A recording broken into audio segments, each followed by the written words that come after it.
Good afternoon, ladies and gentlemen, and welcome to our 1 million guaranteed main event live from the King's Resort in Rosvedov. Hope you're all very well on this Monday afternoon. 35 players remaining now from a starting entry field size of 2,963. Hope you can all hear me loud and clear. Average stack is 4.2 million. Small blind is 80k. Big blind is 160k with 160k running big blind ante. That's 80, 160, 160. Couple of notables here at the feature table. My name is Action Man Dan, your announcer, and Irish pundit for this one.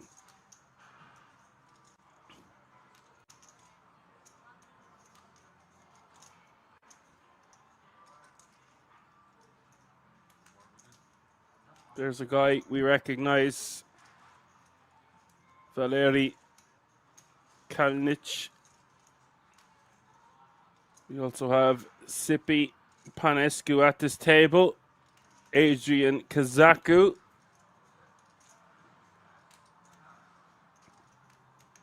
Ukraine, Czech Republic, Italy, Romania, and Poland, and Germany all being represented under one roof. If you're new to this channel, be sure to give us a like, subscribe, and a follow. If you want to find out any additional information, head over to the King's Resort website. There's some sharks in the water, mate. €375 buy-in for this one. A whopping €133,250 for the eventual champion. How you all feeling out there?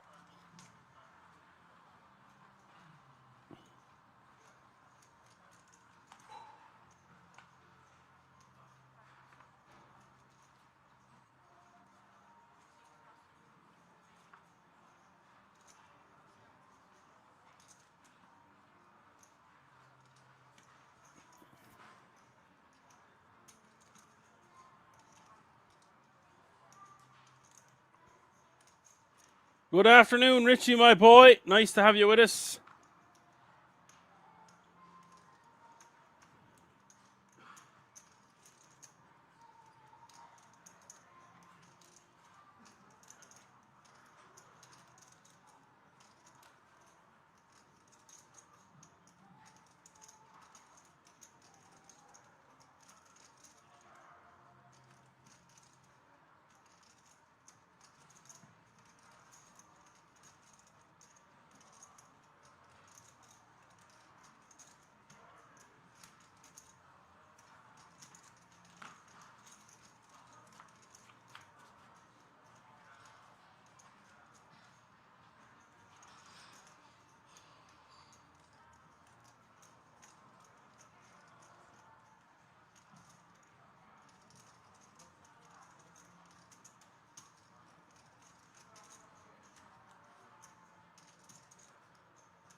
Ace Jack 9 is the flop here. We have small blind against big blind action.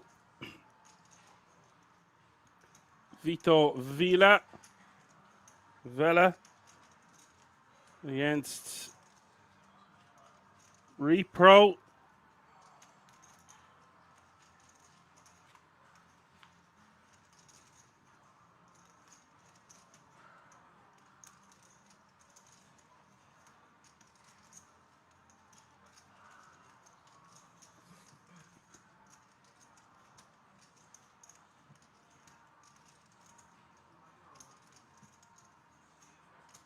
Vito in 9-6 and the best hand. Not a great hand to have with 2 overs out there. But Repro is just going to give it up.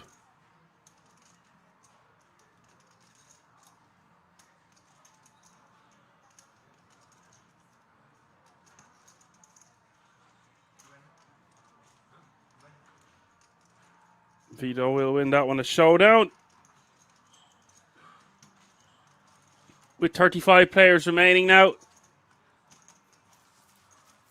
Minimum payout of €2,625.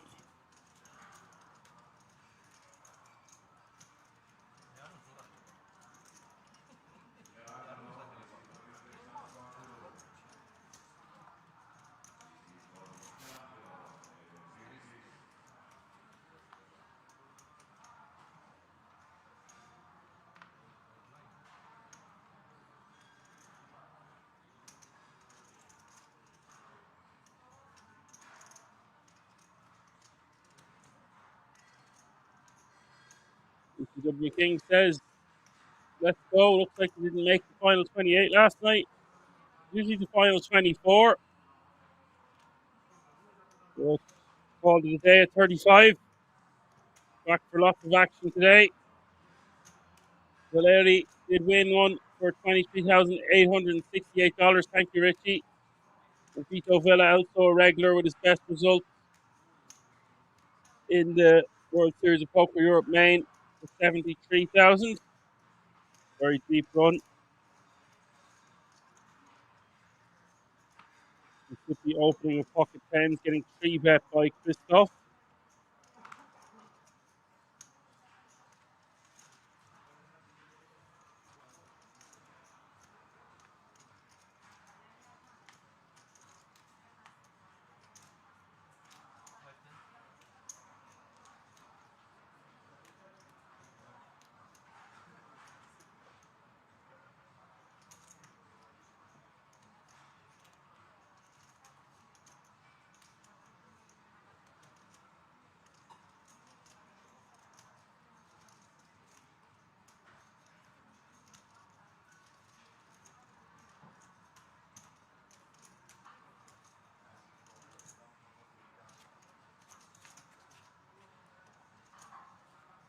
You see the 3-bet, Mississippi getting it all in. We'll stop the set.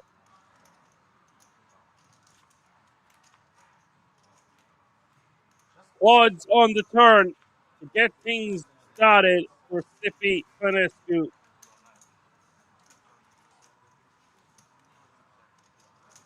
Great start for him now playing close to 10 big blinds.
He's going to be a very dangerous player in this tournament if he gets the stack going. Is facing the raise from Florian Buck. Buck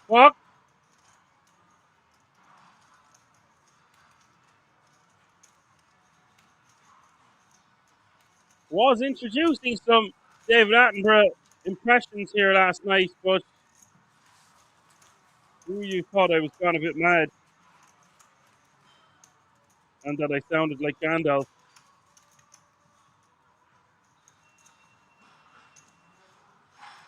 But perhaps I'll just keep that one in my back burner. I've just been watching his latest documentary and his last Oceans, which seemed quite apt for an event like this.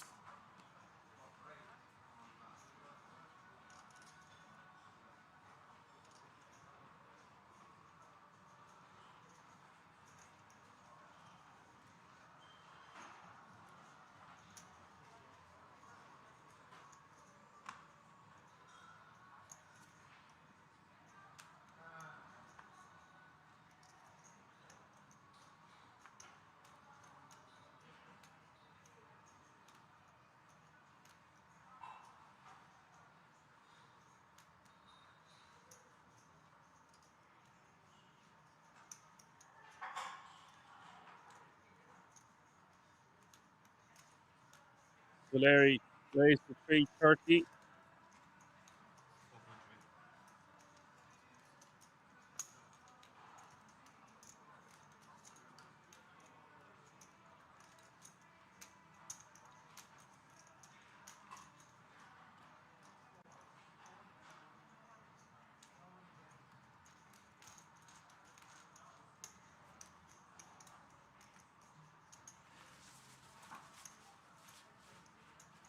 Leo taking that one down with his ace king.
W says we thought you were hitting spots again.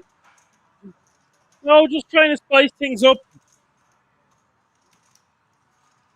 Keep their eggs guessing.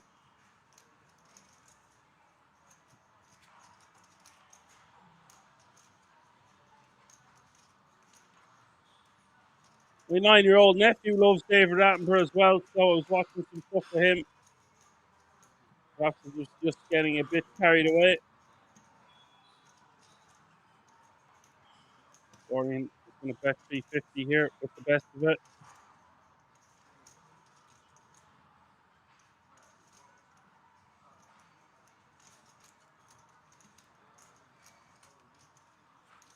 There he's going to call for that price, and the river is an ace, and now he's got the best of it.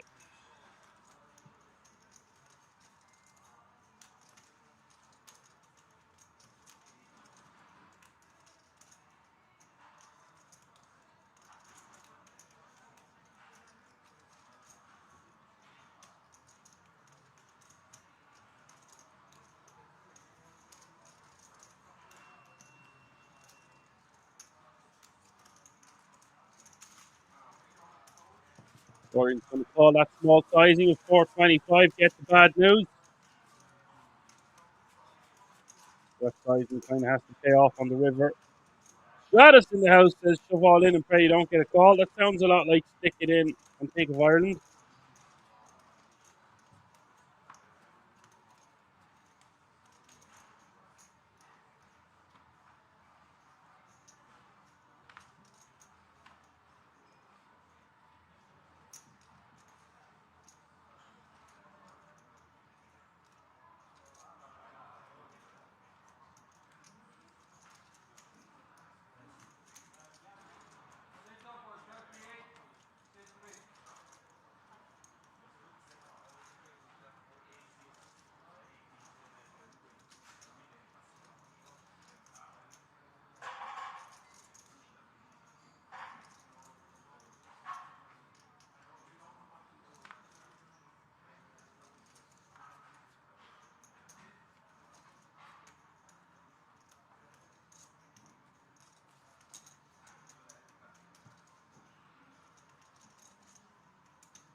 Redraw raises to 325.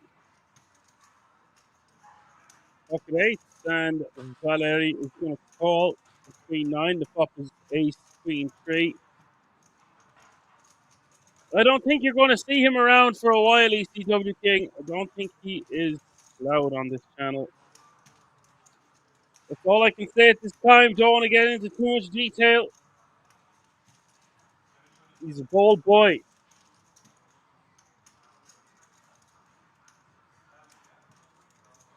Redraw is going to bet 250.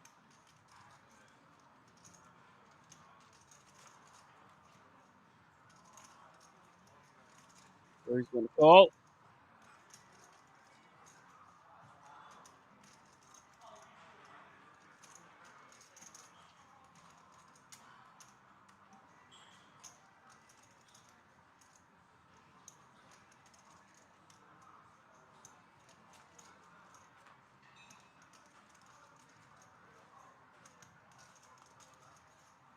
I'm going check, and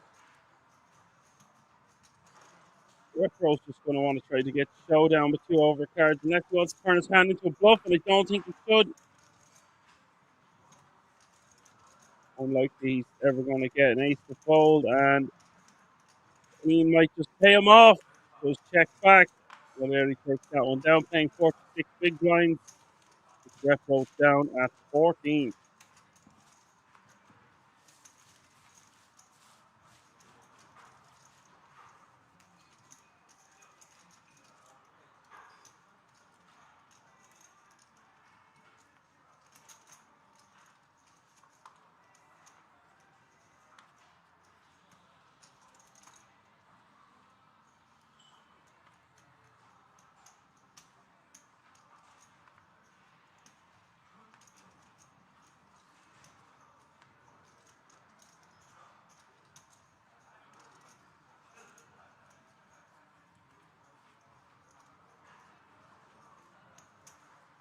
Four players remaining now.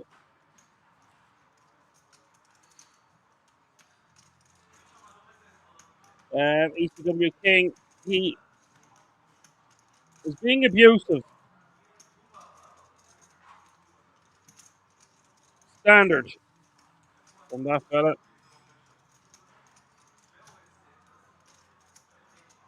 Best, best of my knowledge was reported in Twitch jail.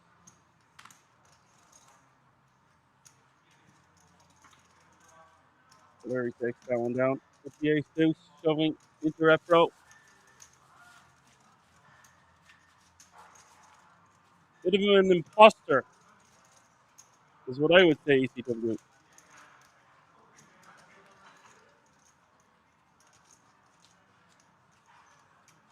Using multiple accounts, etc. Pretending to be someone he wasn't. And indeed, someone else. It didn't exist.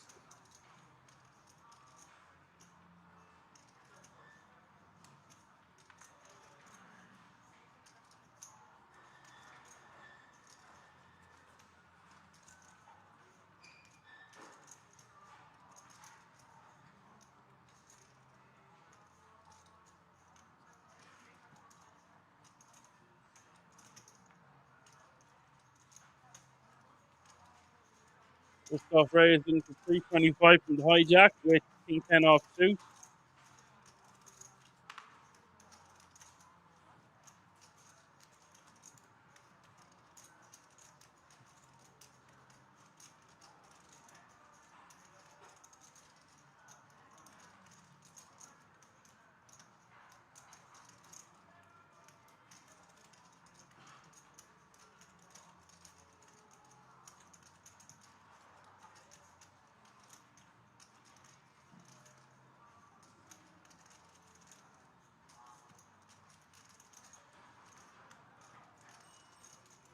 You know, with the lead down with the pocket sevens.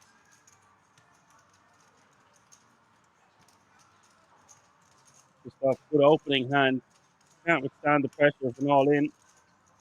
Nice to have the King's blocker to open.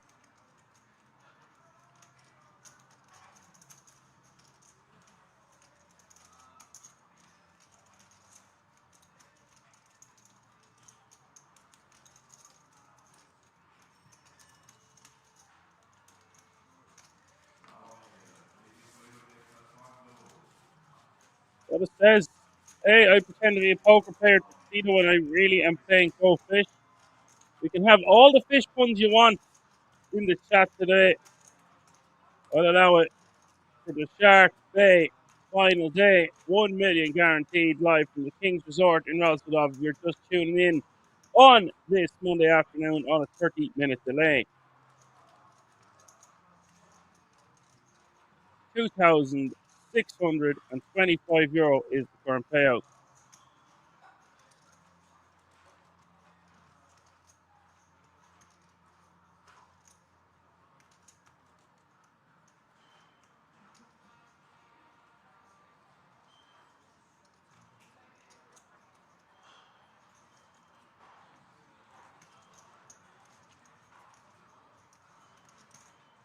Leanne effectively shoving here from under the gun with king nine of spades.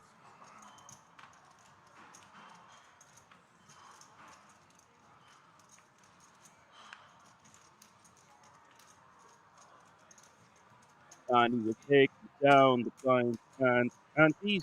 And now paying 1.42 million, 8.9 bigs will be posting his big blind and his big blind ante in just a second. We are 10 eliminations away from a redraw. Usually stopped at 24 players remained, but last night 35.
And it's repro making a standard enough shove here with the ace deuce of spades. Adrian waking up with a monster in the small blind with pocket kings.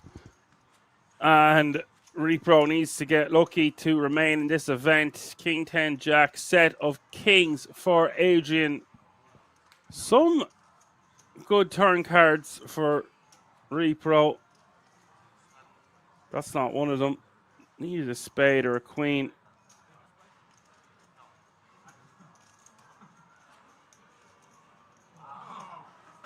River is a queen. And that's going to be a split.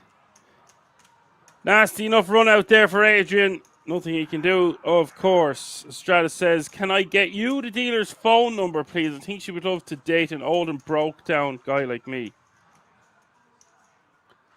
I don't have anyone's phone number. Barely have my own.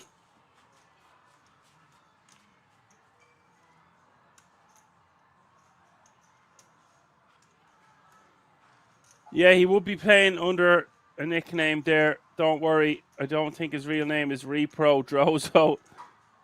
Oh, it's Repro Drozo.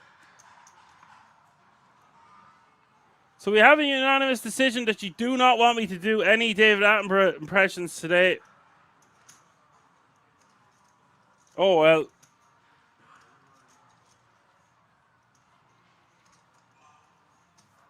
I guess I'll just be myself because everyone else is taken.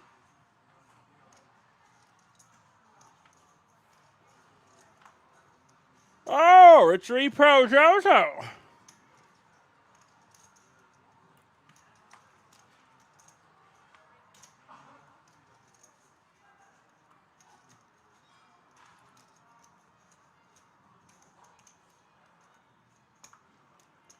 You think Repro Drozo is your ally?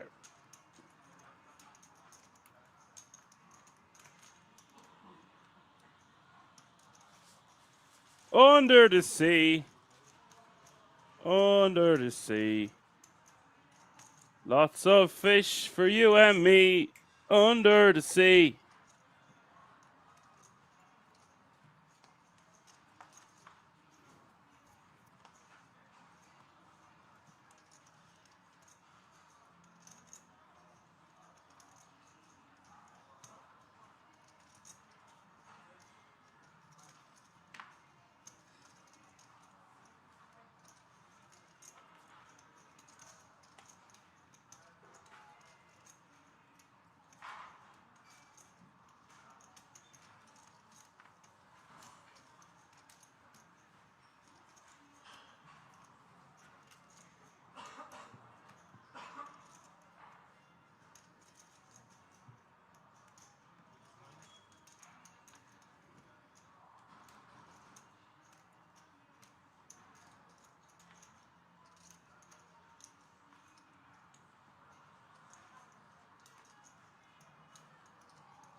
Christoph all in from the small blind with King 4 of Hearts, running into it. Florian with King Jack of Diamonds.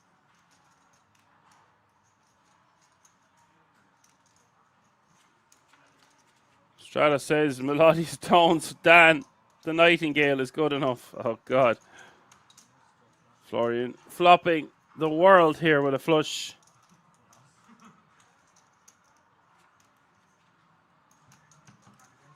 Turn is the Jack of Clubs.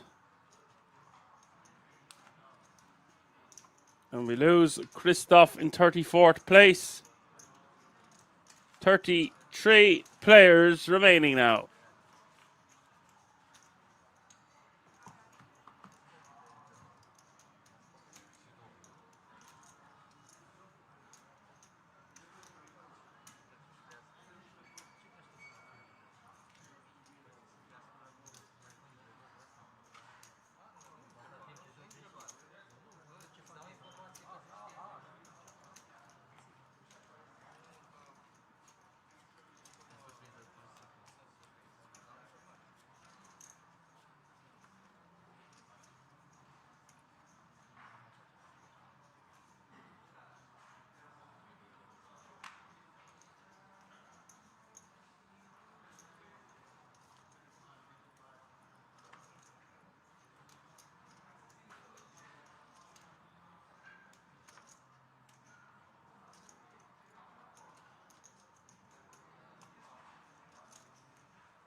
Strata says he's seriously thinking of going back to Thailand in October, maybe even hit Vietnam for a few days while you're there. Well, be careful now because there was issues going on with Cambodia and Thailand a few weeks ago. We won't mention it too much.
That's it, Stratus. Just stay in the area you're comfortable with.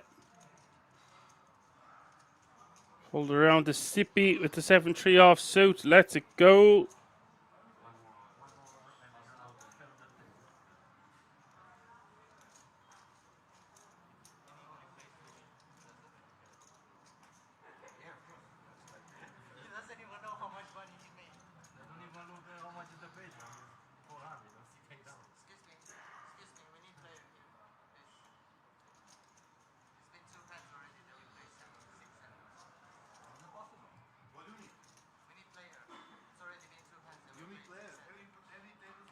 This is the Shark Week at the Kings, yes.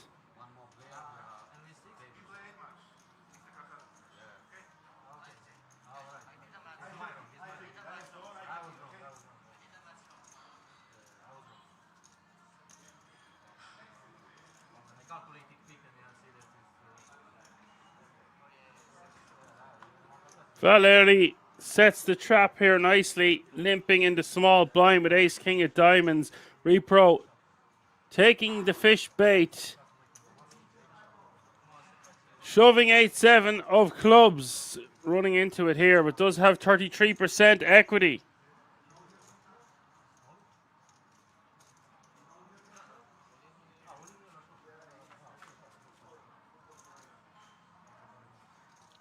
That's a fantastic start for Repro.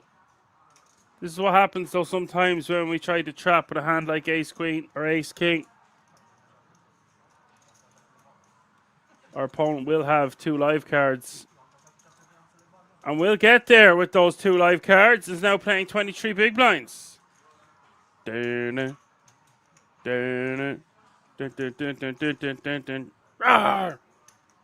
Strata says he can hear the team from Jaws playing in his head. What a scary sized shark, whether it was real or not.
Larry's going to be staying active, quite an aggressive player. 5 deuce of diamonds raises to 350 from the button. Repro in the small blind, ace 10 off suit, and the decision.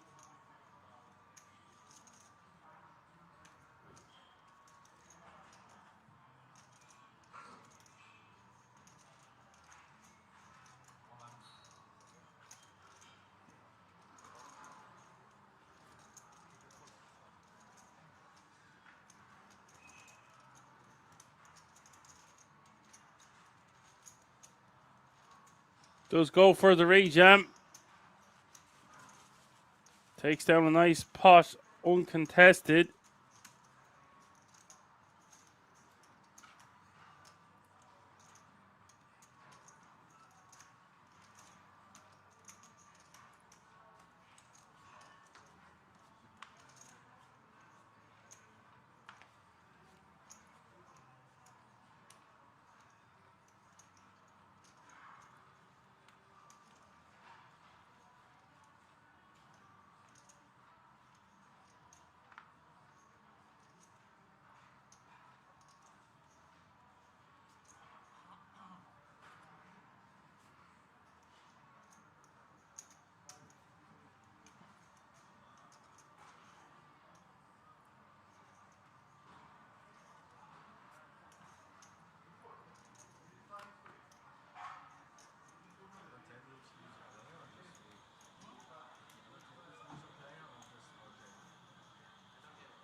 Vito raised to 325 from the bottom with 8-9 of diamonds.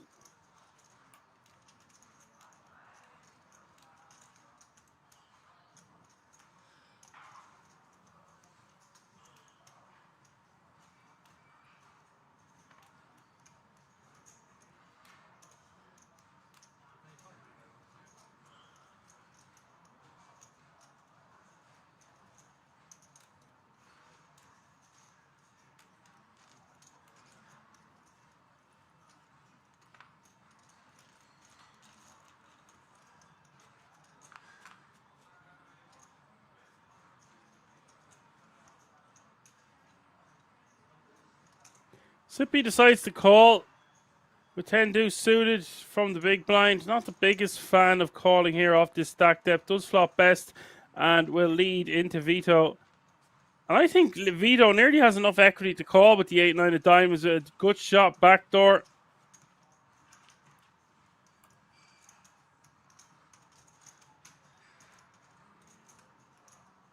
Sippy takes that one down.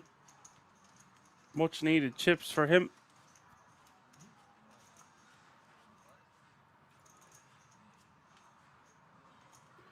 Rich man wants a sub. Give me a sub, please. Gotta get your sub for $5. $5. Oh, you only gave me $5.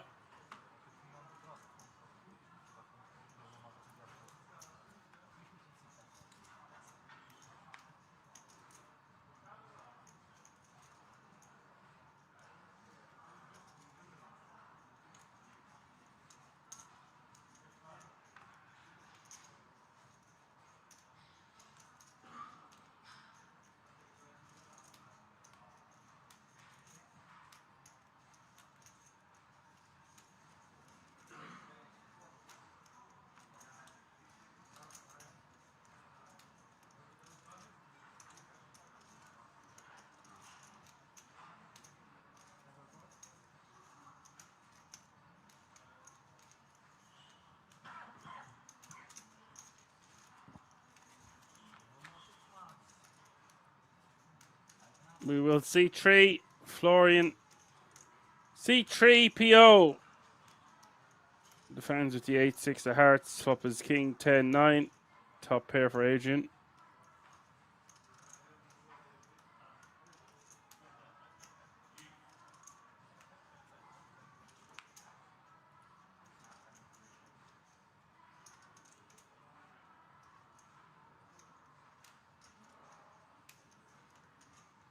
Pamu says, I think his call with 10 deuce suit is okay from the big blind. I would prefer to just be a little bit deeper and a little bit more connected.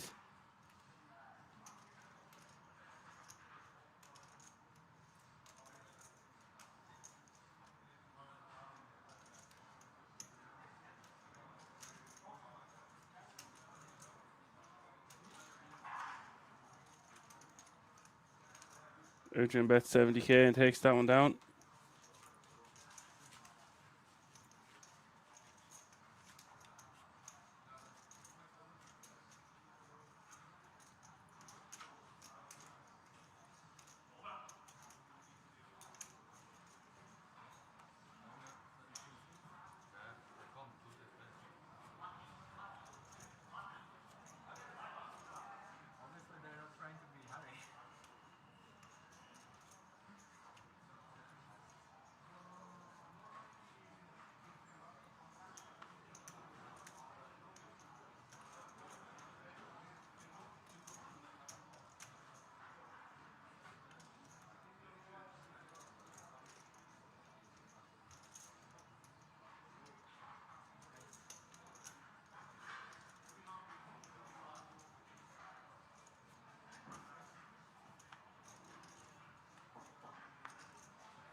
Pro raises to 325.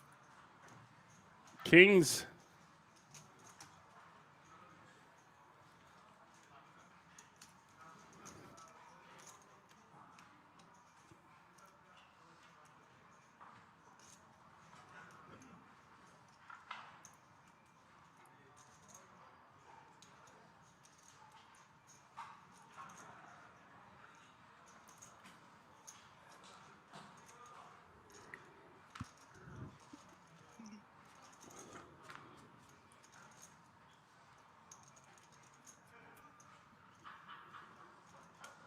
So repro Kings and Valeri calls with the ace-8 of hearts. Flop is 9-6-5. Good shot, straight draw, backdoor, nut flush draw for Valeri. Valeri.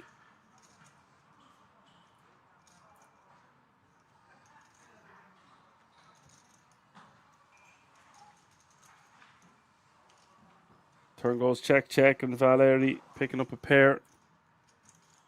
Just going to call him Val for short. I think that's what I was calling him the last time.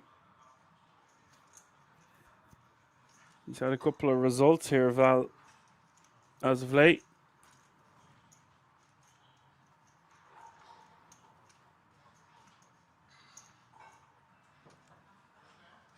Val going to try get 10 value, but will get snapped off by the Kings.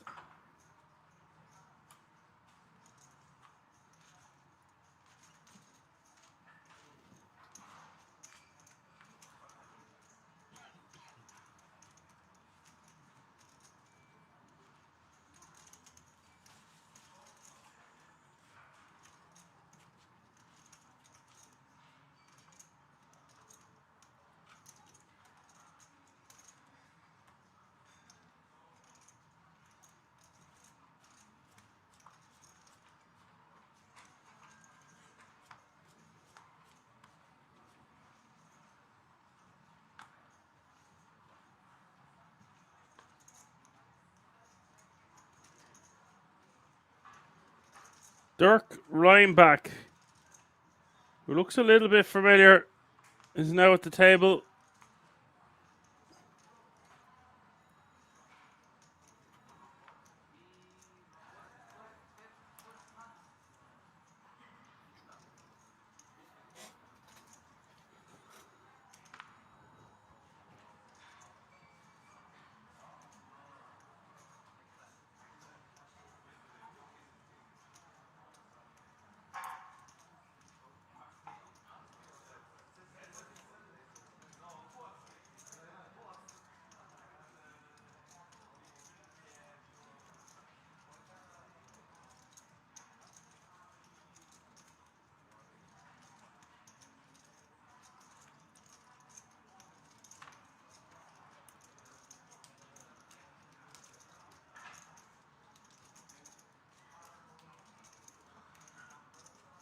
Val raises to 400k from the small blind. Goes for the full 2.5 size, 2.5x size in the small. Wants to go a little bit bigger again. The majority of the time,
Val raised to 350 from the button. Ace deuce.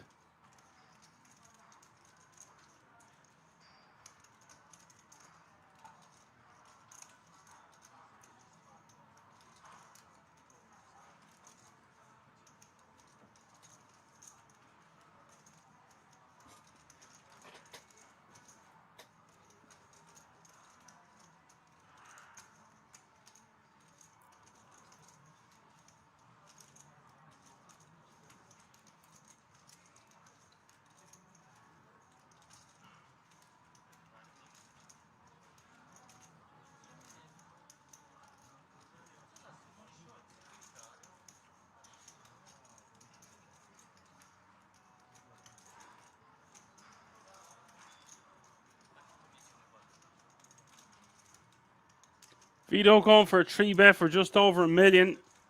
Facing the open from Val. Feels like Val is getting a bit out of line, opening too much, etc.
Ace is here for Florian.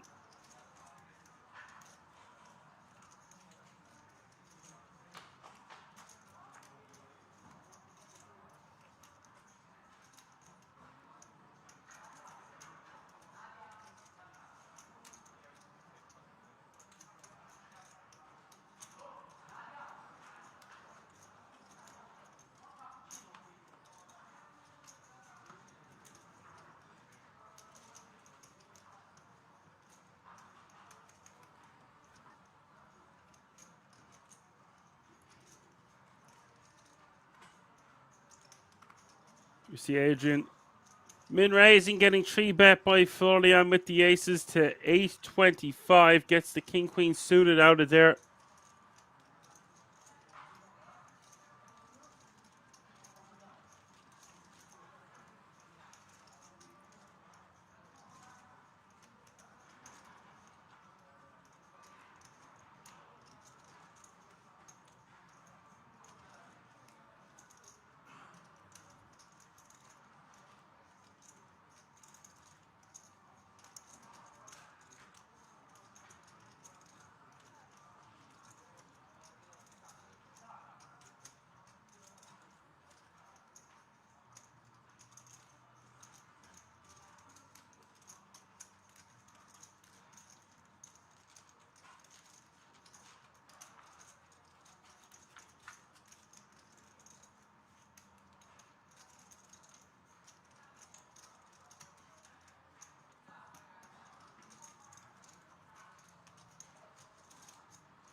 This could get Adrian in trouble. Has flopped top pair in a 3-bet pot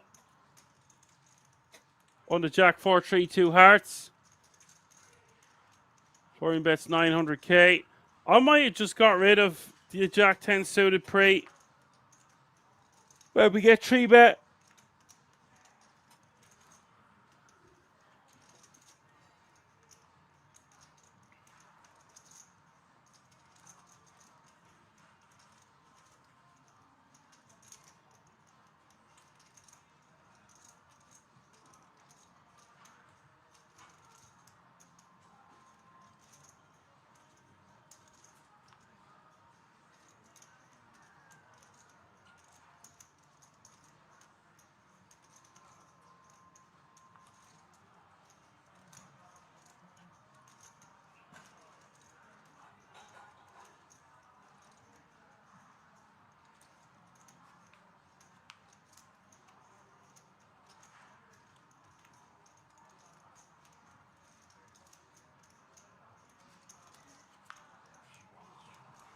Oh, wow. Gets there on the river after it goes all in and call on the turn.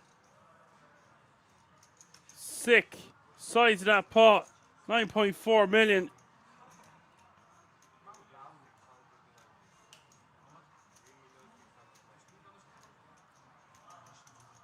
I think he might just want to be getting rid of his hand pre-flop or to the all-in on the turn. Can really only be a bluff, and it's very unlikely our opponent is bluffing in that exact scenario.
We see Adrian calling with the 7-6 offsuit. Val opening ace-3 of diamonds. Flop is king. 10-10 goes check, check. Turn is the queen of diamonds. And the river is the queen of spades.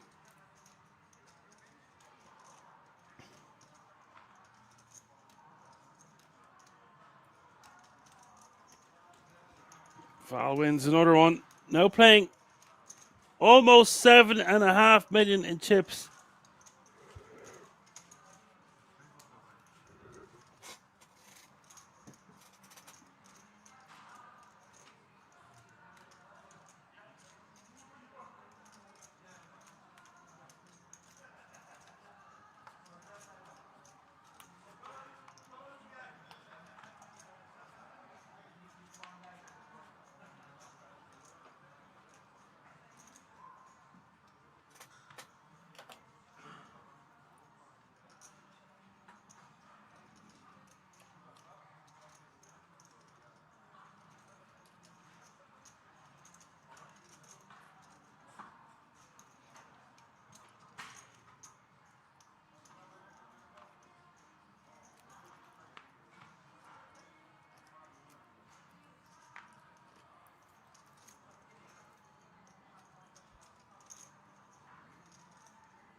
Val raises 325.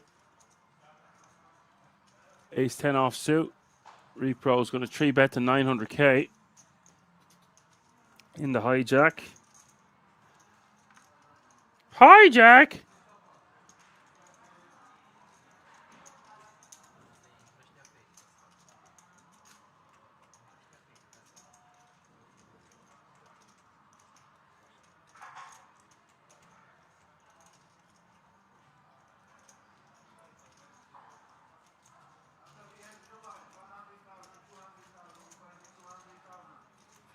Blinds are up. You've heard the man. Small blind is now 100,000. Big blind is now 200,000 with a 200,000 run. Big blind Andy. Yeehaw. 100, 200, 200s.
Sippy is all in for his last 5 bigs with 30 players remaining now. Adrian's going to call him with the king queen off suit for 625 more.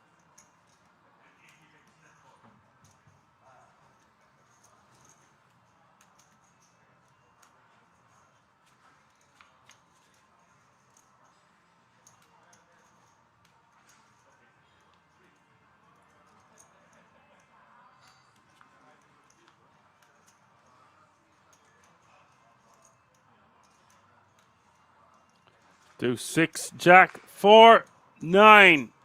No player with a spade. Sippy survives. Doubles up to 12 big blinds. Big double up for him.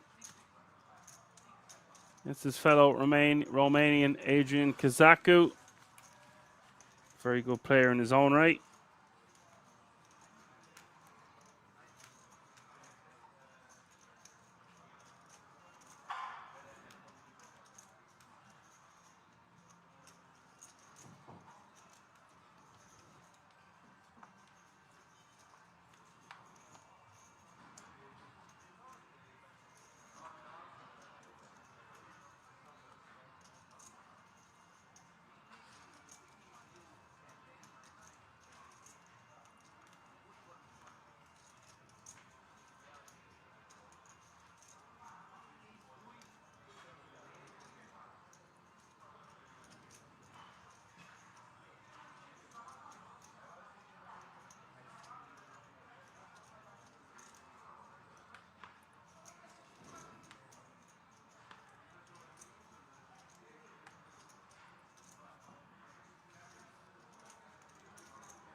Adrian 3 betting again, this time with 8-7 of diamonds, staying active. Adrian's quite aggressive player. Repro the initial opener with the king jack of spades.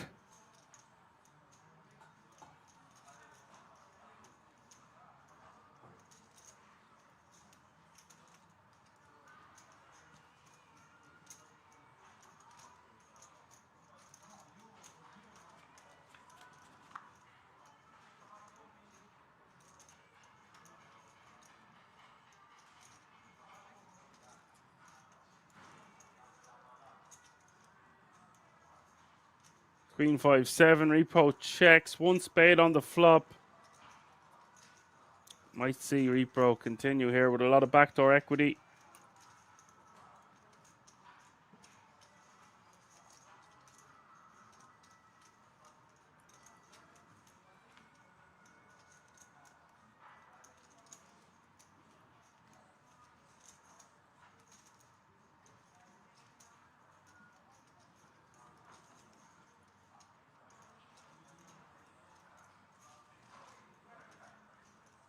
Nearly 3 million in this pot with the 9 of hearts rolling off on the turn. Repro has a good shot straight draw now as well.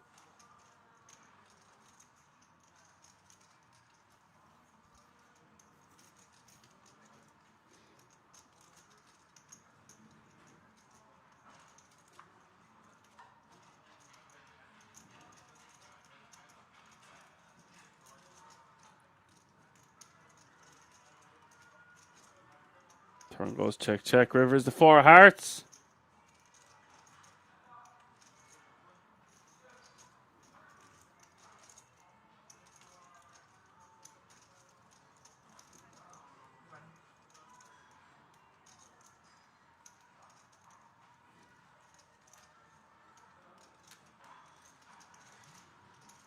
Adrian will check that one back and win the showdown.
So 6 eliminations away from the redraw now. 30 players remaining. Average stack almost 5 million, which is good for 25 bigs.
Vito min raising with the ace-8.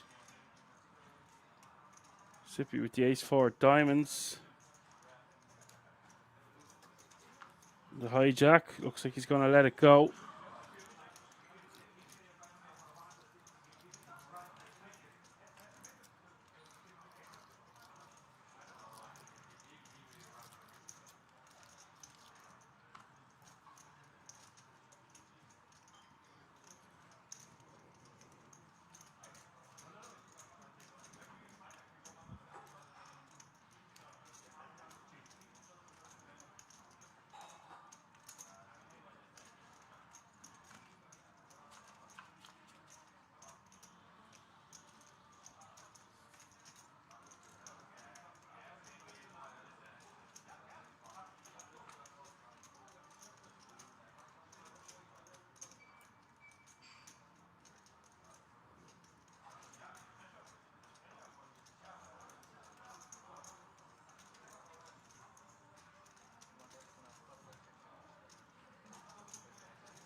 Vito Benton 350 on the 9-6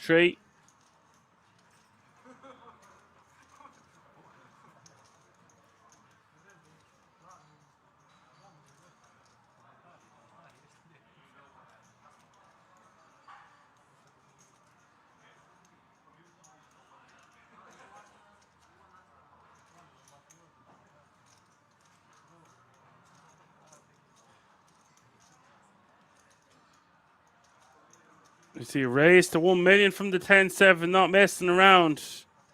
Quite nice to do this. We have a lot of turn cards that work in our favor.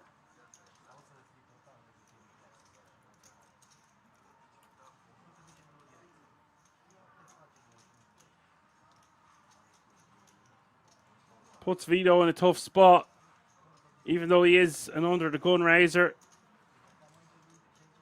Very difficult to continue with a hand like ace 10, ace jack, ace queen, ace king.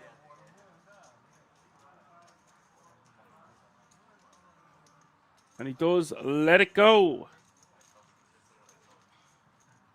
Repro has rebounded nicely since the start of day. He got lucky when he shoved all in with the ace-7 of clubs. Getting trapped, but getting there.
Jack's taking that one down. Adrian Kazaku is playing over 10 million in chips now. Good for over 50 bigs.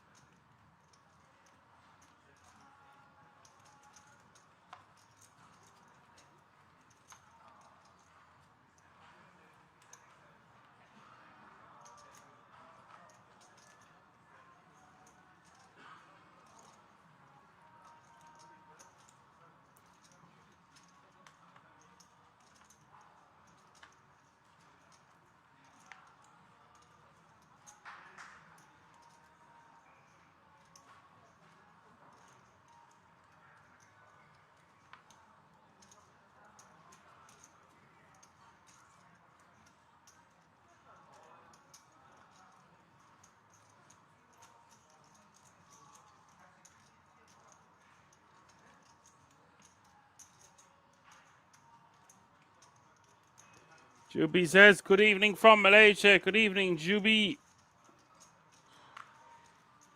2146 here. 1446 in Ireland, and that means it's 1546 at Kings.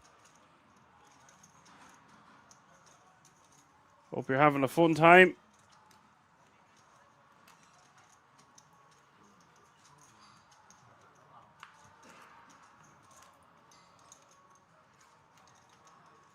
Vito shoving from the small with the ace-5, getting snapped by Dirk with pocket sevens in the big.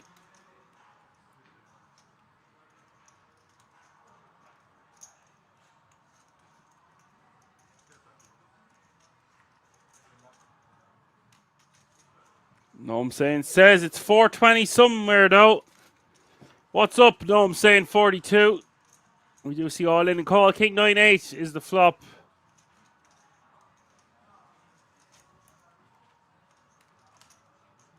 Turn is a 6. The river is a king. Dirk with a very chunky double up to 17 big blinds almost.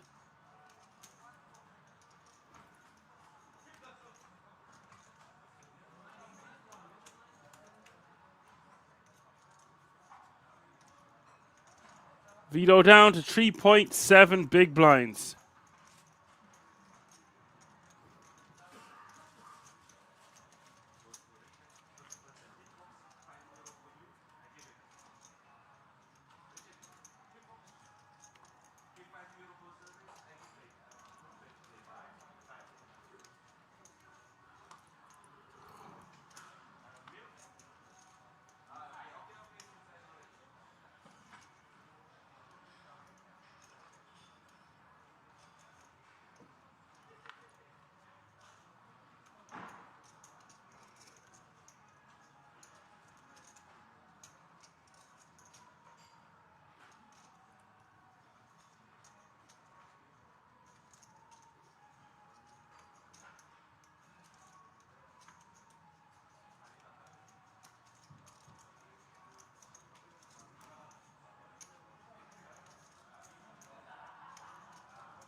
Vito, King 8, 4 bigs on the button. King 8 off suit. Gotta go for it. Does move all in. 29 players remaining now.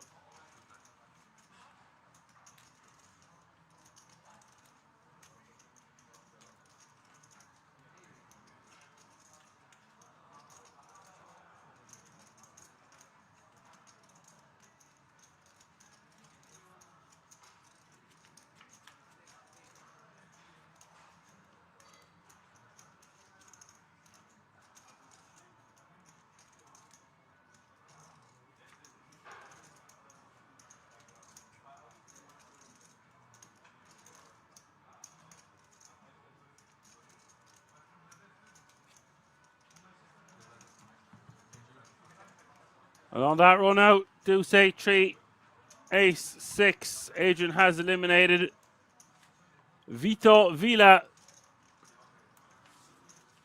That means 28 players remaining now. 4 eliminations away from the redraw. This Juby says not really for fun with work here. Food and people are great. Good stuff.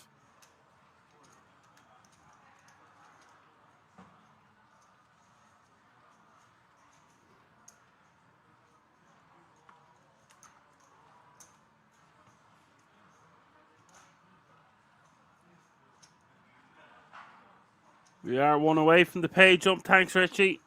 Next pay jump is from €2,625 to €3,350. Quite a substantial difference. Guts of a grand.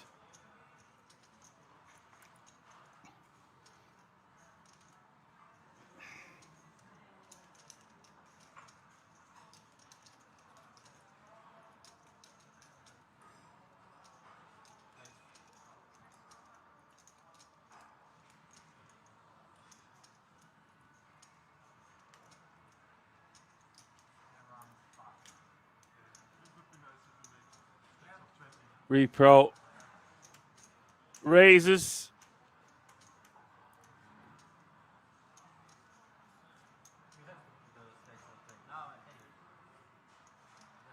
Juby says Vito made a mistake on that hand before. Should have checked behind with that ace-8 on the flop. I don't think he should have raised from under the gun to begin with. Far too loose. Too loose. Few screws loose.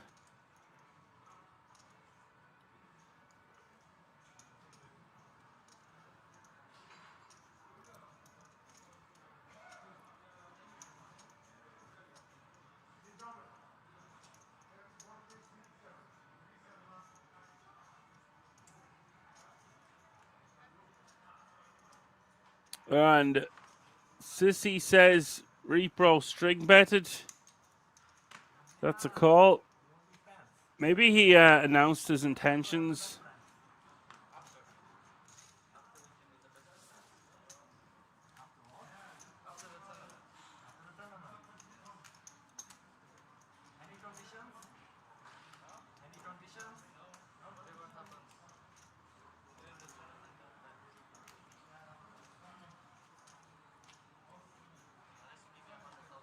Look at him, he doesn't talk.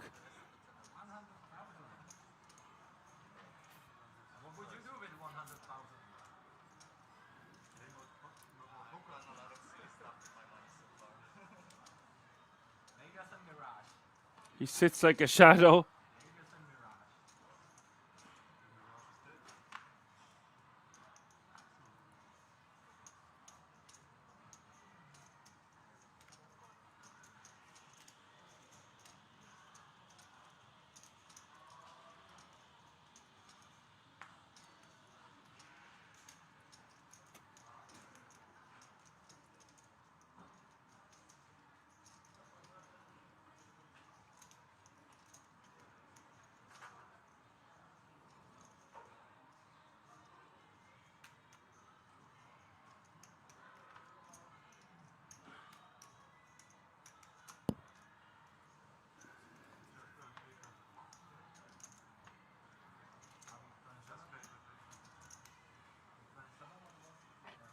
Adrian Min raises from the button with Queen 9 off suit into Richard in the big blind with the 7-5 of diamonds.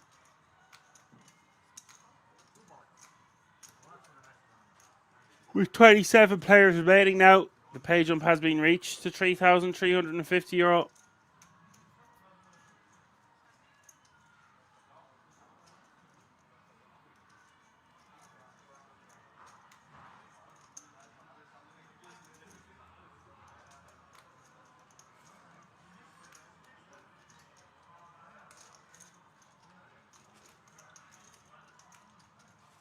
Adrian just going to take that one down with a C-bet, repping some of that board on the ace-king deuce.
Ruby says, how was eating like the Romans last week? I had a lot in a Spanish tapas restaurant. Loads of different types of pork. I had some fish and chips the following day. And ate some good grub when I got home. I didn't quite eat like a Roman. I didn't stay as long as I thought I would end up staying. But did eat some good grub nonetheless. Richard Kovac, King's regular. Best cash for $24,421. Thank you, Richie. Florence all in from the big blind with King Queen off suit.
Sissy says it's a bluff tanking to balance your value tanking. Well, it's a fish tank. It's the SharkBay Millionaire. There's going to be some sharks in the water, mate. Also going to be plenty of fish out there. Plenty of fish in the sea.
See Repro in there with the ace three of hearts, and Richard calling from the button with ace jack. Up his paired board, queen, queen, 9.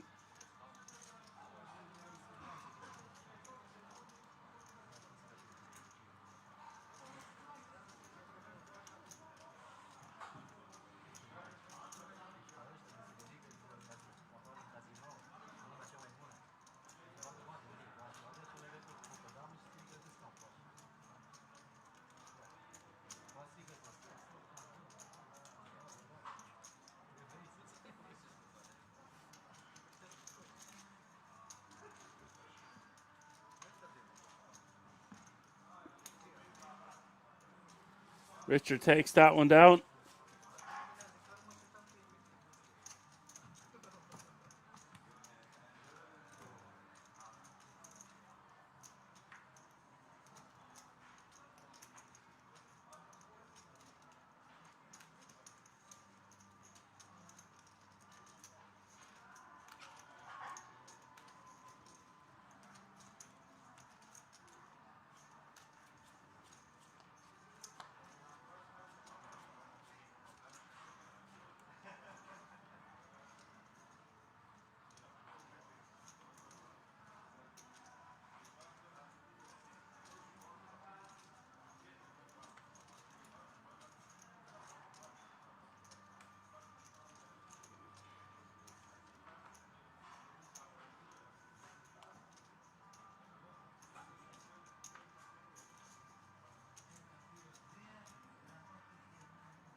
Cyprian raised to 425 with King 8 of Hearts from the hijack.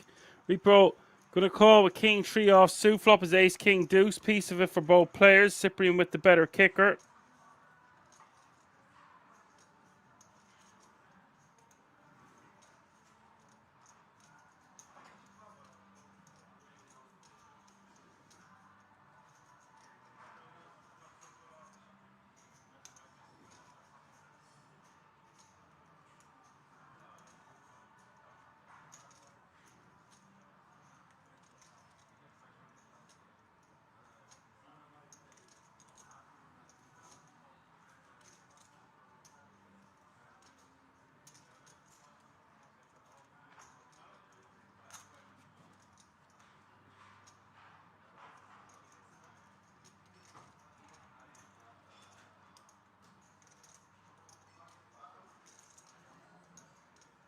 Two pair now for Sippy on the turn. As Repro checks it over to him.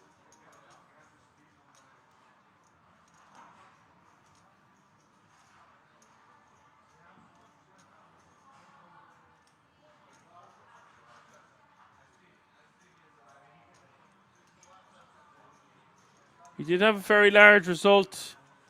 Adrian Kazaku, €108,000. Thank you, Richie.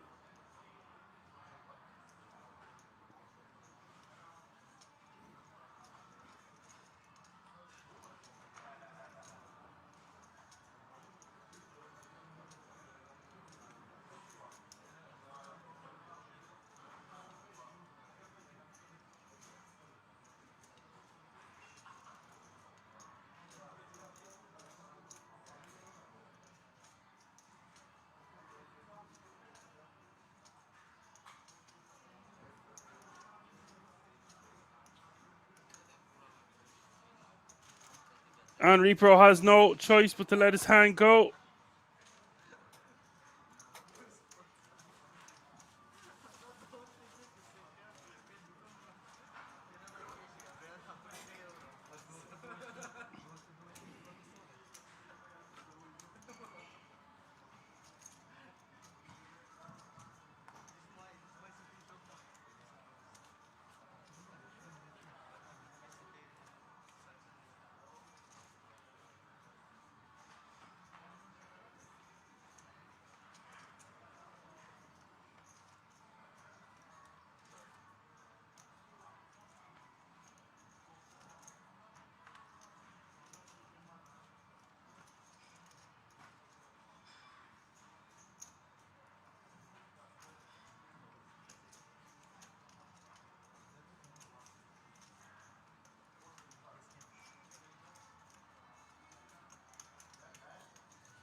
So still 3 eliminations away from the redraw. 27 players remaining now. Small blind with 6 deuce of hearts, 17 bigs. Wants to just complete here the majority of the time. It does do just that.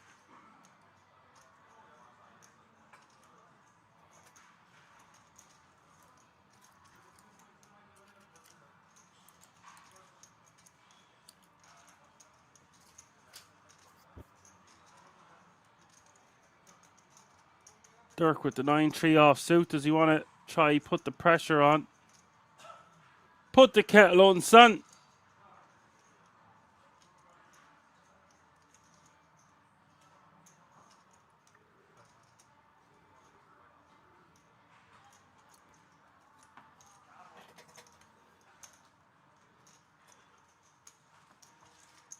Does bump it up and takes it down.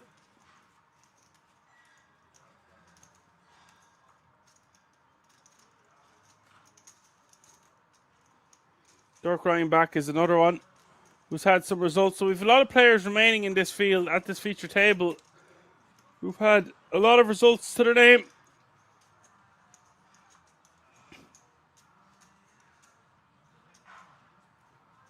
Dutch Poker Masters not so long ago. 15th of January this year. Nearly $60,000. Nearly €60,000. 59,890. So these are the sharks. Not too many fish in the water at this feature table. I love those graphics, by the way. Great to see the shark in the background.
$26 players remaining now. The ace-jack taking that one down. Florian with aces again. Under the gun +1.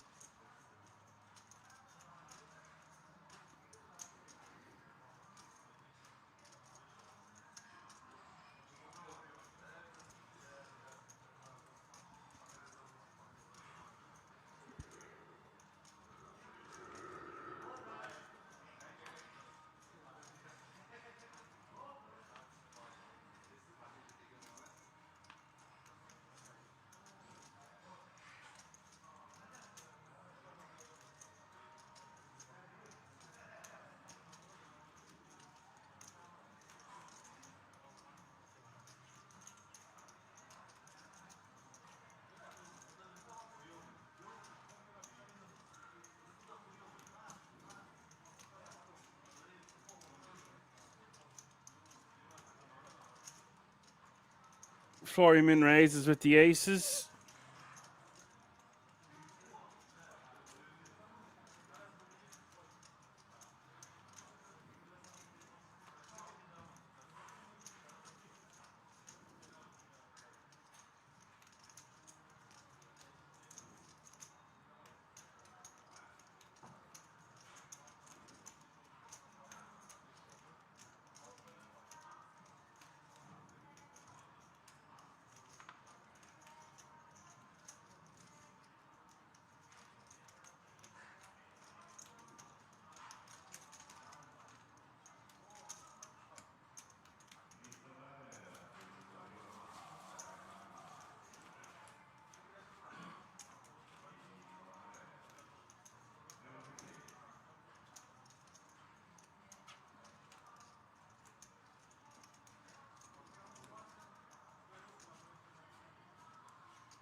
And 42 of the day.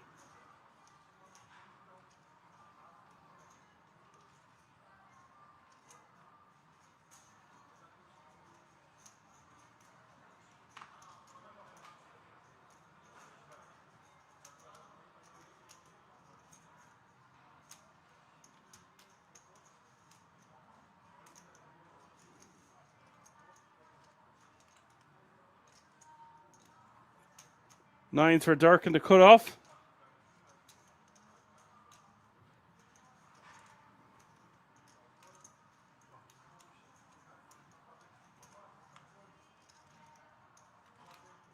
Will min raise.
Think that nines could just be a shove as well, Juby. 13 bigs, 9-9 from the cutoff. It's going to be fine as a min raise call. Probably better sub 15 to just jam.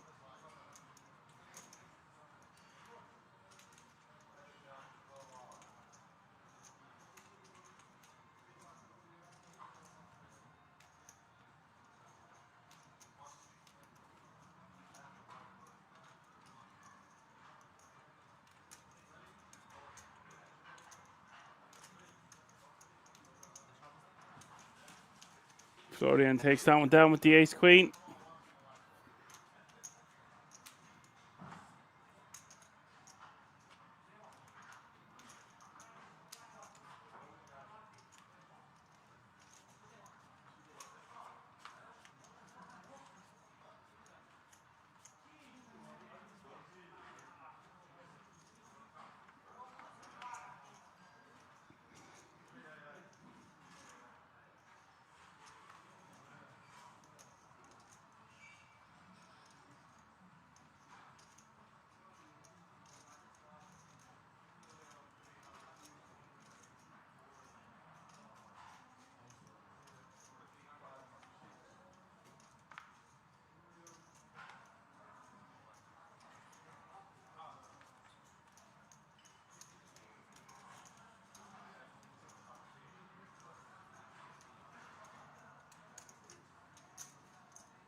Richard raises to 425 from the cutoff with Jack 10 of diamonds.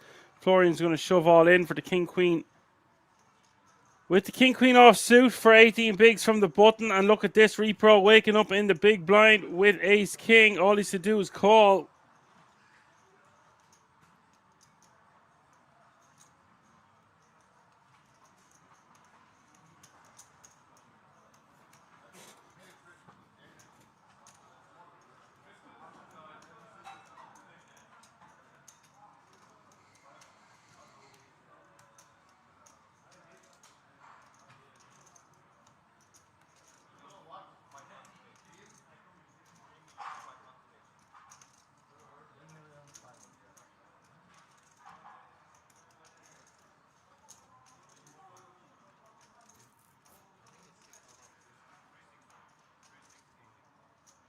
It's going to spell disaster here for Florian Bock. To be all in and dominated against the Ace King.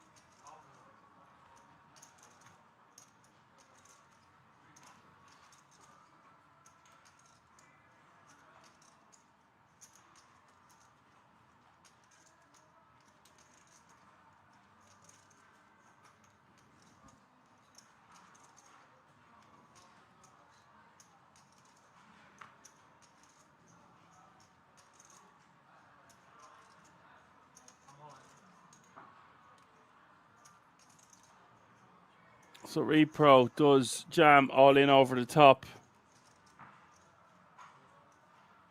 People saying, Juby says kind of optimistic 3-bet jam, king, queen, 18 bigs, but you could 3-bet fold. You could just call sub 20 bigs facing a cut-off open. I think it's going to be totally acceptable to shove the king, queen offsuit here.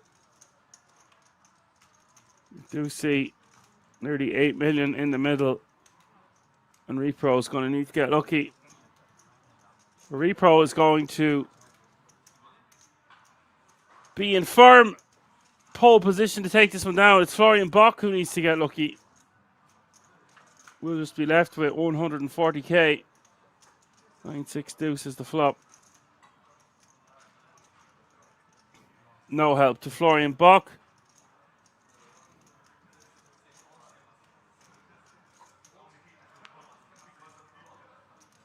Turn is an 8. Just a queen and a queen only, or we're going to lose Florian Bock in 26th place.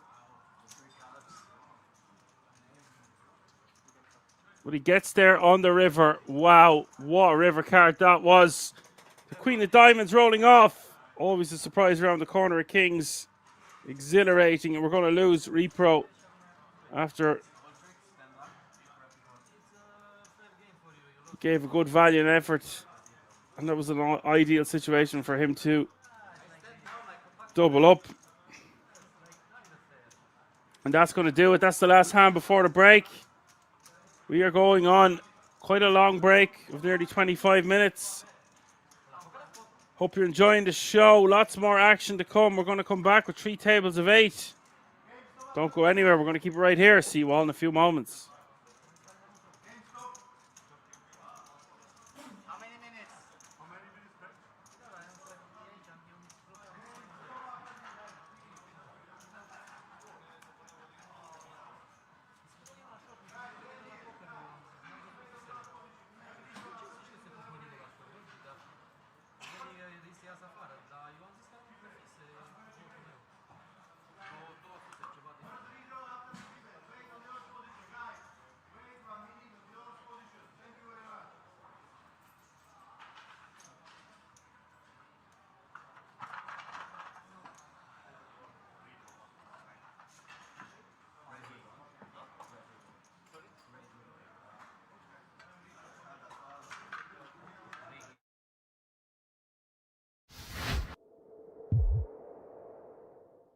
Commit to my stack, especially in PKOs, but they want to give the impression that they are either of a nuts or air type of a holding, and I want to see how much I see this transfer to the live realm. I did go with the 9s, but I was like, this looks super strong, and I don't have a read to suggest that he's going to have a hand like ace-9 or an ace-6 suited, but I had seen it multiple times that week from good players, so I went with my hand. It's standard enough stuff, but before you just wouldn't see that being a thing, these less than 3x 3-bets from out of position. If you see someone don't do this 5 years ago, you'd be calling them a donkey, etc. Yeah. That's the thing, man. That's the thing. It's just like yeah, I'm a bit confused. I don't really know if it's supposed to do that, but I just think it's so many of these schedules online now are PKOs that they don't want to commit themselves to the bounty, so they're making these smaller sizes. So perhaps it is only occurring in bounty tournaments and not so much in the normal vanilla no limit hold'em. But I'm interested to see what sort of things we can pick up throughout the week about adjustments players have made in the last 12 months. Yeah, and this is the thing, man. Like it's the game is like always evolving in some way or form, and sometimes it can be a big detail, and sometimes it can just be the latter, you know. And that's why it's very, very important to keep up with these trends, man. Because you know, if you're not doing that or being put in these situations, like there's one thing about poker, man, in my opinion, that it's always very important to put people in a situation that they're not comfortable with or they don't have awareness on, and because when that happens, man, they're going to make mistakes. Because you're bound to make mistakes in a situation that you don't have solid awareness over, and that's what I really enjoy with poker mostly. You know, battling against good competition, even when they put you in a situation, it's a great opportunity to learn something new. Yeah, I'm actually glad I brought that to your attention because it's something that I've been wondering about. It's keeping me up at night. Just these spots. Mm. And Sabashenko kind of bet 300k here. I like picking your brain, Alan. So it's great that you've got the cash game background. I've got the tournament background. Obviously, a little bit rusty in terms of playing online. Not so much commentating on it.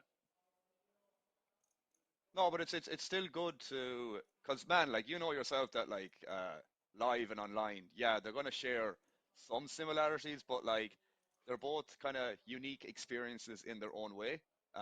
You know, maybe live games you're gonna have a lot more, let's say, recreationals and stuff like that, where you know deviating against them in the right way is very important.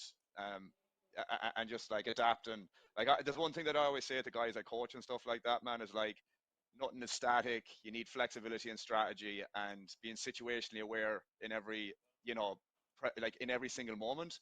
So important, man. As I said, flexibility and strategy and not playing static defaults X, Y, Z, for sure, very, very important, man. And that doesn't matter what format you're playing. It's like having solid awareness on any node against any player, massively important in the long run, bro. And how you deviate based on that. Yeah,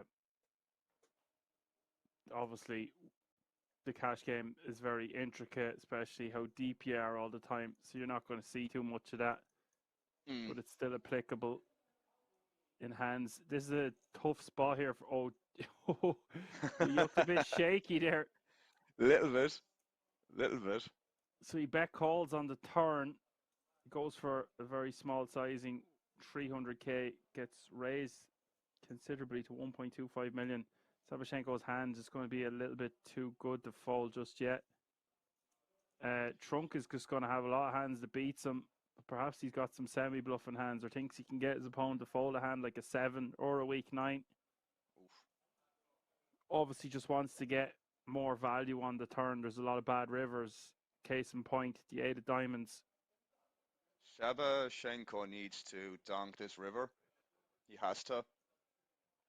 Like it's absolutely mandatory. Again, like it doesn't matter that he has the straight here. It's just like even if you had the, I don't know, some naked 9x here, I think just going for like a 10% bet here or something like that is very, very good.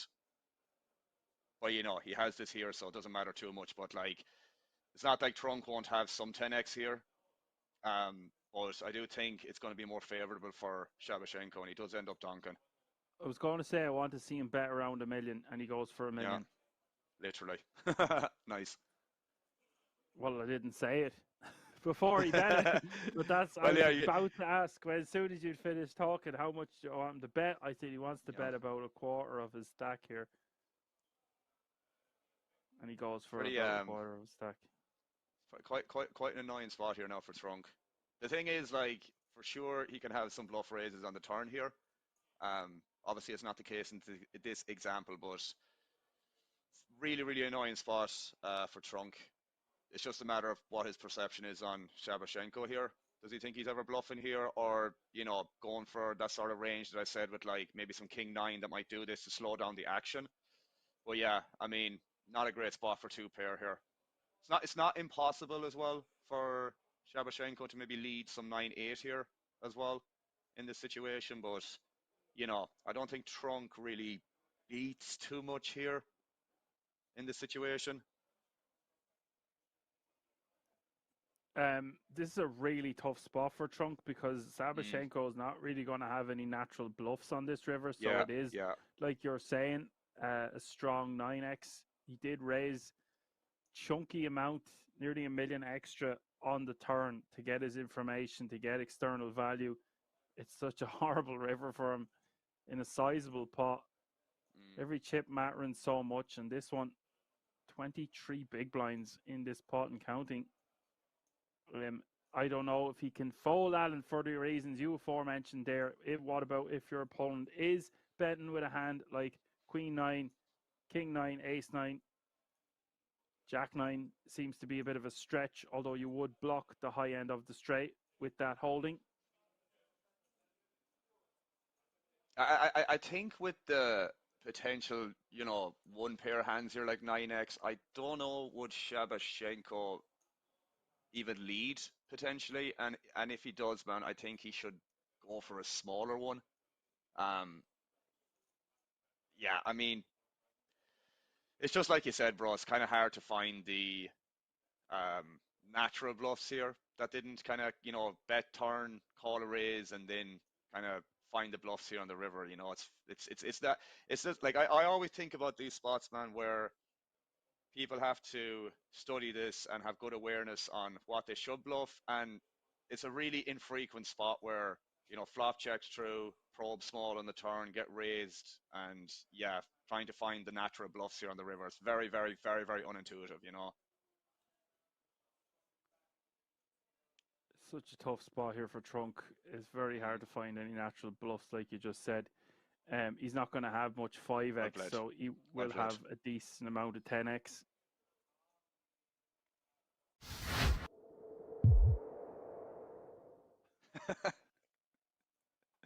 They didn't do too bad in the end. No, sir. Built quite a franchise. Indeed. So we've had another beauty school dropout on the outer table. 11 players remaining now, all guaranteed a minimum of €7,075.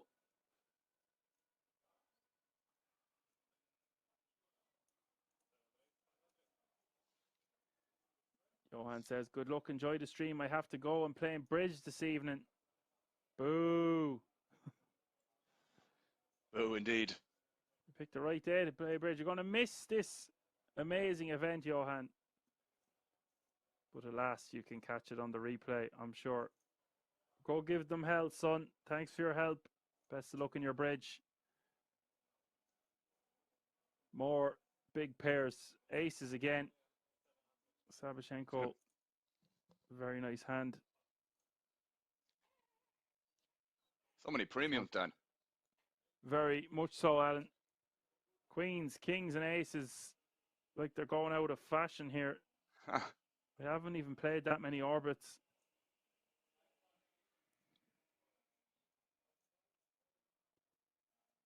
Trunk going for 3-bet to 1.7 million.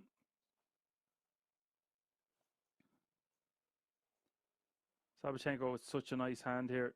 The Jack 10 suited. It's just a tough spot when your opponent has sub 20 bigs behind. Sucks to put this in the muck all the same.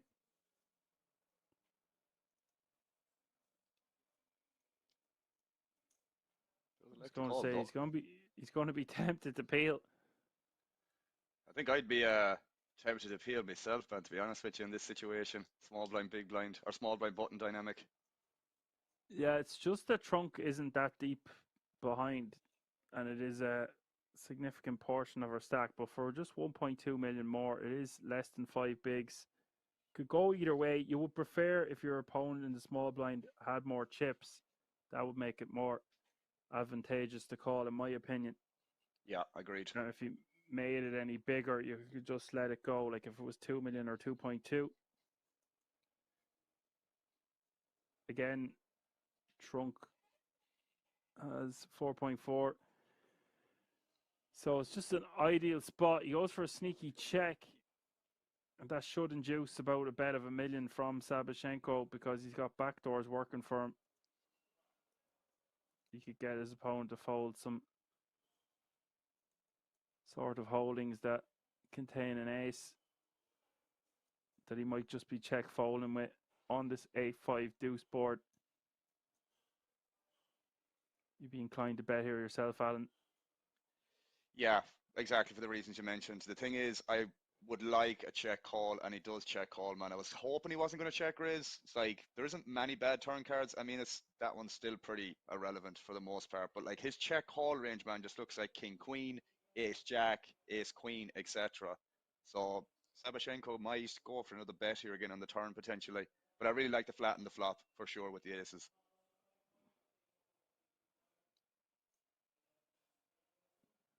Yeah. Now, what's Trunk's range looking like, though? It's got to be pretty strong to 3-bet pre and check call the flop. You will have hands like ace king, ace queen, ace jack, maybe. Hmm. We block ace jack. Might have. I don't think he has something like king jack or a king queen that's hoping to get the showdown. So he is kind of capped this exact spot. There might be some king queen of diamonds here, for example. Although maybe that might be better to just bet yourself and just deny equity and get some folds on the flop. So yeah, I think the bulk of what we kind of mentioned in terms of the check call range is like that strong ace high region. And in something like, kings and aces. So it's an interesting spot nonetheless. And Shabashenko does go for another bet on the turn. Yeah, it's a smallish sizing, but it's not really relative to Trunk's stack. Goes for the second barrel, and this is what Trunk wants his opponent to do. The only problem is how much 8x does Trunk think Savchenko has? He shouldn't have too much 8x in his range. Perhaps this is just a bit of Hollywood. But expect to see him just call again. Yeah. Like, the thing is, man, with if he's considering raising here, I really don't like it because, and he does, I think, announce it, yeah. It's just like, if Shabashenko is bluffing, man, just let him bluff. Like, again, I think if a flush completes on the river, yeah, it's not the cleanest, man, but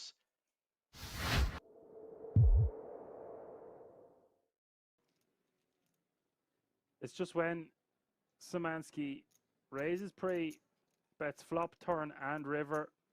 yeah. From the way he's been playing, I'm just giving him credit on that occasion. I think so too, bro. Honestly, it's not again. Yeah, we could say that because we see the cards, but like, it's very, very difficult to find a bluff there in a bet line on a four liner, by the river. Blinds have gone up. 500,000 is the small blind. 1 million rupees is the big blind with a 1 million big blind ante. Trunk is going to shove on Savchenko, and we are off to the races. Let's see who looks like a happy jockey.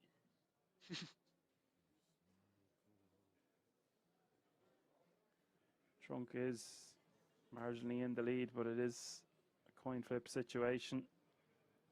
Savchenko is the at-risk player. Who you fancying on this one? Oof. Let me know in the chat. I think Trunk, most likely. Trunk, most likely. I mean, it's 50-50. What am I saying? I just feel like a lot of moment. Well, he did lose a pot then as well. Oh, I don't know. He's been winning and losing all day. 7-4-3 is the flop. It's anybody's guess. No pair, no draw says he hasn't lost one of these at this FT. He did lose an all-in. He had to He had ship ace some 9 or sherbet. something. Yeah. I remember correctly, yeah. Turn is the 10 of diamonds. Savchenko could be down to his last card here. 6 outs in the deck can save him. River is the queen of clubs. Trunk has done it. He's eliminated a very tough opponent in Savchenko.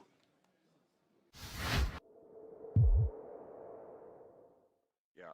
As I said, worst case scenario there, he might have some king jack, ace jack that, river's 4 to a straight there.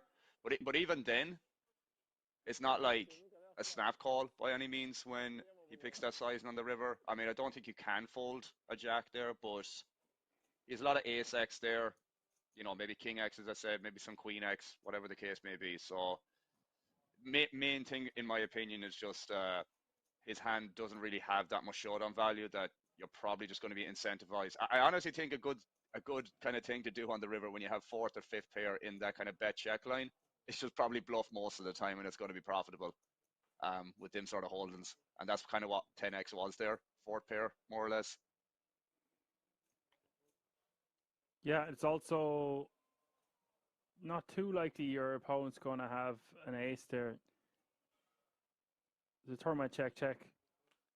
You can still have some like ace 5 and ace 4, to be fair, if he has that some of the time, which will definitely take a passive line on the turn, which is what happened in this hand. So it's just like, in position there on the turn is not checking back many nuts or any strong hands, really, like flushes, for example. So like when they check back that turn, man, as I said, best case scenario or worst case scenario, although we have a hand here, I'll talk about that in a moment. Oh, holy God. Szymanski is going to be forced to let ace jack go. Fadiv not going to be folding. Ace king of hearts. Those little strawberries, or the large strawberries in this occasion. Gavrila gaining traction. This could be a very important pot.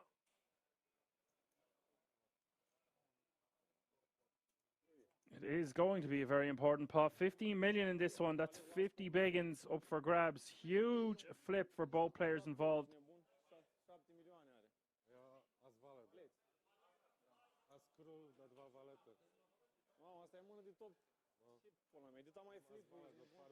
So someone here has a short stack as well, Dan. That's the thing. That's the downside here. Like, it's not like the biggest pay jump in the world here of 2K, but or even 3K, but like there is this situation of him having one big blind, Menga. Yeah, that is actually very important to note, but it's not going to stop Fadiv Nah, calling with no, a I hand agree. as strong as Ace King. But it does suck for Fadiv if he loses this flip because he won't get that pay jump. 7-3 deuce. Gavrila looking very good here. Backdoor hearts, backdoor straight draws working for Fadiv. But needs an ace or a king.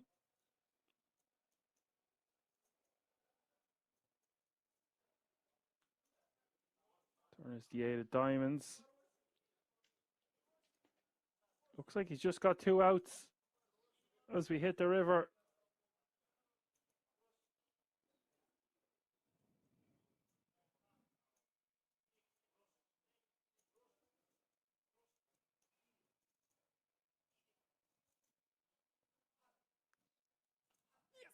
Oh Lord. Oh my God.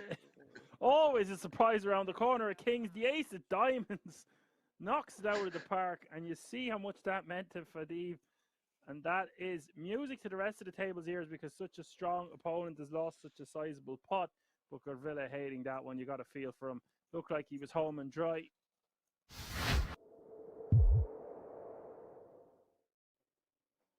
Yeah, you can definitely pick his spots. Definitely pick his spots.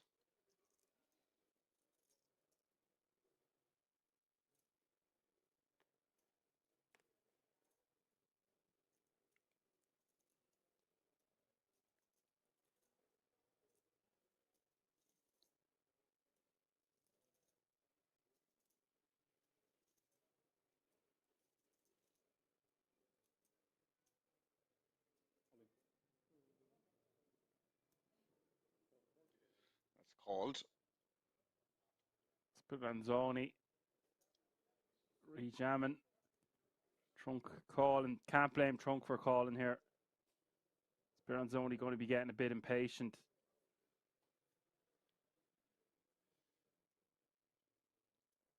Why do I He's feel like not a loving five's life coming? calling. Yeah, it's sub 10 bigs. He's already invested over $1 million. Just priced in. Golden opportunity here, Al, for Speranzoni. 8-4 deuce. It's never easy. No, sir. 5 outs now for the Trunk.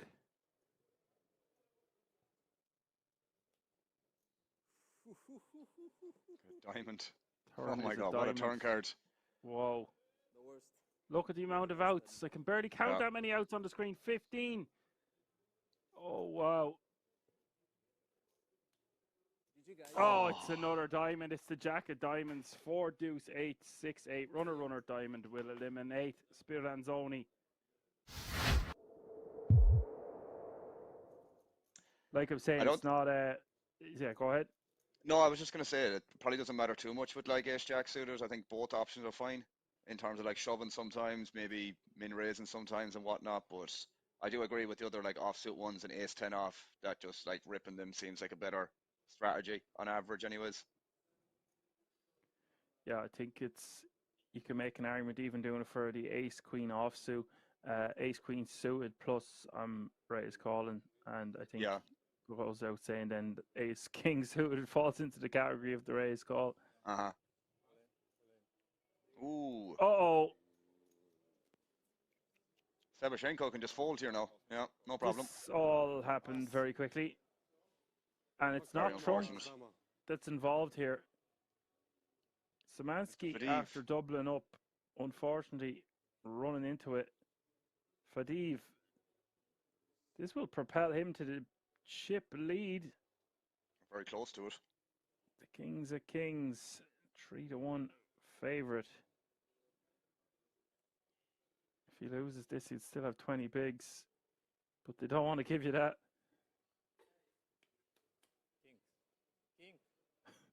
King. Oh my God! It's Queen 8. I don't believe it. Disgusting. That is sick.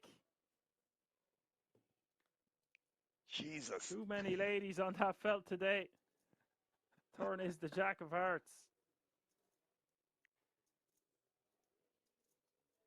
King and a king only.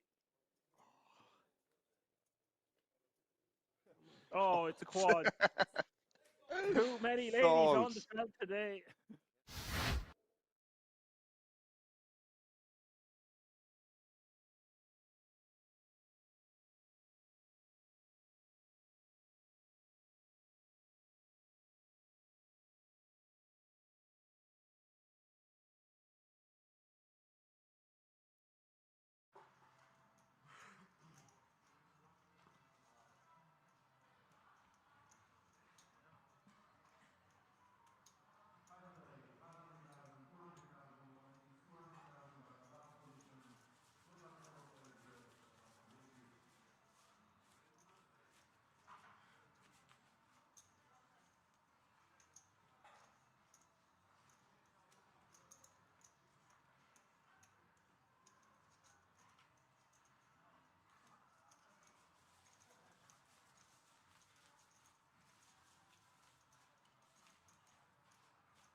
Alrighty, folks, welcome back after the break. I'm just in time to see Adrian open with the Jeffries from the hijack, getting 3-bet from the Bhutan by El Mariachi. Hope you've had a nice break. I had a cowboy steak for my dinner. Don't know if you are familiar with cowboy steaks, but yeehaw! This is the SharkBay 1 million main event. Guaranteed live from the King's Resort in Rosvedov on a 30-minute delay. El Mariachi going to be saying yeehaw here with his aces. Is King, Queen, Deuce, 2 hearts on the flop.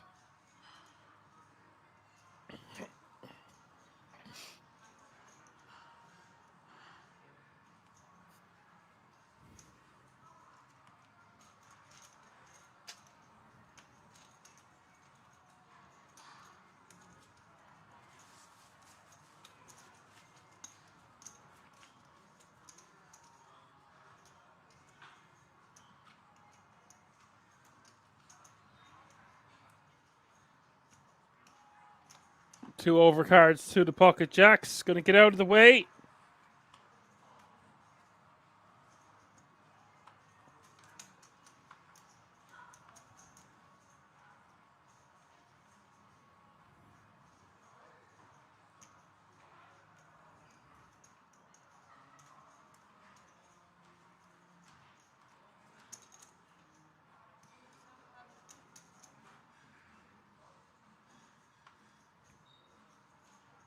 $21 players remaining now.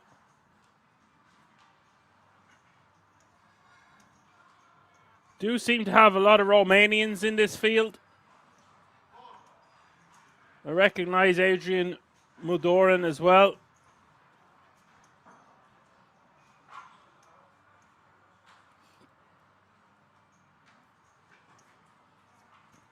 He got a very nice score from the IPS. Thank you, Richie. You are doing God's work there, giving us the info of the players. If you're just tuning in on this Monday afternoon, it's a €375 buy-in to SharkBay. Whether you are tuning in on YouTube or the Poker Room Kings on Twitch, all fish puns welcome. 20 players remaining now.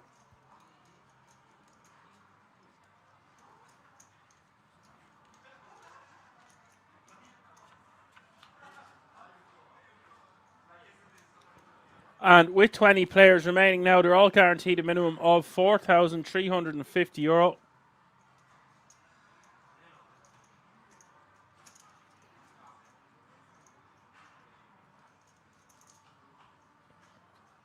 Marcus Yamaguchi.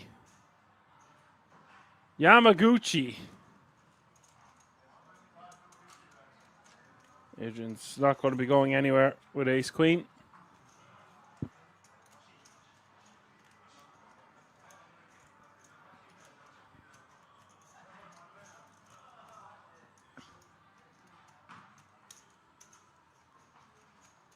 Nice turn card for Adrian. Marcus wants to bet again. Don't really think he needs to be betting here. He's not going to get much value from a deuce or a 4. They're just going to go into the muck. A 9 beats him. An ace beats him.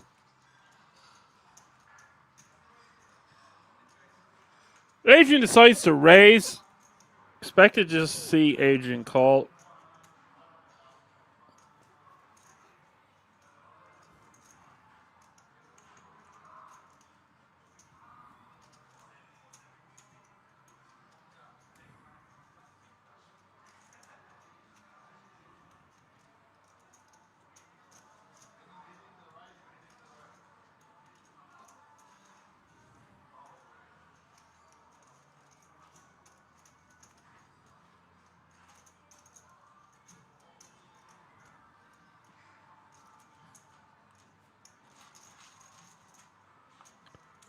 I don't think there's any need for him to raise there. Going to be tough to get called. Does go for it. Doesn't get any external value.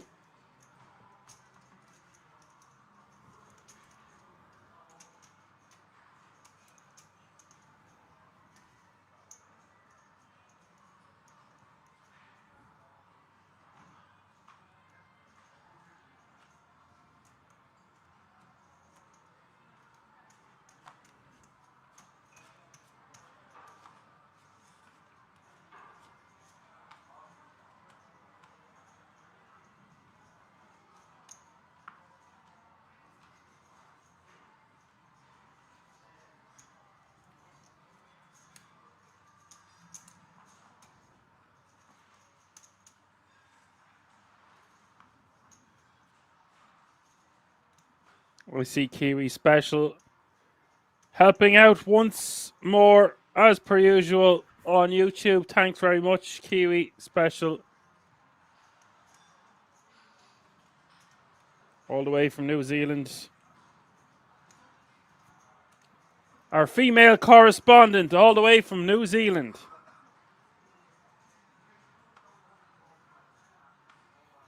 And after the redraw, we have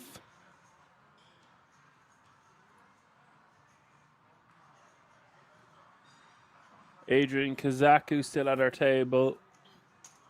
Adrian Modoran still at our table. Catalin Diak, all from Romania, by the way. And El Mariachi, Carl, Richard Kovac, another Sippy. It's Sippy to the rescue. It is Todd the rescue, but I like to say to the rescue. Here I am.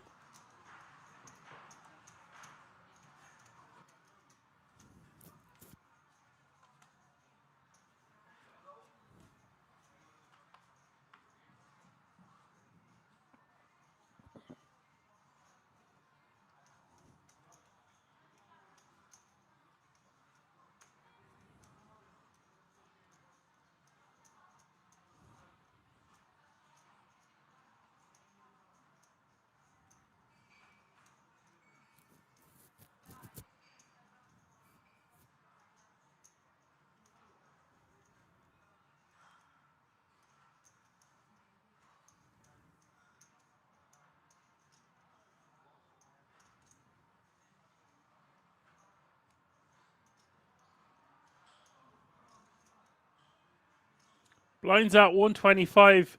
Small blind, 250k big blind with a 250k running big blind ante. That's 125, 250, 250.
$11 bigs with ace-7 suited. Wants to be ripping this one the majority of the time. Sometimes might just min raise with 11.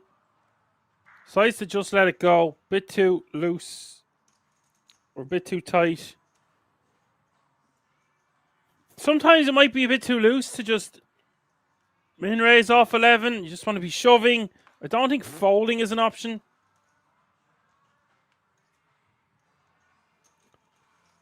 And Adrian now dominating with 63 bigs at this table.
Galguzla, a flag hunter with biggest cash. 52,500 euro. A lot of the remaining players in this field have had scores before.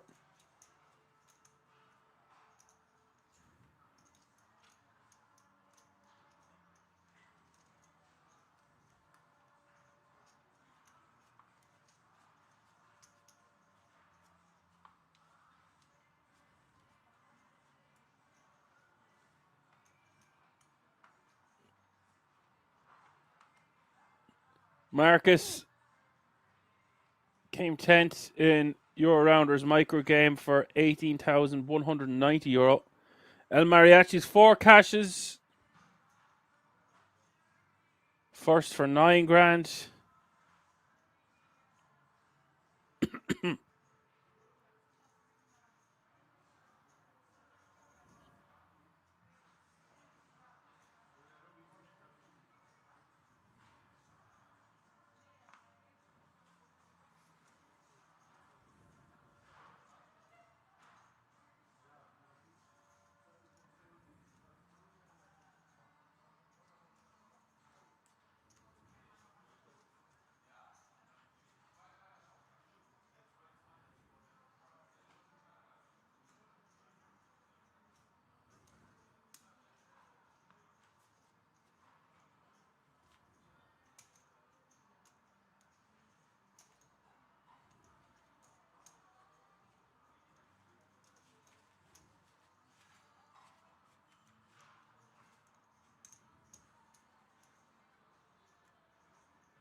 ECW says, look at those hungry sharks in the background. Dun, dun, dun, dun, dun, dun, dun, dun, dun, dun, dun, dun. Arr!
Thanks for your help, Richie. Enjoy your dinner.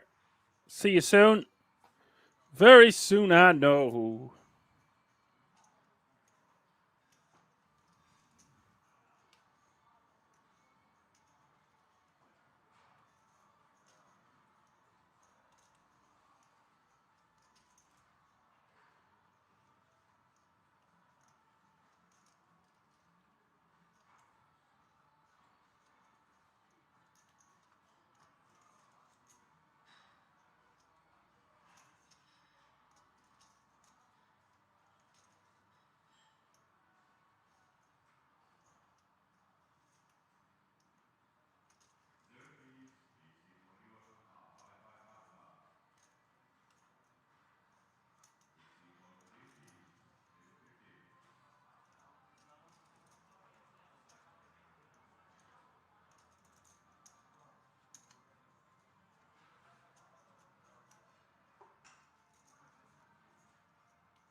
We see the min raise from Adrian on the button with Queen Jack of Hearts and Marcus in the small, going to 3-bet to 1.9 million with Ace King of Clubs.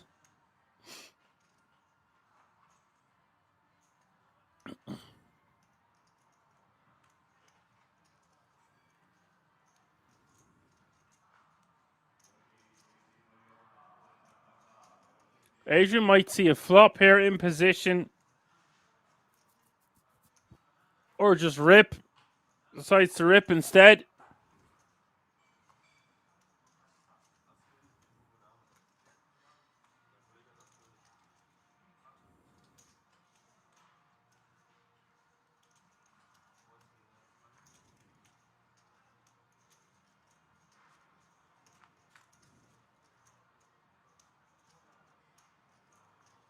Queen 10-8 is the flop.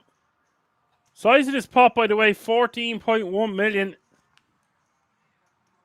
There's the ace.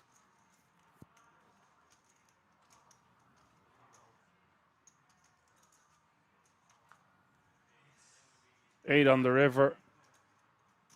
Marcus will survive after that warpy flop for his hand. Pigs the ace on the third. And Adrian back to 34 big blinds. Marcus now with 56.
Oh, Rusty says he 4-bet to 7 bigs and called an additional 20. He 3-bet from the small blind with Ace King of Clubs to just shy of 8 big blinds and called it off for the additional 20 and change. It was an ambitious 4-bet rip.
Well, Mariachi betting 1.8 million here.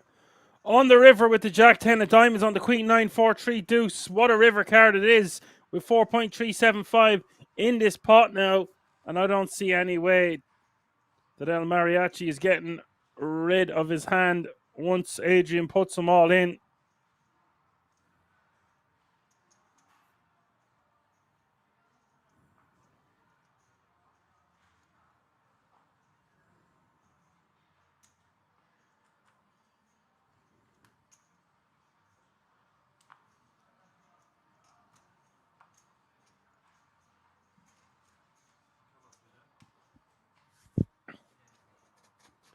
And that just like that, Adrian has put them all in. El Mariachi has called it off. We'll get the bad news. And Adrian now playing 16.725 million. And we are 3 eliminations away from another redraw. 19 players remaining now, all guaranteed a minimum of €4,350.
Pretty sick for Richard Kovac running into the Queens. 98% equity for Adrian Kazaku with his ladies, who just seems to be winning pot after pot. We're going to have 18 players remaining unless Richard can get lucky somehow. Doesn't arrive on the turn. Doesn't arrive on the river, and now Adrian's going to be playing nearly 80 big blinds. Just a scotch south of 20 million chips.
So 18 players remaining now. No pay jump to worry about just yet. Carl min raising with the king 9 off suit from the button.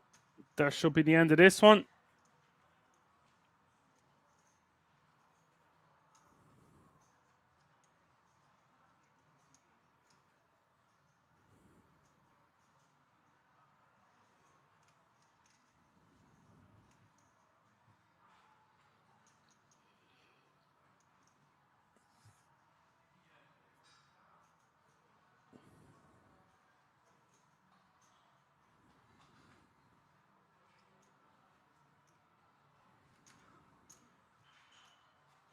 Adrian deciding to defend with the 10-3 off suit. Seems a little bit too wide for my liking. We're not even suited here, brah.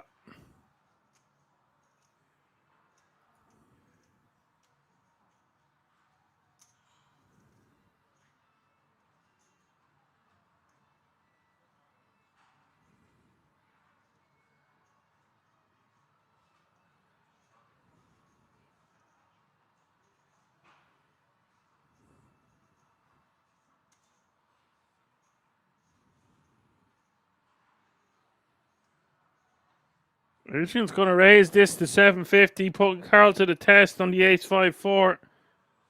Carl has to get rid of his hand right here, right now. And Adrian is over 20 million in chips now. Carl down to 14 big blinds.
Oh, there he is. There he is now. KM is in the house. What's up, KM?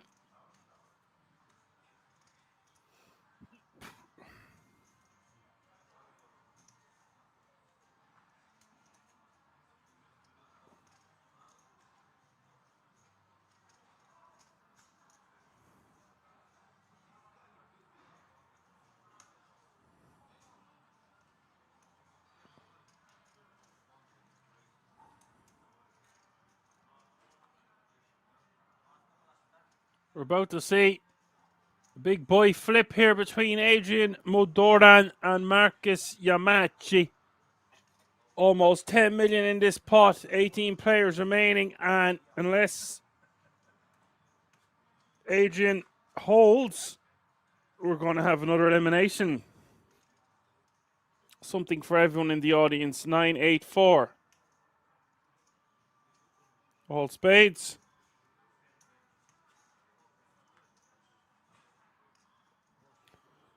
Turn is the 8 of clubs.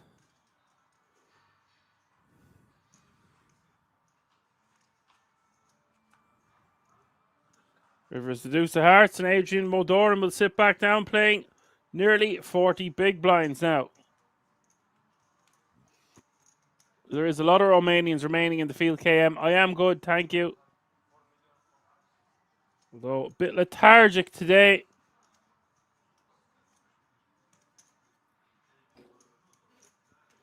Got too much sun yesterday. Was playing with my nephews, etc. I was up from the crack of dawn.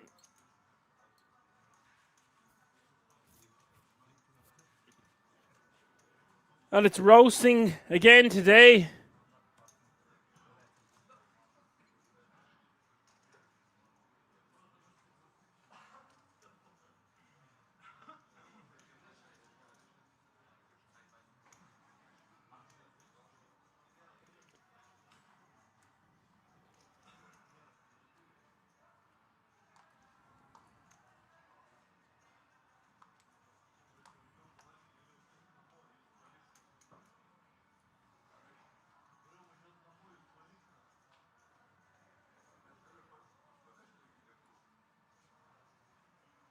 So still 18 players remaining.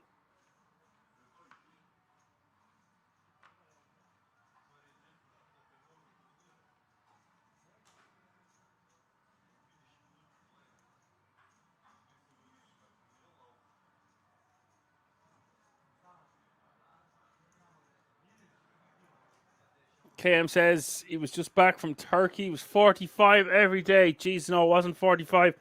I would say more like 25 and hitting 30 sometimes. But I'm in a small room. And in the sun, it can be quite hot. And I'm not a fan of the sun anyway.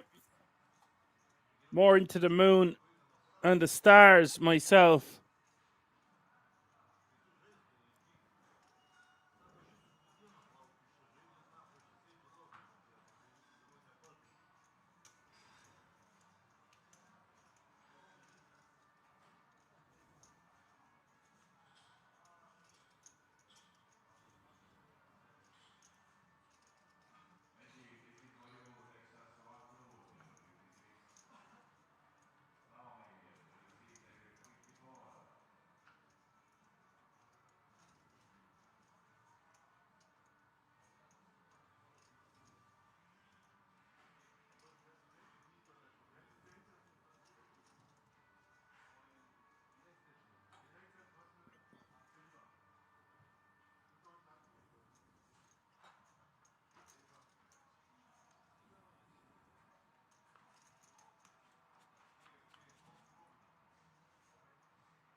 Good shot, straight draw for Adrian and the betting lead against the big blind. Carl, top pair.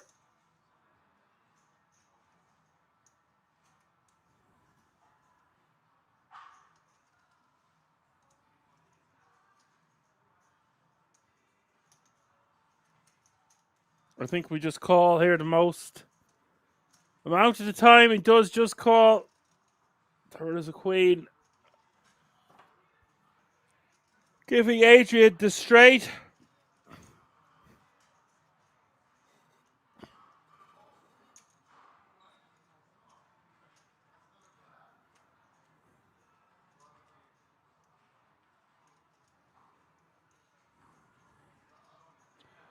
775 is the bet now. It's going to be very difficult for Carl to get away from this one. With top pair, Adrian can just keep firing.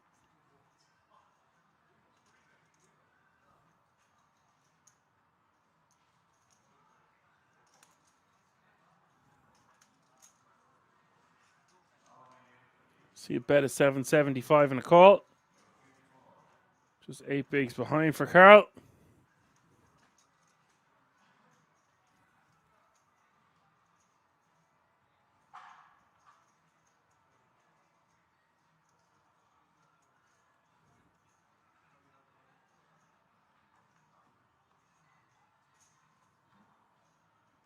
Wow. Carl with 2 pair on the river. Forced to just snap it off. What a life indeed for Adrian Kazaku, now playing 25.85 million in chips, over 100 big blinds. He's hitting everything. What a start it is for this man's day. KM thinks he's going to run like this at the World Series of Poker Europe. I hope so, buddy. I really hope so. 17 players remaining now.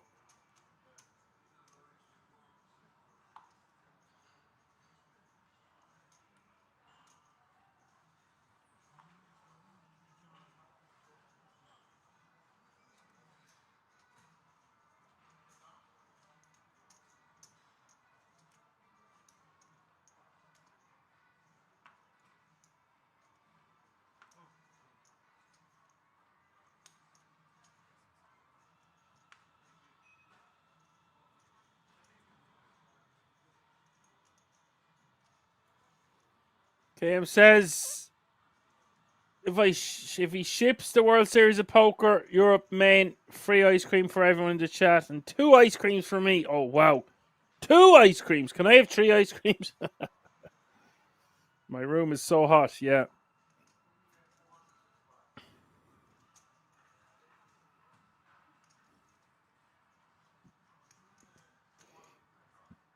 Well, I can't open the window, you see, KM, because there's a lot of construction happening.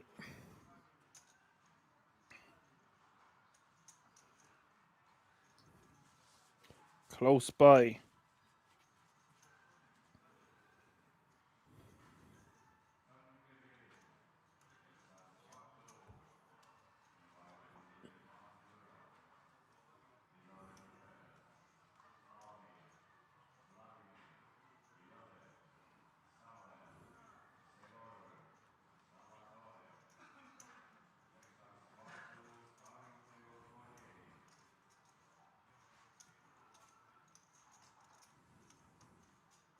A mobile AC unit, says KM.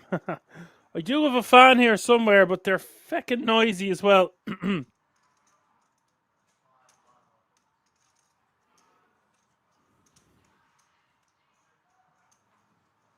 Ciprian Tudorescu shoves all in.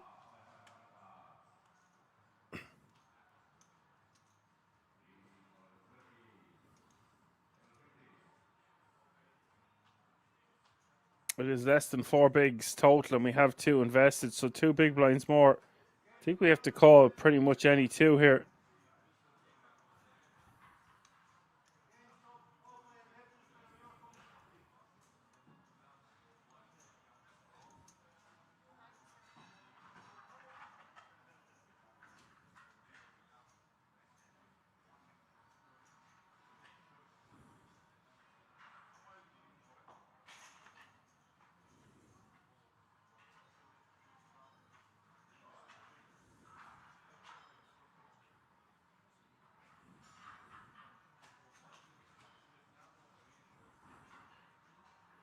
And this is going to be the last hand before the break. As you can see, the top right-hand corner of your screen, there are 16 players remaining now.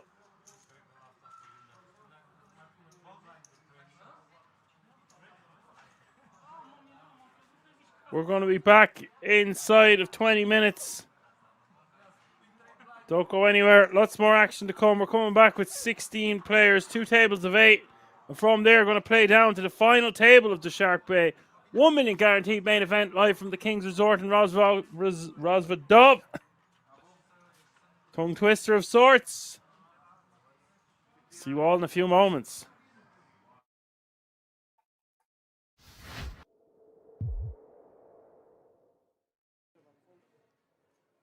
It also seems a bit excessive. It's just really hard to play when you're that handcuffed. You don't want to come through a field of over 2,700 and miss out on that ticket.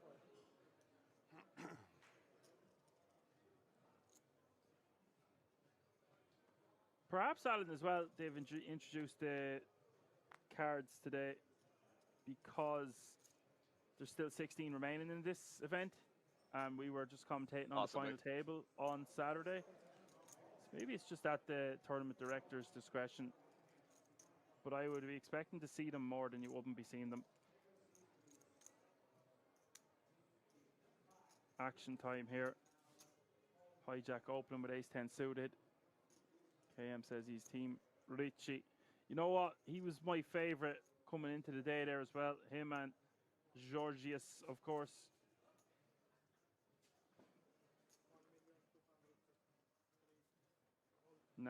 Knows what's at stake here, the 10k ticket, but Jack's just going to be too good of a hand facing a hijack open.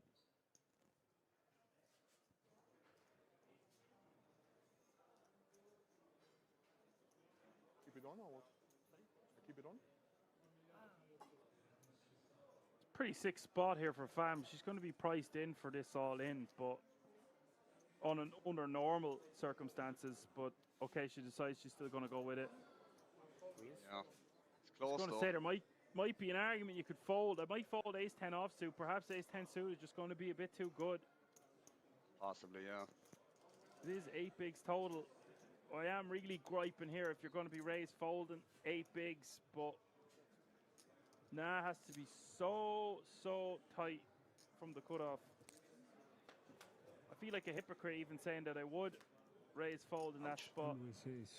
But it might just be one of those hands where you could let it go.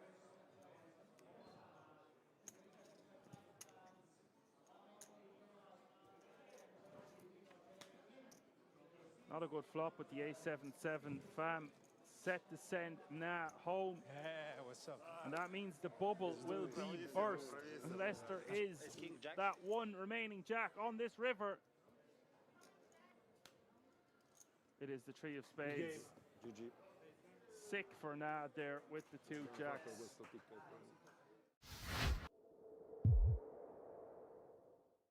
Probably less incentivized to call there, but obviously this is not the same thing in a tournament. So yeah, I don't mind the call. I also don't mind the 3-bet, bro. You're going to get folds a lot there, so can't be bad, but just unfortunately ran into the off Kong from Richie.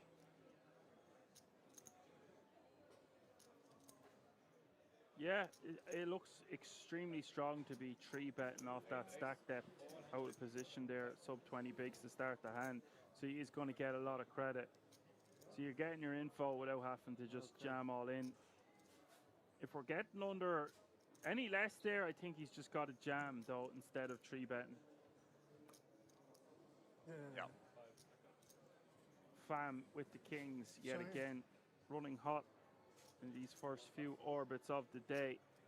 If you're just tuning in, you're watching the €550 World Series of Poker Europe No Limit Hold'em Colossus event live from the King's Resort in Rosvadov. And look at this flock with the aces on the button.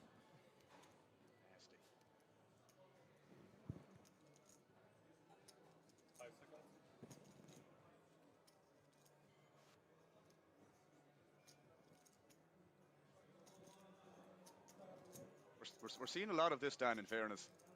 Premiums being dealt and another person picking up something more than reasonable behind. Money is for sure going to be going in the middle. Actually, just a call. Oh, setting the trap. This is sick for both players. Both players probably think they're trapping the other here. Obviously, we haven't seen the flop yet. Richie could close the action, would normally maybe just flick it in there with the 6-5 offsuit, but not when there's 14 remaining. We'll let it go. Oh my god. King 7-5. That is so disgusting. If you're flock, not so much if you're fam. Flopping top set. Wow, we walk. And this looks like music to Flock's ears as well. He's got the ace of diamonds, which blocks some combos, or would want her opponent to have, or his opponent to have the ace of diamonds, because it would have more flush draws. But that king high is going to hit fam's range a considerable portion of the time. So this is such an ideal flop for the flock. And his ace is right here, right now.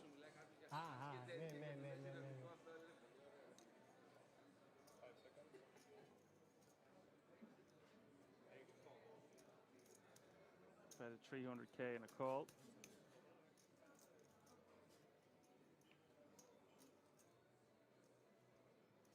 Slow it down a little bit. And the diamonds.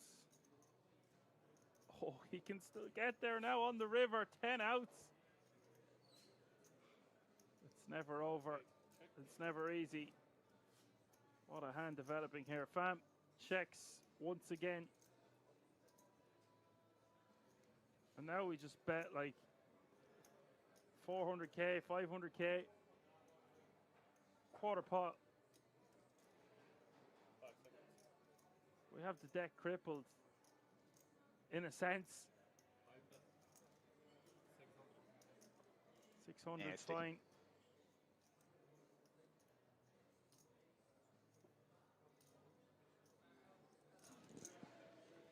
Just fam check call or check jam. There's a lot out there already.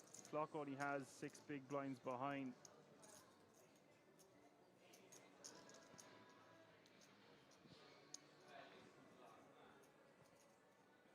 I think just check call here is standard. Oh, I take that back. Jesus. I suppose he's only 1.2 behind, in fairness. Yeah. Think you're trapping, do you prefer? It's just a spot where he's going to be. Aces for sure, no, trapping. Aces for sure. Sempre top 1. Sempre top 1, So sick. fidati. Sempre top 1 sono, fidati. It's just a spot where he's going to be stacking off there most of the time anyway, Alan. He's only got 6 bigs behind. Lui che flatta da lì. Might as well get it in. Cosa deve avere? E tu il trappo, sì. Fortunate. Here's He's not the dead. river. Wow. Oh my god, it's an ace! Holy Sick. jeez. Crazy. Top 7 Always a surprise around the corner at Kings. Succede sempre A uguale. Sorina. Ace of clubs rolling off. Such a K75, lui sick trapagliassi river con for 10. fam. Such a sick flop. K75, check, bet for Flock. Call. Gets Quadri, there flash, on the check, river. Bet, all in, call. Gli assi con l'asso di quadri, river asso.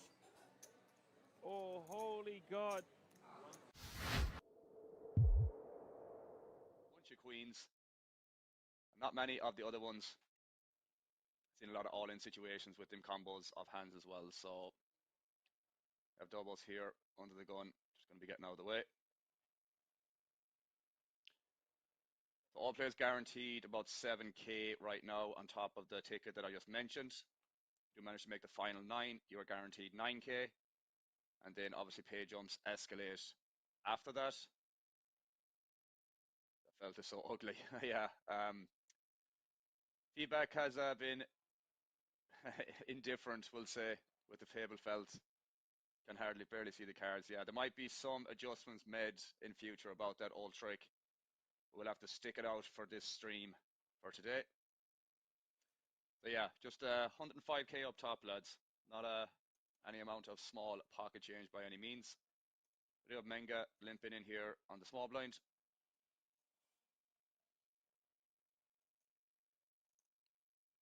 The 10-6 suited. We got Daniel here now in the big blind with 9-4 off. One would assume he's probably going to check this back. He does elect to do so.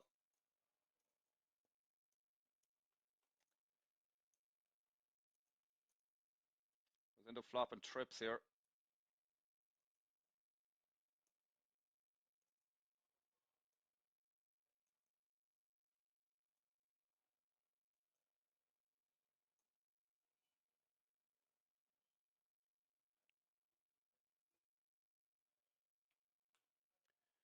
Does go check, check.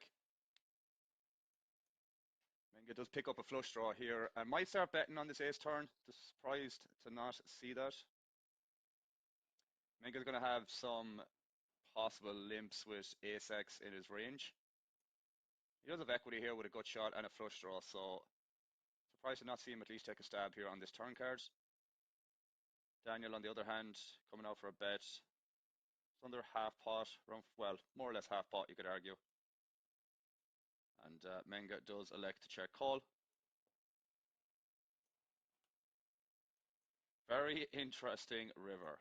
Gives Daniel the full house and Menga the flush. Just check.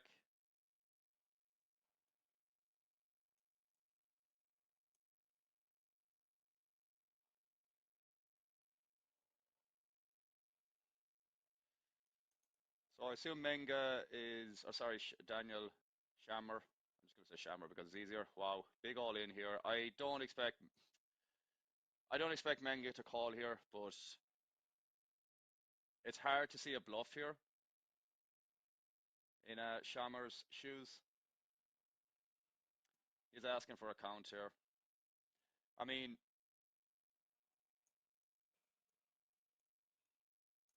it's hard to say what's right or wrong here, but I do think we could find a fold here. Like, is Shammer going to try and bluff Menga off an ace here?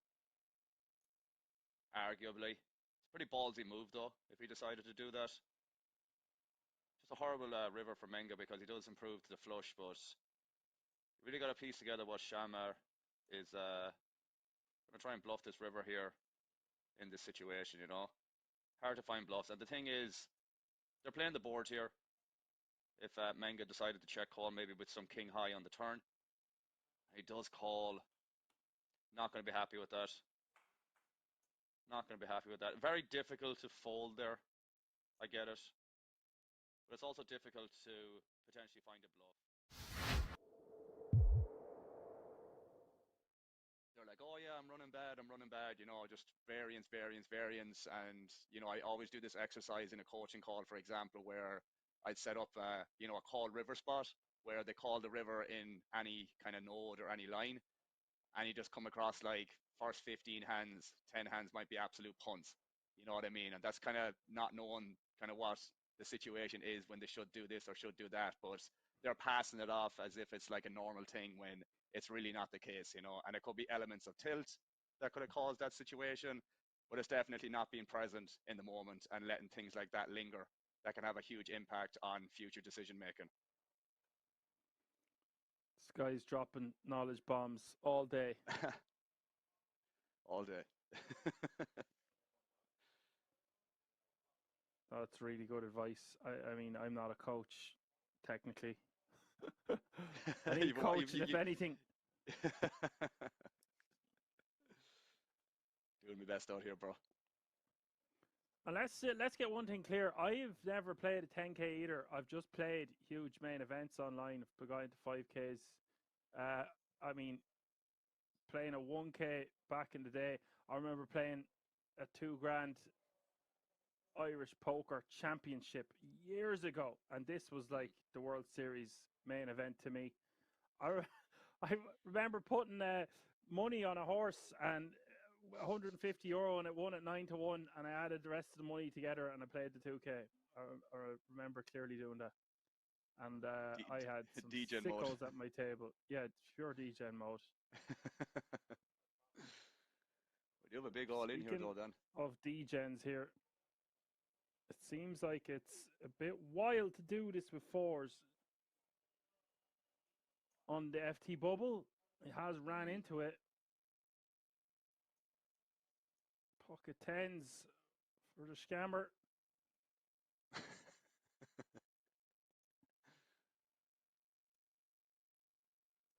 This pot's huge, 13 million. It is. It is.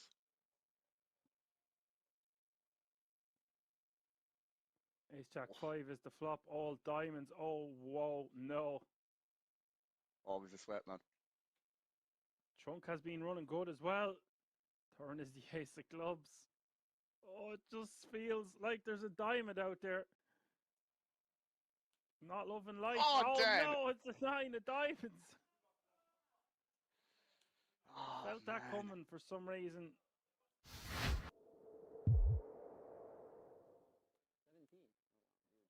17. 50 million. I don't think it was. Oh, he said 15. Yeah. My apologies.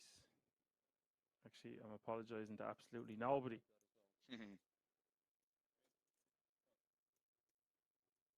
Yeah, 17 million. Just a small pot in the grand spectrum of things. It's actually gigantic. It It's was, yeah. actually great that he still has so much money behind. Maybe I cursed him saying if he loses this, he'll still have 20 bigs. Still, you'd rather have 40. Or whatever it was.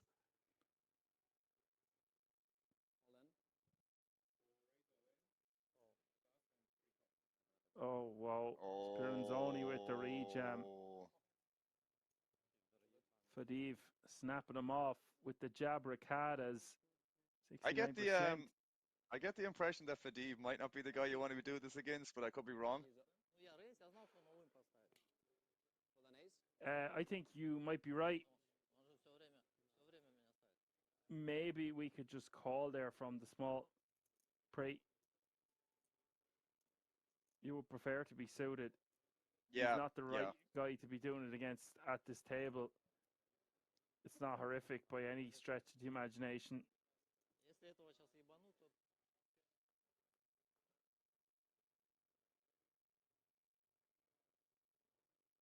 Oh. 7, 6, 5.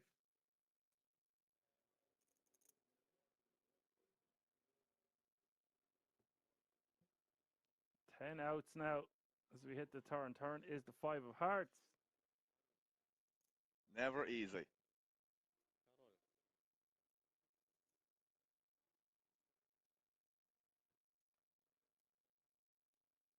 Oh my God. No, it's the 9 of spades. This is so disgusting for Fadiv. 2 all-ins in a row.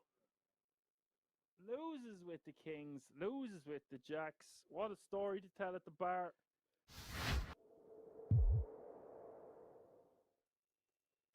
It was a picture of a breakfast, like an English breakfast or whatever, like, and it was like £40 for an English breakfast, full English breakfast. Oh, wow. Yeah, somewhere in the middle of London. Imagine, disgusting price. I believe our friend Connor put up one of them actually on Instagram. Big shout out to him becoming a world champion. True. Had him on stream before. Riding solo now. You're the only Irish contingent I've had in the commentary booth with me. Oh, what do we have here? At Kings, that is. Szymanski raised to 1.4 million. Spiranzoni going to be saying goodbye to about two-thirds of his stack here. Unless he gets lucky. Kings again? Kings Jesus again. Christ, that's right. Kings in this tournament. It's true. He's right. The amount of times kings, queens, aces have been dealt in this tournament and jacks is insane, bro, in 100 hands. Insane.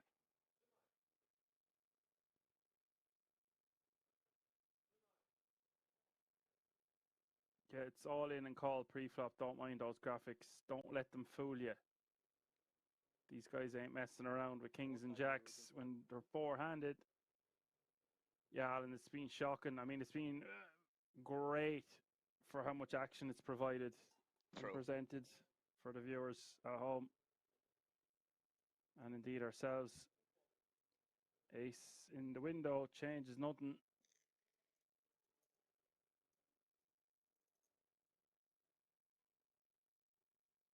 Long may it rain with all these big pairs, by the way. It just provides so much fun. It does. Turn is the 4.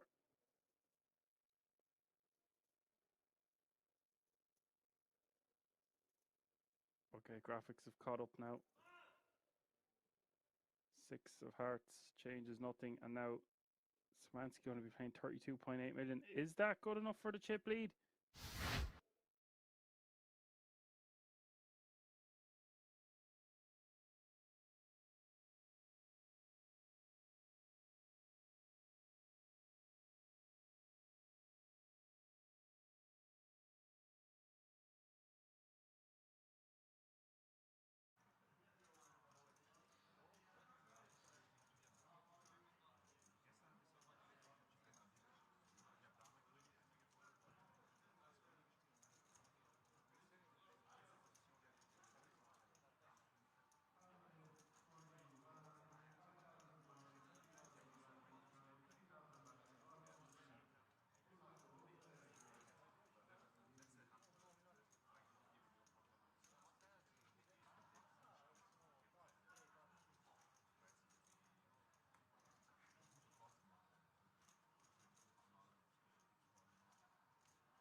And it has indeed been the Adrian Kazaku show. Well said, KM. 16 players remaining now. All guaranteed a minimum of €4,350. 150k is the small blind. 300k is the big blind with a 300k running big blind ante.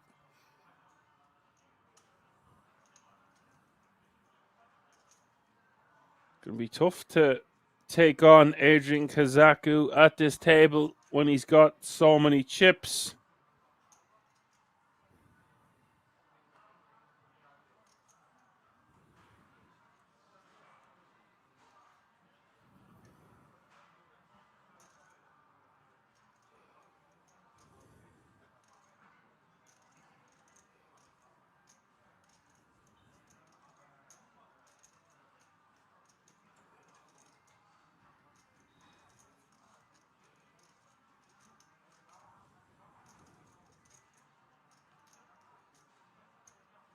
We do still have Sippy in the mix with a very, very healthy stack of 66 bigs. Or had. Less than 10 hands to go. Peter 3 bets to 1.85 million. From the small blind with pocket nines. Dirk opening from the button. Off this stack size. Maybe he just wants to shove 15 bigs total on the button. With the king queen offsuit. Dirk is going to call.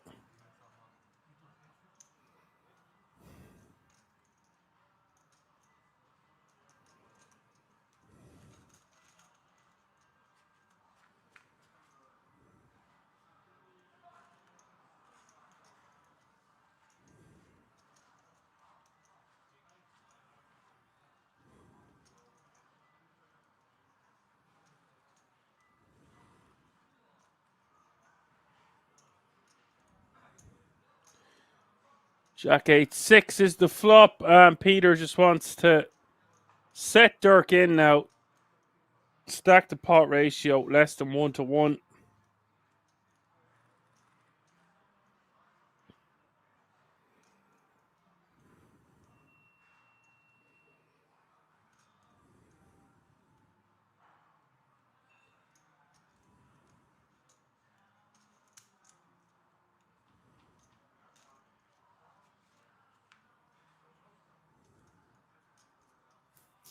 Dirk's going to call for that amount on the flop. On the Jack 8-6.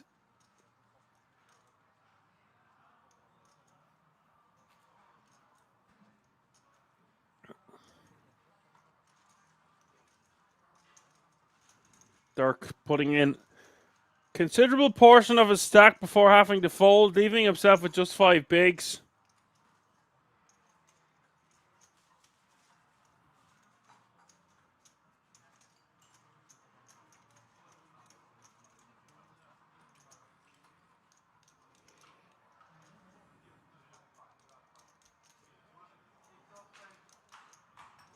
Richie is back from his dinner.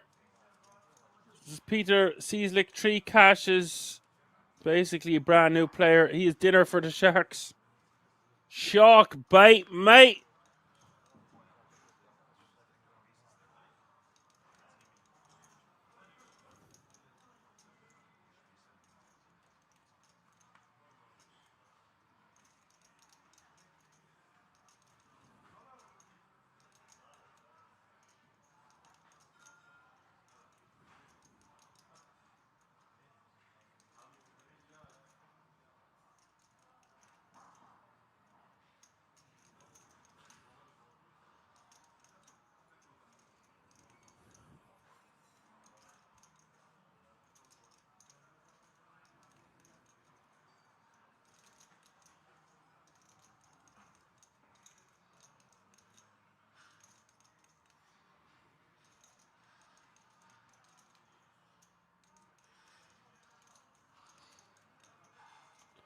€132,500 for the eventual champion.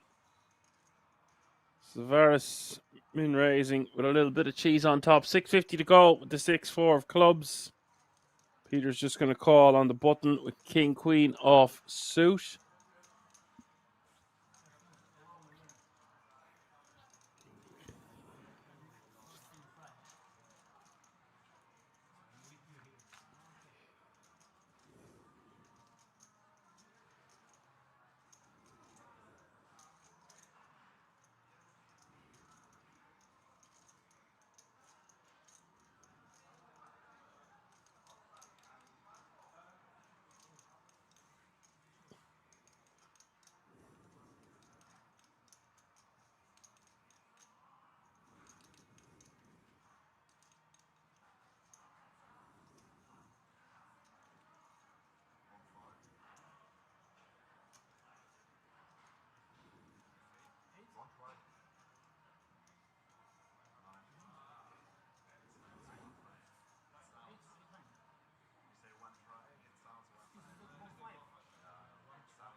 $900K is the bet. And Peter hoping to take this one away.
This one could be a huge entanglement between Adrian Kazaku and Peter.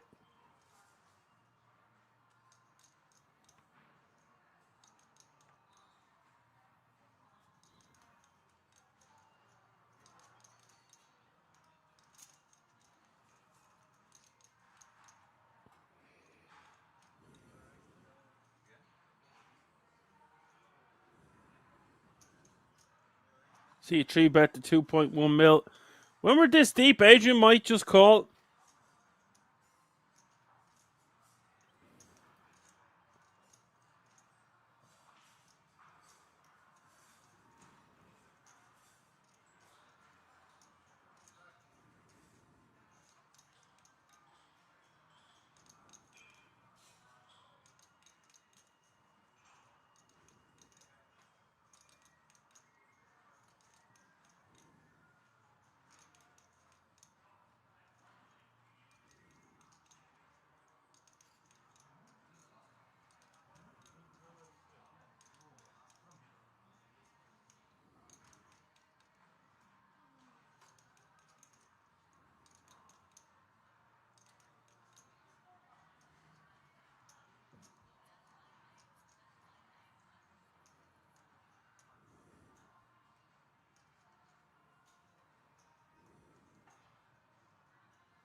And he does just decide to call. Cam says he's not the calling kind of player.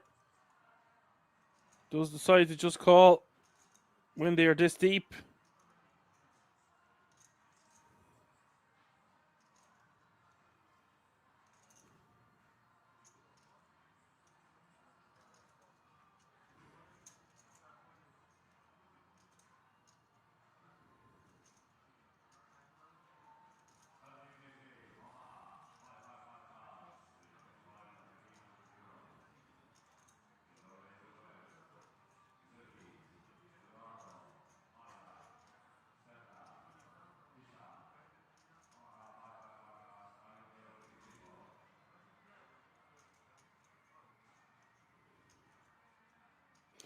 Peter bets 2.4 million.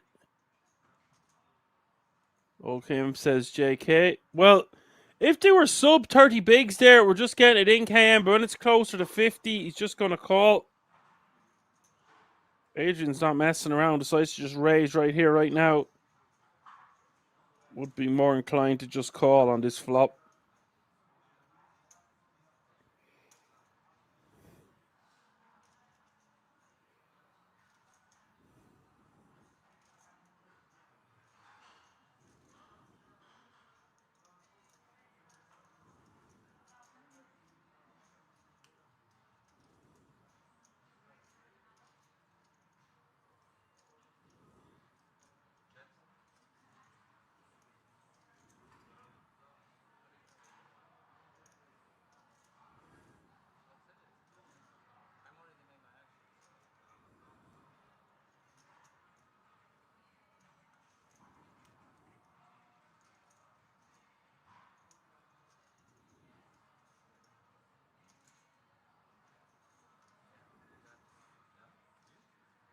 Peter will eventually let it go.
His last 5 bigs here for Dirk. Cyprian makes it 6.25 to go with pocket nines.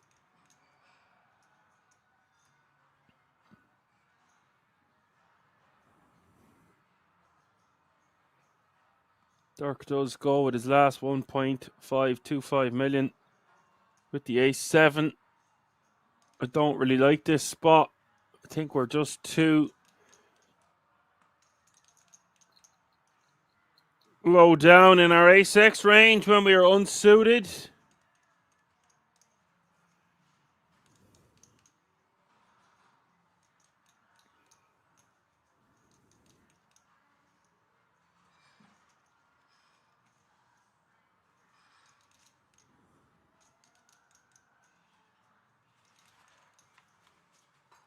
It is all in and call.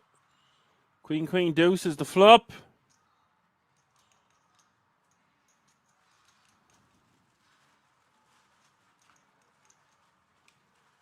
Turn is an ace. That's a great card for Dirk Reinbach. The best of cards. River's the ace of spades, and Dirk Reinbach is going to sit back down. KM says he'd rather shove blind from under the gun than shove over and under the gun open. Well said, buddy.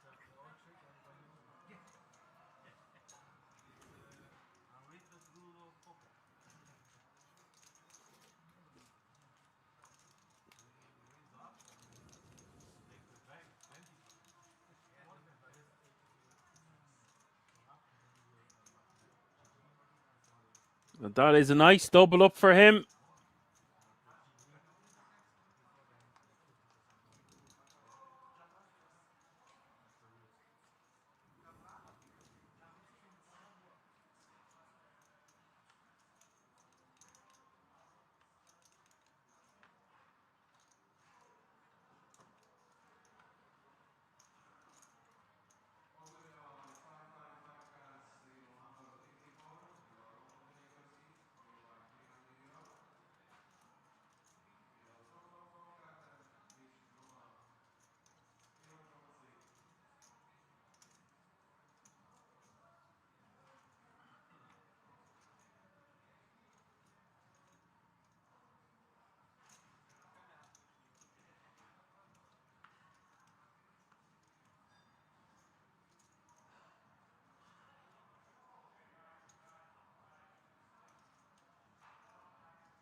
Adrian is going to put the pressure back on Florian here. Florian open with the king 10 offsuit from the button.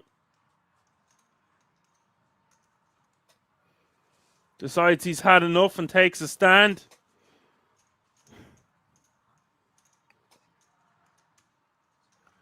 Strata says, man, he was all packed and ready to go to bed. Now he has to play more poker. Poor boy. Now you know how I feel sometimes.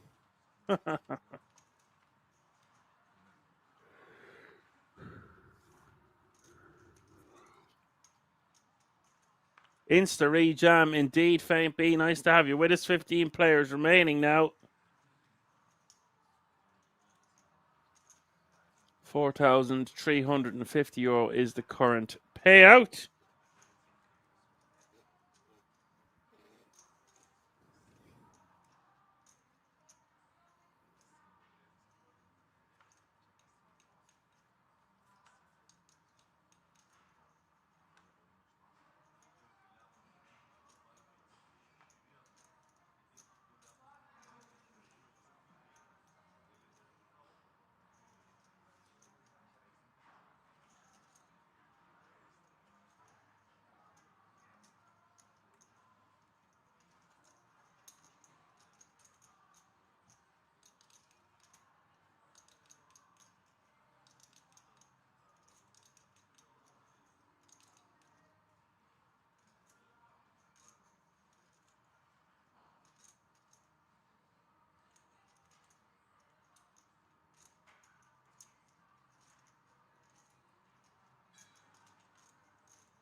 That's insane play there by Savaris, raising on the turn, undeterred by the bet. And Dirk puts a stop to that with trip kings. We'll take that one down. The Queen 8 releasing almost immediately.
Varus betting 1.3 million here on the turn.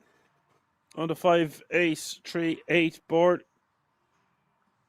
Peter just with 10-3.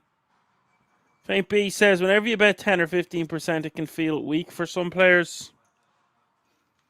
I'll have to be betting 10 or 15% more often then.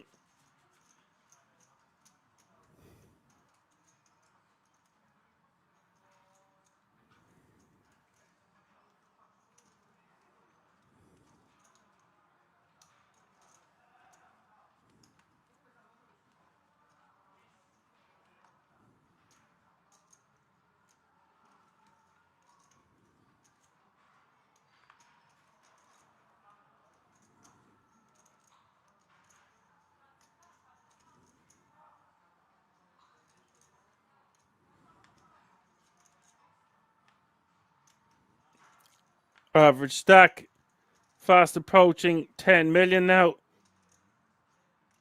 Still 15 players remaining. Still many sharks in the water. Just look at those graphics in the background. Fantastic. Euro rounders.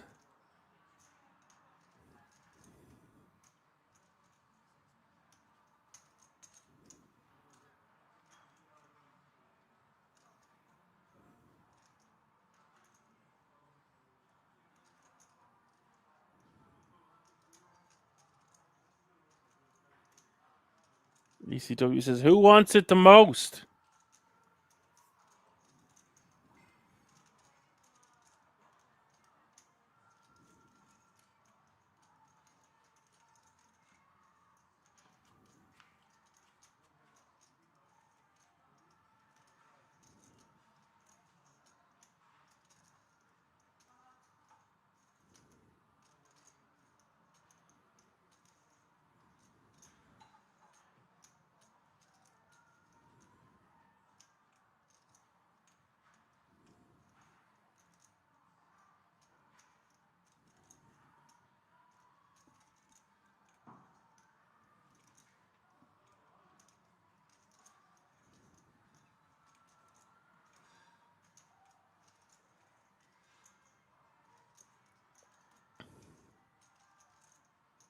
Peter just going to bet 400k on the 9-8 deuce. 2 spade flop and dong he. Donkey. Donkey will let his hand go. Peter's going to take that one down.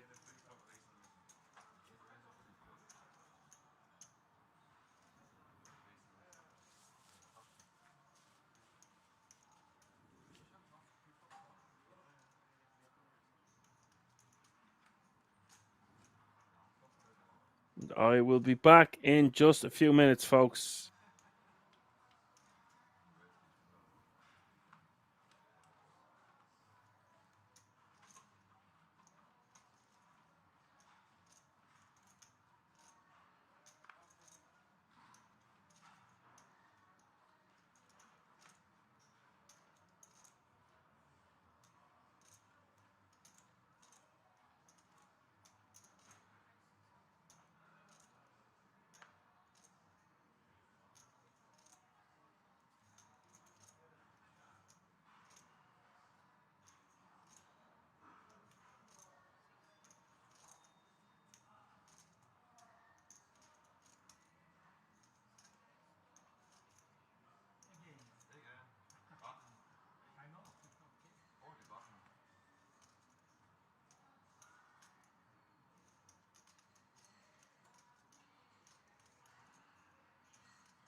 Alright, folks, what's the action? Doesn't look like I missed much. Only Adrian Kazaku winning pot after pot. Now playing 33 million. Well over 100 big blinds. Florian Bock picking up kings under the gun.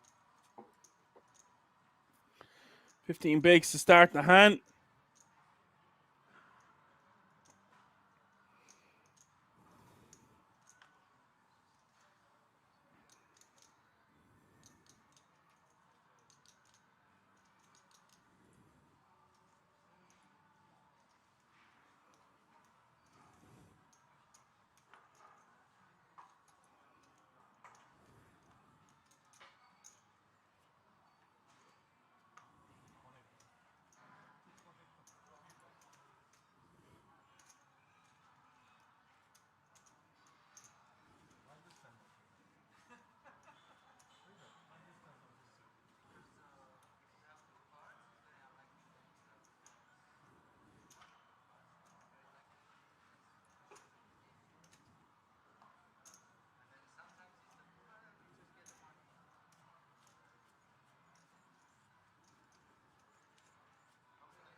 Thirteen players remaining now.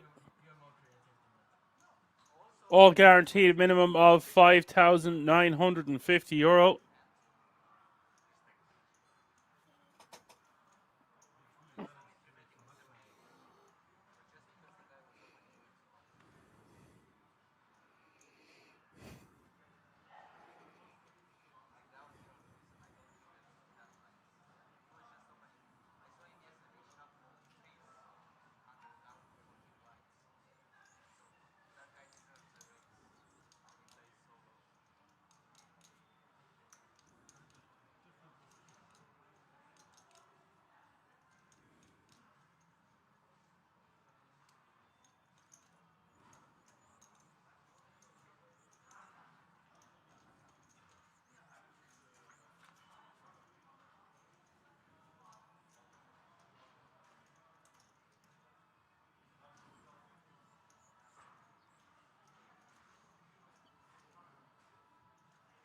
And for Adrian, he just wants to keep accumulating chips the way he has been. Has a stranglehold over his opposition.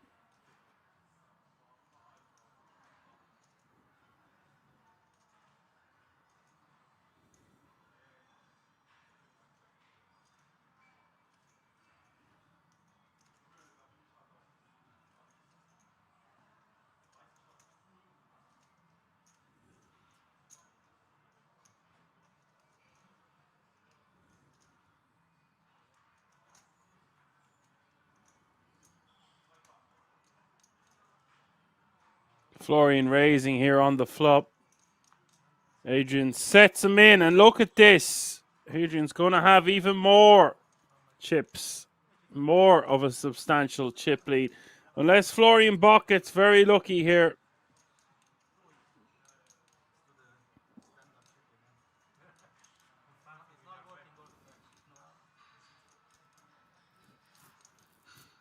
Turn is an 8.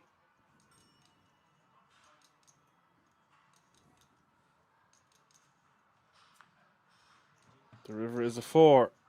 We lose Florian Bock in 13th place, and that means 12 players remaining now. 2 tables of 6, 3 eliminations away from the final table.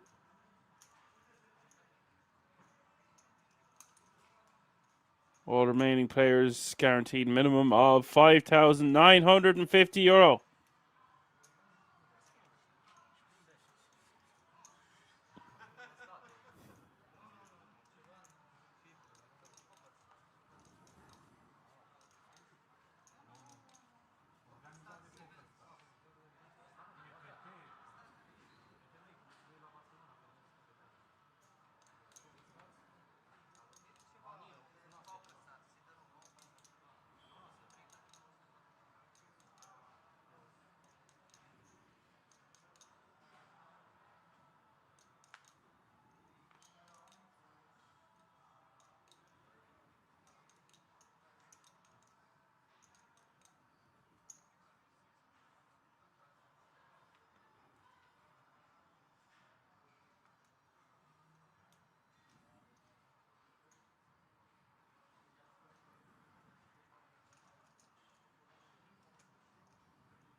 Dirk just shoving with ace-5 suited. Not a fan of this for this amount of chips.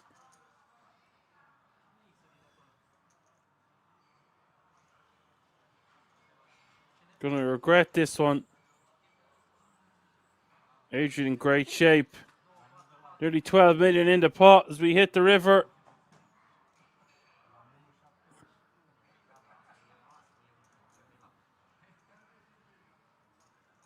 You do have to have some bluffs when you shove. I just don't think it's been that kind of a day. King 10, 6, 5.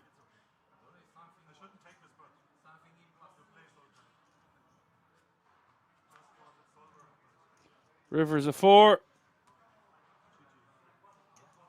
Adrian going to be playing 46 bigs now. 11 players remaining, and we are 2 eliminations away from the final table.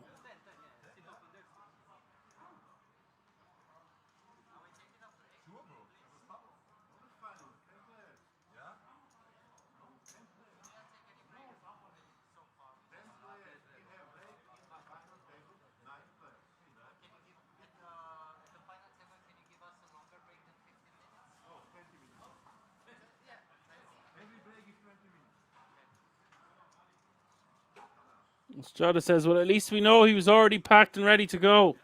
Strata's being very, very funny today.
Dong checks it over here on the turn on the 9 Jack 4 6. Thought we might see him continue firing. Decides against it.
And Richie says Donkey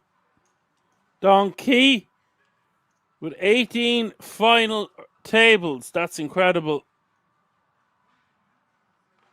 Another guy we recognize from Kings, of course.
And with the blinds at 200, 400, 400 now, 10 players remaining. We're on the final table bubble. Peter making it just over $1 million to go with the 5-3 off suit. We'll take that one down.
ECW King says the Sharks want some blood. Is the King in or out?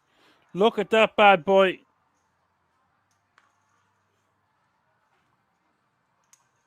Those are some big ass sharks. I don't see any orca whales. They're even more dangerous again. Orcas are some of the biggest whales on Earth.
Average stack almost 15 million now. Adrian makes it 1.2 to go from the cutoff with Ace King offsuit around the Kazaku in the small blind, playing nearly 40 million chips. Ace 4 offsuit just wants to let this one go for a full 3x.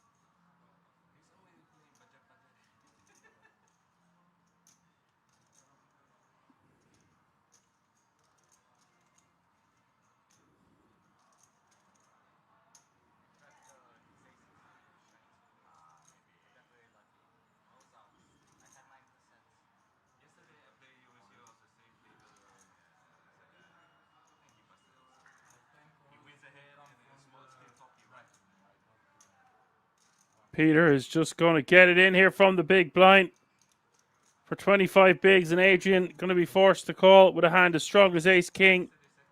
It's going to be a giant flip.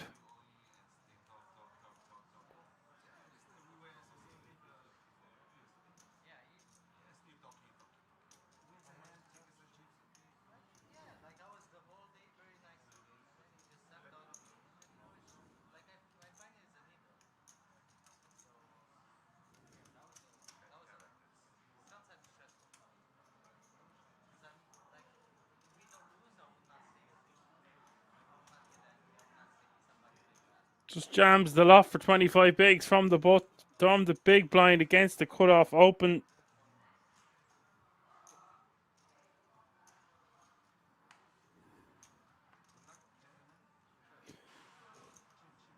And remember, folks, €5,950 the current payout. Final nine going to all get €8,281.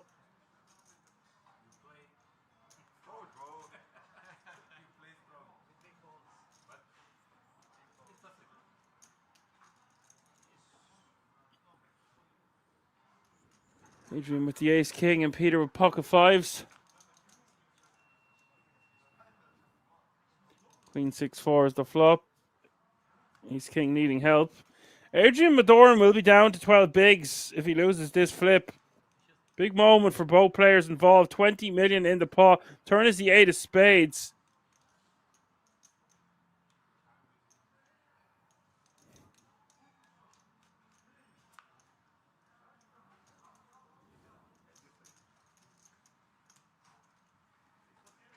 The river is the 8 of diamonds.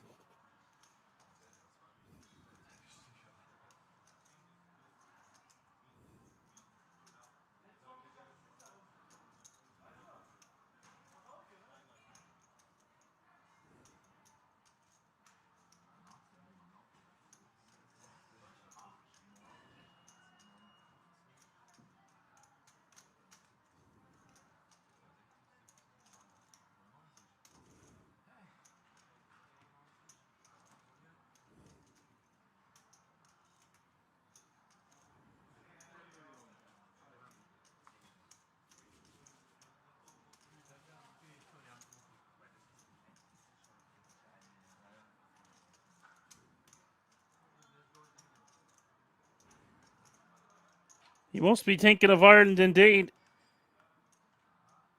Did just grip and rip.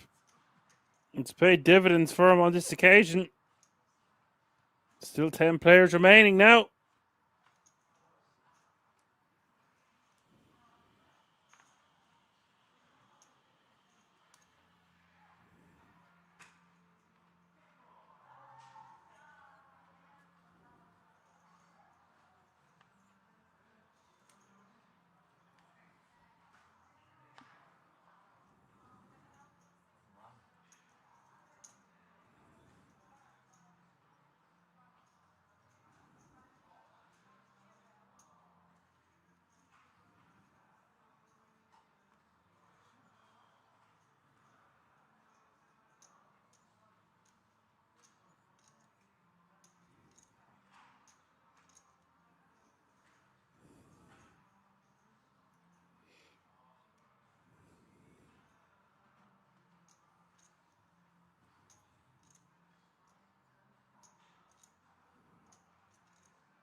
Peter making it a full 3x from the small blind with 9-3 off suit.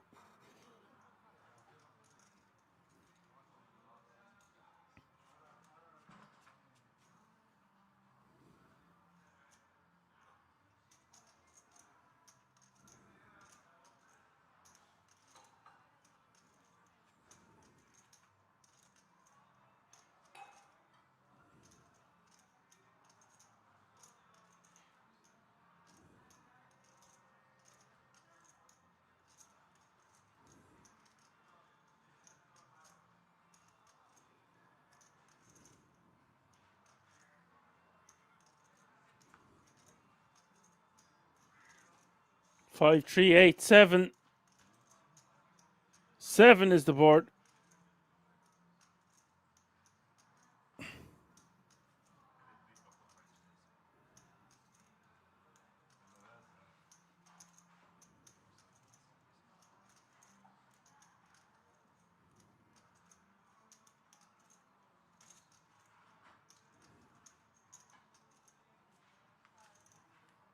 He will take that one down with the range advantage.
The button opening here with the Queen 9 offsuit. Adrian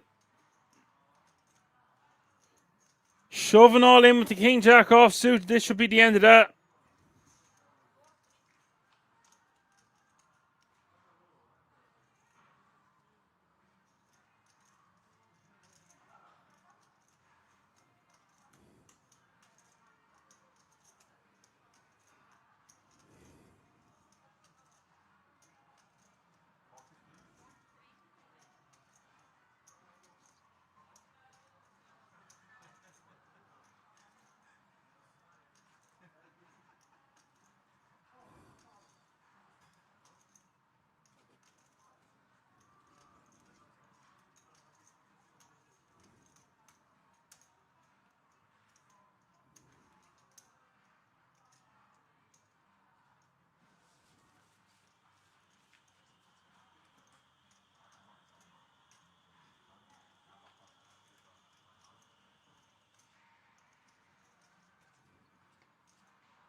Rusty says maybe he wants to gamba, or maybe not.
Adrian's going to shove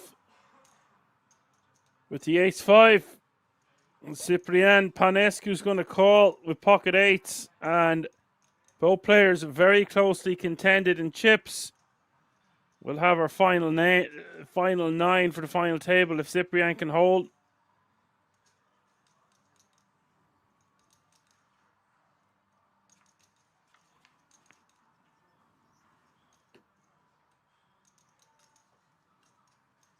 Queen 9-4 is the flop. Adrian needing a lot of help as we hit the turn. Turns a little bit of help. 5. Needs another 5 to make him get down now. Otherwise, he is going out the door unless it's an ace or a 5. It's a 9. Cyprian taking that one down. And we have our final 9 for the FT, folks. This one is set to be a very fun final table. We're coming back inside of 25 minutes for the final table of the SharkBay main event, where the winner is going to take home a very chunky €133,250. And let's not forget they've all secured the 10K ticket to the World Series of Poker Europe. So we don't have to worry about those ticket bubbles. I don't think so anyway. Don't go anywhere. We're going to keep it right here. See you all in a few moments.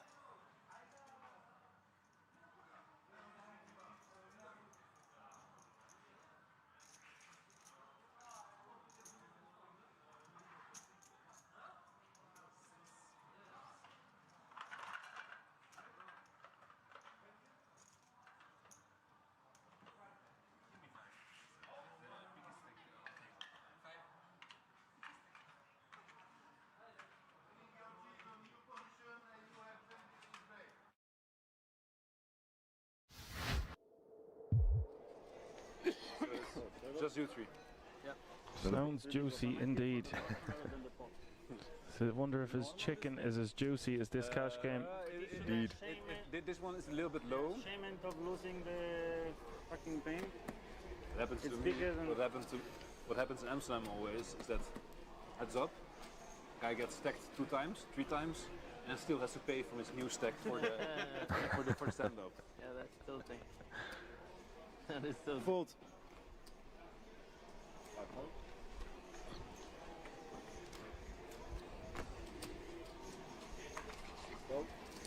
Bunker. Raise 1,000.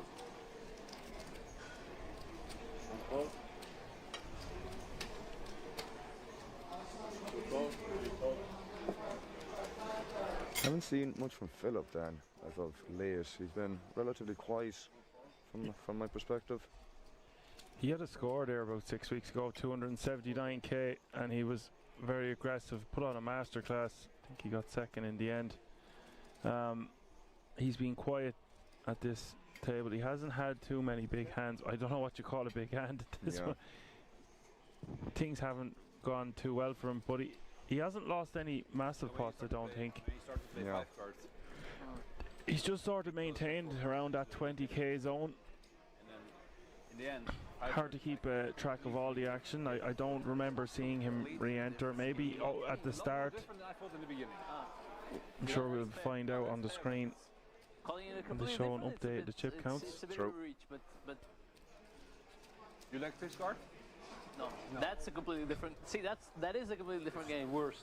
It's the worst. Who likes to play that shit? I really, because it's the worst, man. It really is the worst. So many people say that as well. So Yeah. it's So it's not even fun for flips. it's just no, for flips it is fun. What do you mean? Yeah? Just because you're dead less often, so you can sweat to the river more often. If you keep it close, yeah. But it's just terrible. Oof, Yeah. just another. Impossible to look at your cards. That's another one. But it just plays terrible. I don't know why. It plays terrible. I guess because The way you feel about this card, a lot of people feel about 5 cards wrong. oh come on, I don't think so. You think? You think people call 5 cards a stupid game?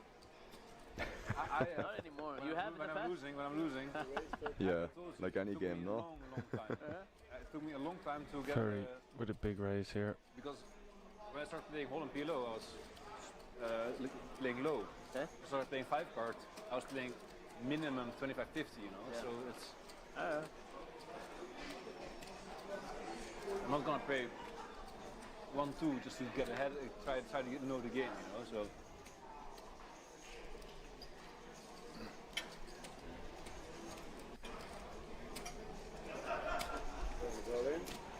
I had kings. Twice? What is going on here? Look, I had kings. You had kings? I had kings. Like what the fuck? 3-way all in. How do you fight Redraw? Huh? I had kings. I'm like, I had race all in. Really shit With 46.8k in this pot. I like my hand a lot. Max with 58% equity. Very flopping a set and is still Oh, now it makes sense. Kings, king, jack, and jack. just Wow. 33% to win this hand. Who has the ace queen? So twice, right? Yeah, twice. Yeah, it's done.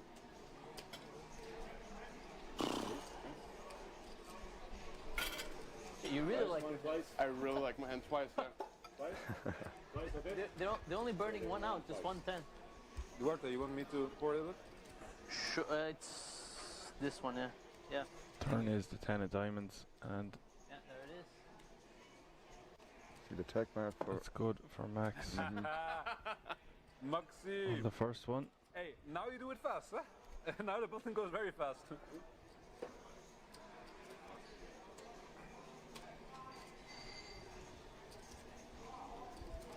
There's the second run out. It's the 8 of spades. No spades, no good. This you? 7. Yeah, that's me. 50-50 between Ferry and Max as we hit the river. River is the 9 of hearts. Max wins both of them. Oh, we all. Wow. Oops. So I'm out. Straight.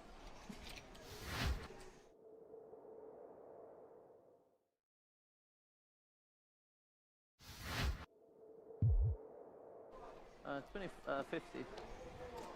Please. Thank you.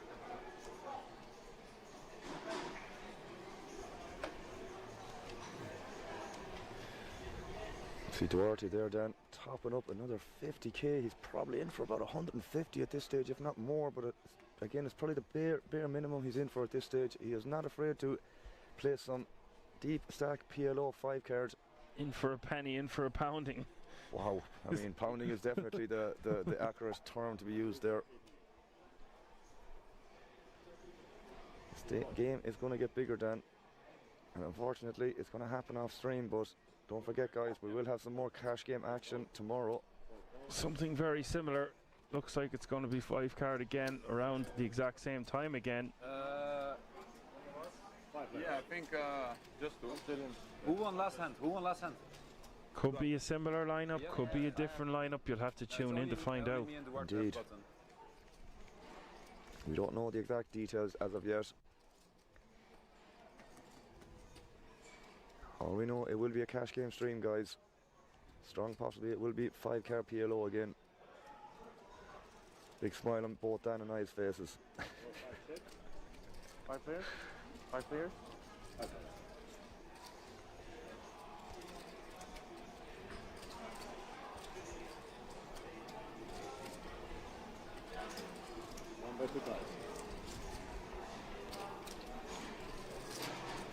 Thank you. Philip betting 2k. Bottom set.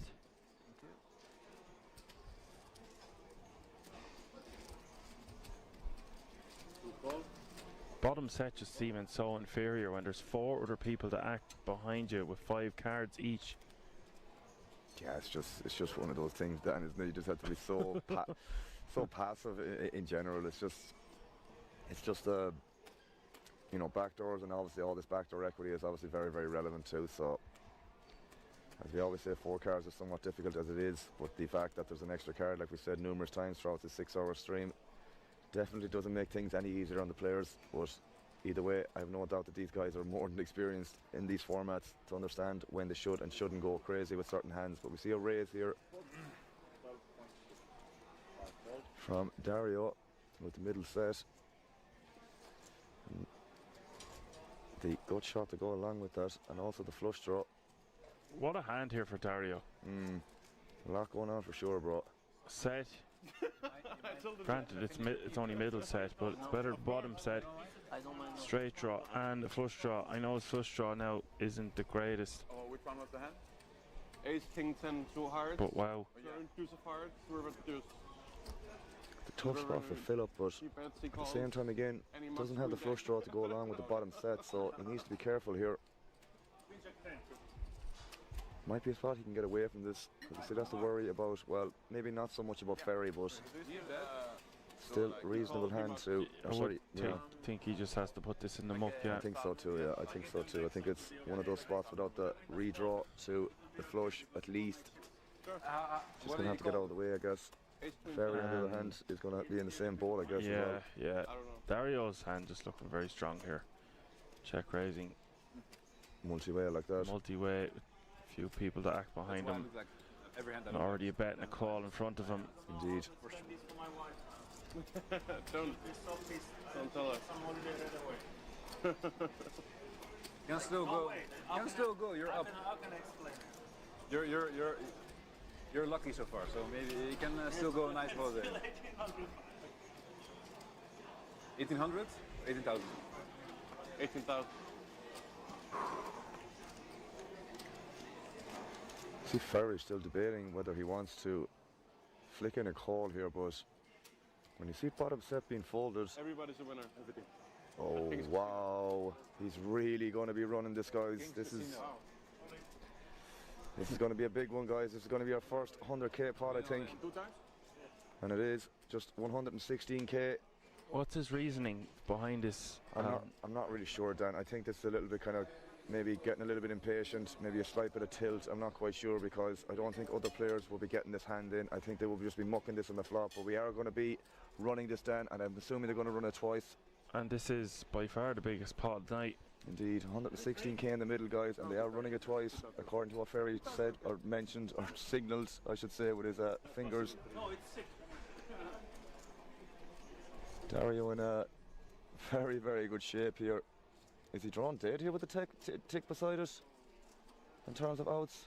Because he does block a lot of Ferry's outs here with the 3. It's like Ferry has a wrap, but it's not the greatest of wraps. That's a different chop than we know in Holland. That's a. It's really called a Colombian chop on the 5. This is gonna. Okay. I think he has less. The Ferry can't win. This is the problem. He's literally getting this in dead. It's really, really bad shape here. He's dead. So sick. 116k. I don't think Dario can believe this situation. I just think this is a spot where Ferry doesn't have to do what he did, and he ended up doing it anyways. Turn is the jack of clubs. And that's it, Dan. GG Ferry for the first run out. I mean, wow. GG Ferry full stop, I guess. Unless someone mentioned in the chat that unless the graphics counter is accounting for the mucked cards, which could make sense as well.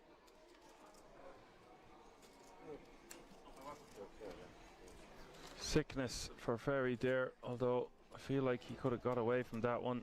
I do think so too, mate. Dario going to be playing 122k, which is more than he would have if had he won the title as last night. I mean, he got 50 anyway, but I'm saying this is more than first. This pot is more than first prize for winning a 2k pot limit Omaha bracelet event that we commentated on last night. And this is why I play cash games, Dan.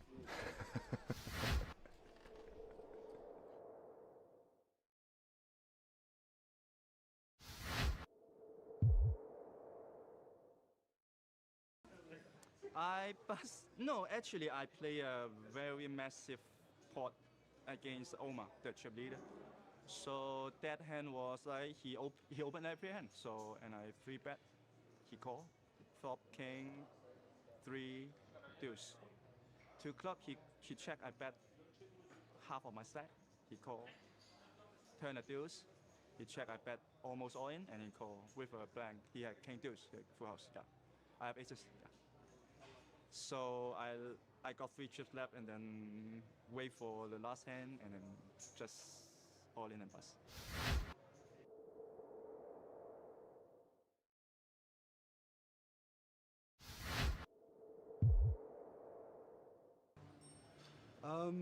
I bust in a pretty standard way, I guess. I was fairly short, and the guy on my right limps, and I just checked behind him. He was in the small, I was in the big, and I flopped a set, which is fantastic when you're, you know, and we got it in. He had a flush draw, and but he didn't make his flush, but he hit a runner for a straight. But it was like, I was winning to the last card, so I was in there with a chance. Sweat, man. Always a sweat. 10 of diamonds hits the river. Kim going runner to eliminate Boatman in 5th place, and he looks disgusted. It's been a pleasure. But really, the pot that did for me, I nearly folded earlier when the guy had kings, and he'd re-raised me, the guy who was the short stack at the table, and I nearly didn't.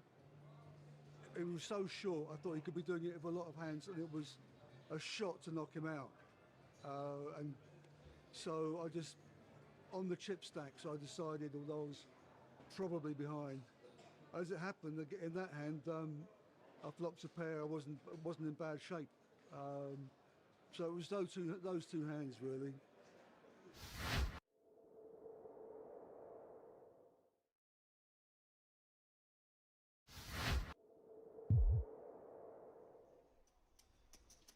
Both Morone and Saka guaranteed career best. Dina Cola with kings for the 3rd time since we jumped in the booth, Randy, which has been only about 20 minutes or so.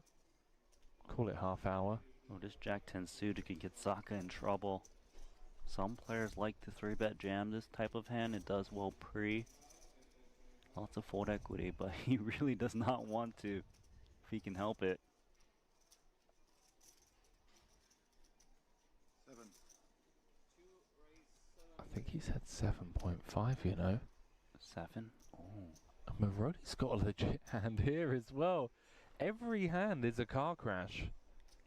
Ace Jack now for Morone out of the big. The spot that Di Nicola found himself in earlier, but extend. Oh no, he's pushed it all in, and Di Nicola is gonna get an opportunity to be a huge favorite with these 2 kings. So grim for Morone. So often he's just going to pick up the 10 million in dead money. 29% equity though, Randy. Oh, he's running around. Where's he going? To his rail? Over to his, oh, they're both heading over to their rail. I wonder if there's going to be a fight that breaks out between the rail. Okay, well, we know Moroni's rooting for the ace. Di Nicola and his missus. Anti-sweating the ace. Yeah. Gotta be some awkwardness on that side. Saka just gets to watch on. I love this shot. This is amazing. 9-5-4, so far so good for the Cowboys of Di Nicola. 2 cards to come, an 85% favourite. Now up to 93. Morone looking for a Barry. Di Nicola looking for a hold, which he does, Randy. Scoops a monster 63 million chip pot. We're just going to get official confirmation from the dealer, but I believe because Morone was in the big, it's big blind ante first, and he was just barely covered, Randy. Eliminated in 3rd place, taking home 87,000 euros plus that World Series of Poker Europe main event ticket. But how bittersweet does this run feel here?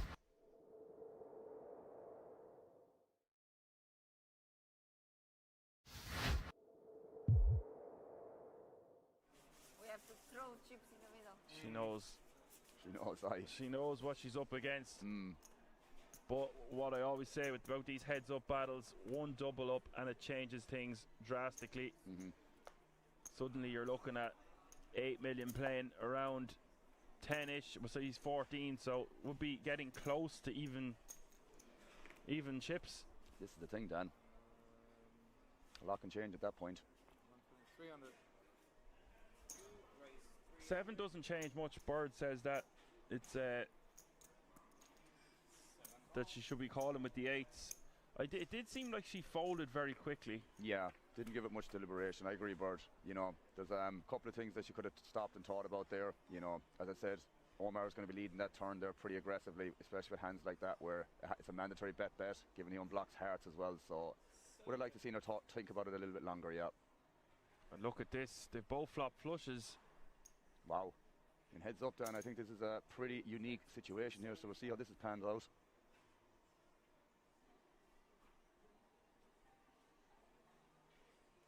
I think it's just a call though for Diana. Doesn't want to bloat the pot.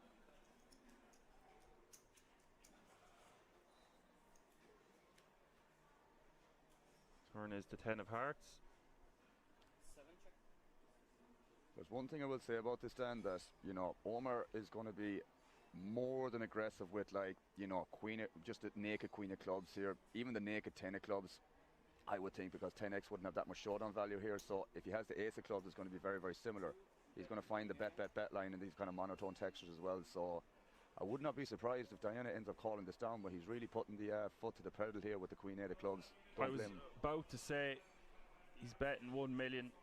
I would like to see him bet around 1 million. He's gone for that exact amount. It really does set up a nice river jam. It's quite polar indeed, mate, and that's why I'm thinking if he has the queen of clubs or the ace of clubs here, he's going to pick the exact same size. And so again, Omar just can't do any wrong here, man. He's just targeting that range. Of course, it's very unlucky for Diana to pick up a flush as well, or to have a flush heads up, especially when you have 3 clubs in your hand already. It's going to be very unlikely that he has any of them. But yeah, it's going to be a tough spot on the river here for Diana.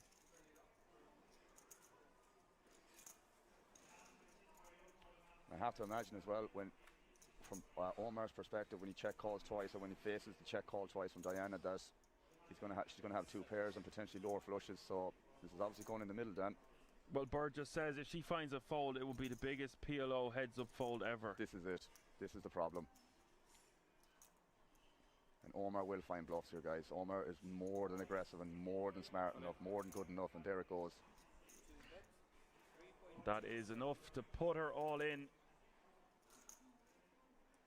You got a feel for her here. Not much she can do.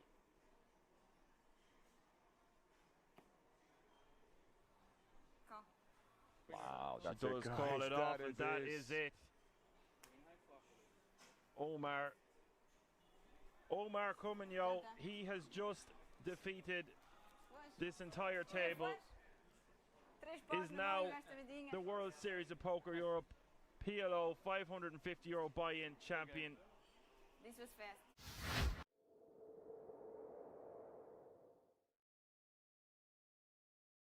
You are on the bubble. 10 big blinds left. You got dealt aces. And min cash is $1 million. What do you do? Shove or fold? Fold. You fold? Yes. This is the only spot you need to fold aces. Every poker knower knows. If you got this in this spot, you need to fold. If you get 1 million. Yeah. But ICM is bigger than aces. Yes. When are you folding? I think 10,000. 10,000. Yeah, 10,000. Okay. Yeah, 10,000. You shove or you fold? I fold. How much are you willing to risk? $500,000. Half. Half. Okay, that's Yes. a lot. Yes. Okay. Yes. What do you do? Shove or fold? Well, with pocket aces, I mean, I would almost say, let's go all in, you know? No pain, no gain, you know? Okay. Yeah, of course. Yeah, definitely. Yeah, yeah. I like Otherwise, this. it's not funny, you know? Okay, okay.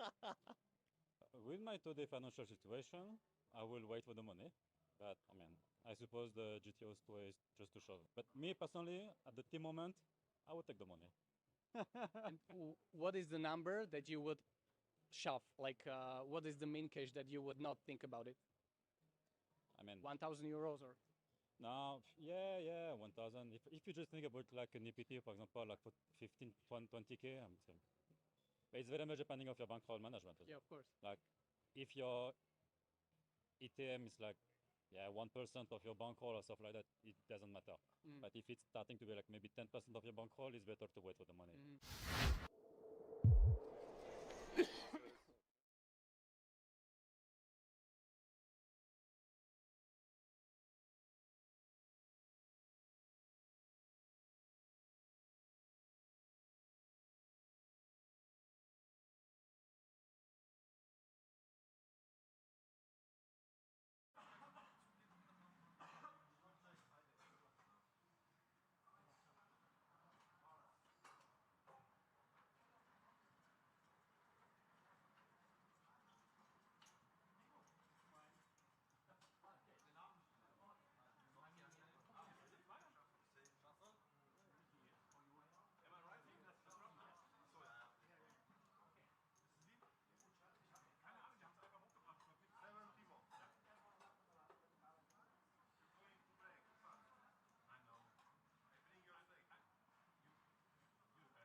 And we do see a powerful 4-bet coming in strong there from the pocket eights, the small blind into the big.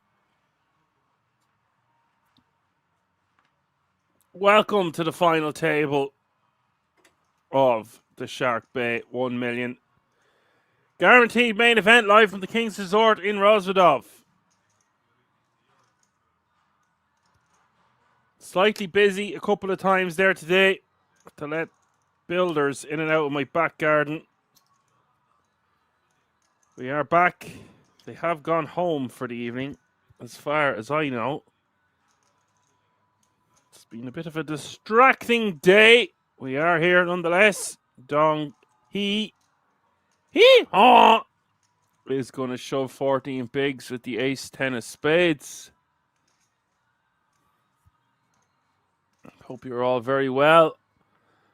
On this Monday evening, fast becoming nighttime at King's, we are at 23 minutes past 8.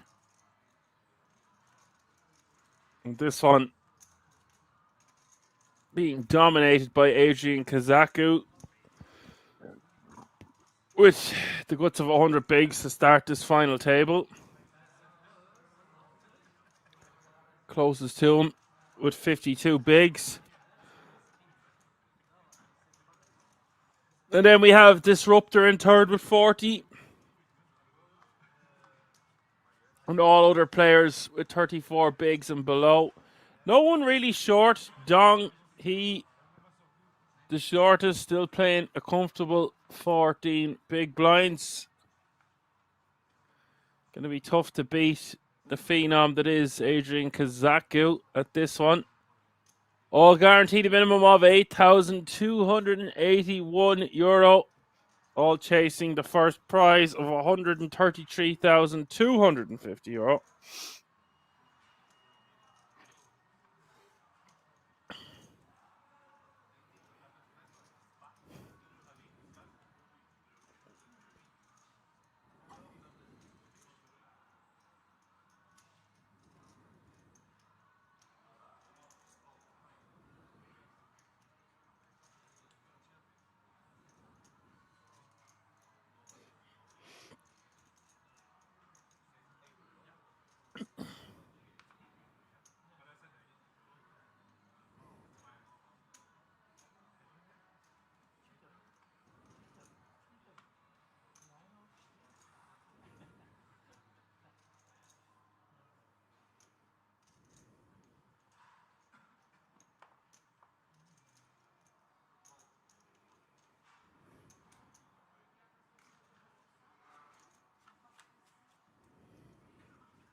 Richie says Savara's first final table and his first cash out.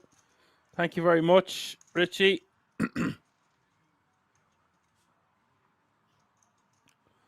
Disruptor taking that one down on the turn.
Sippy raising to 800k with the aces in the hijack, around to Dong Hee in the big blind with 3 deuce of clubs.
Dong Hee shoving from the small blind for 15 bigs into Abo Zalo. Zalo with the king 10 off suit.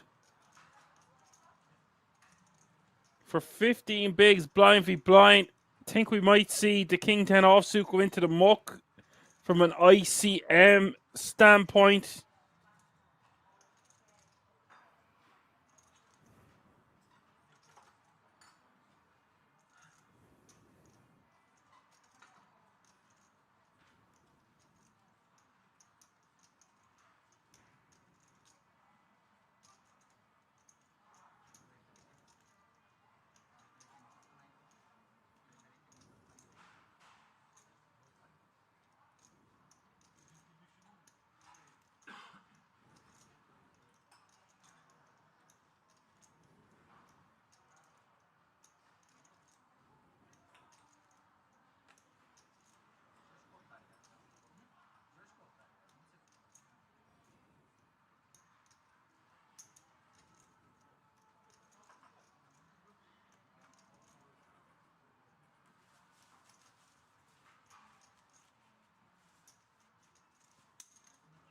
Does get it through.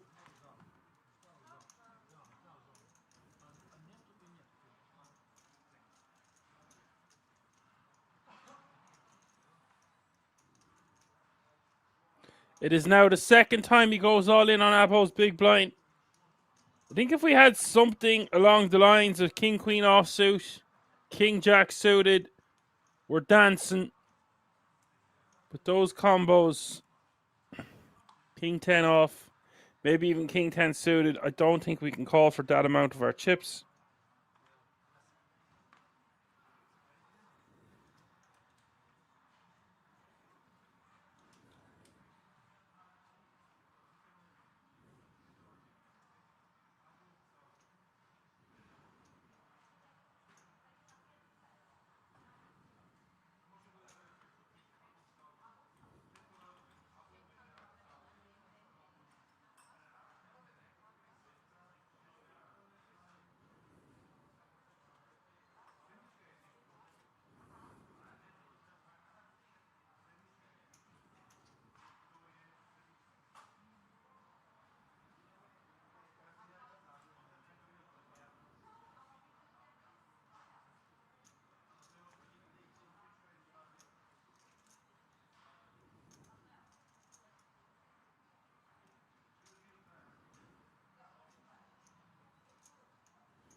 Marcus is going to raise the 3 million under the gun, +1 from Varus with the ace 10 off suit on the jack 10-8. I would prefer to see Varus just check back on a board that's so wet.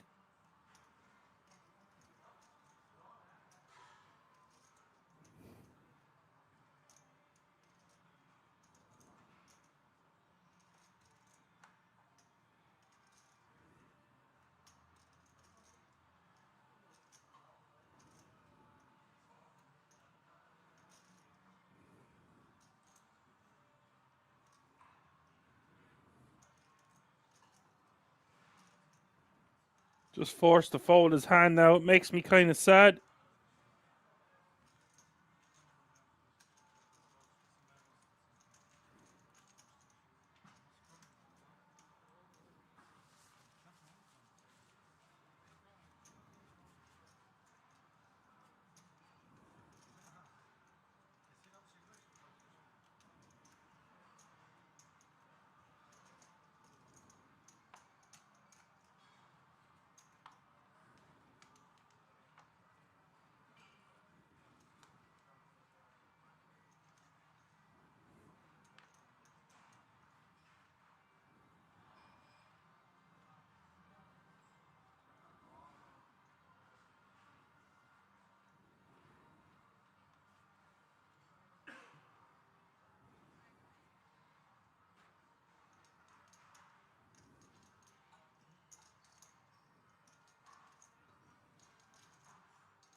Peter going for raise size of 1.1 million.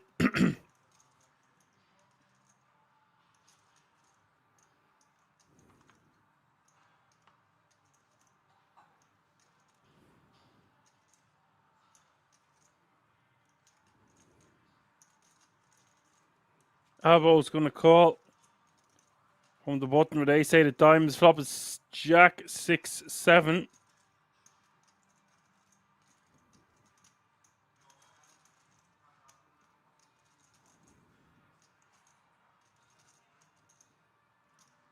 Abo has ace high, backdoor straight draw, backdoor no flush draw. Peter facing 3 overcards is going to check it over to Abo.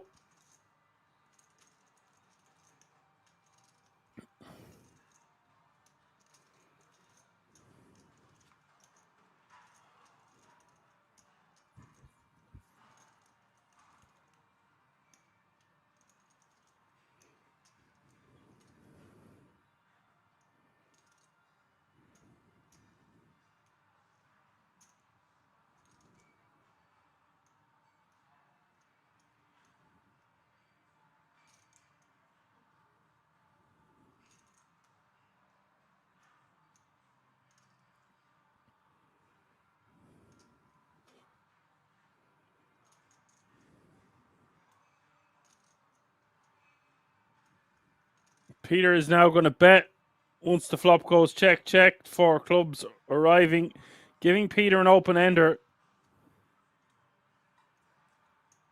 That'll do it.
Richard's going to bet 1 million on the King Queen 5.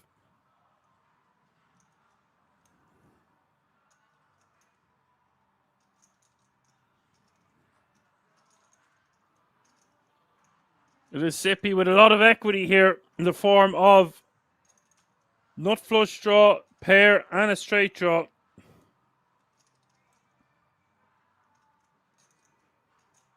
Sippy checks over to Richard.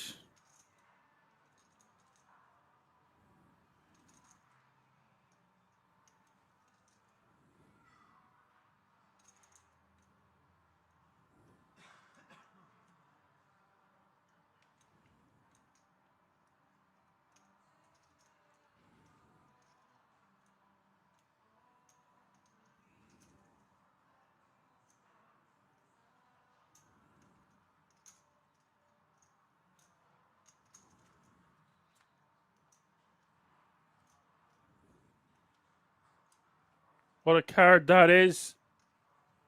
Giving the best hand to Sippy. Trip 10s.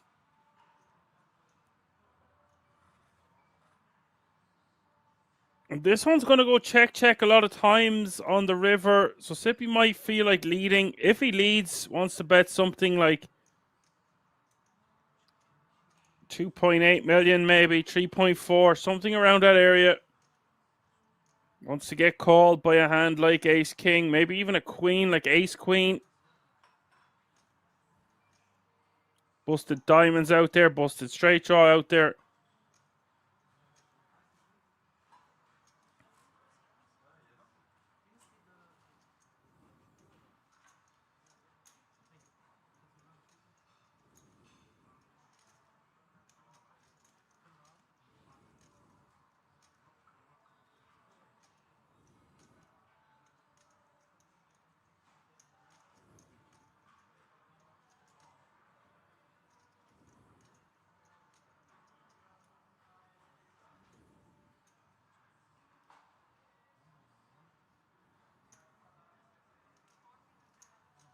Looks like he's going for a little bit larger. That looks like 4.2 million.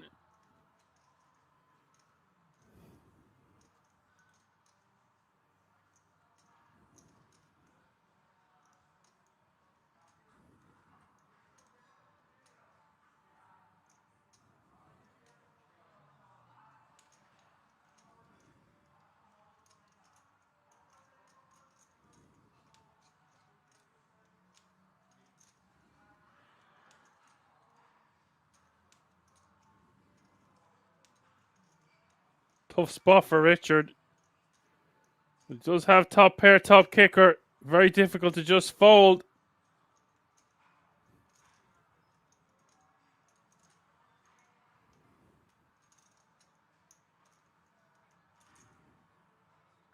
Does call. Sippy wins a very, very nice pot and is now playing close to 25 million in chips.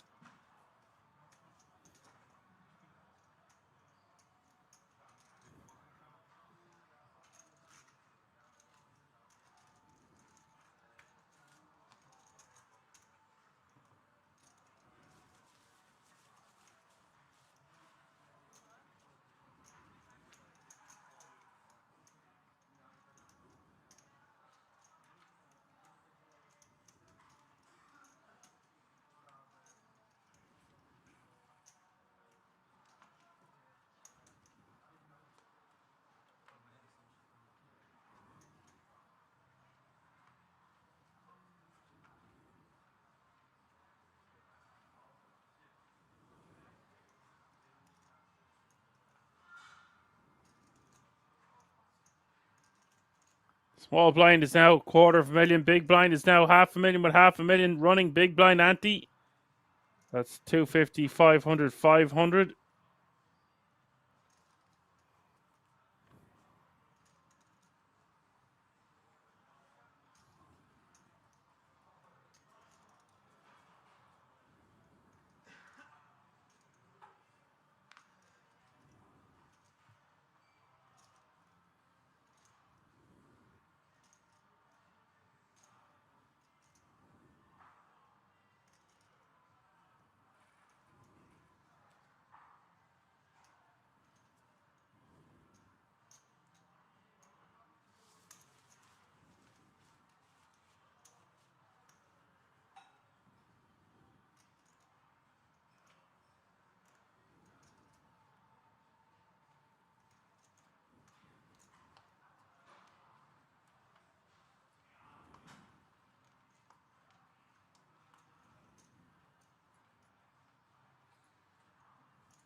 Richard shoving 5.3 bigs with ace jack offsuit. Varus going to call with the kings. We might have our first casualty at this final table. Queen 7-4 is the flop.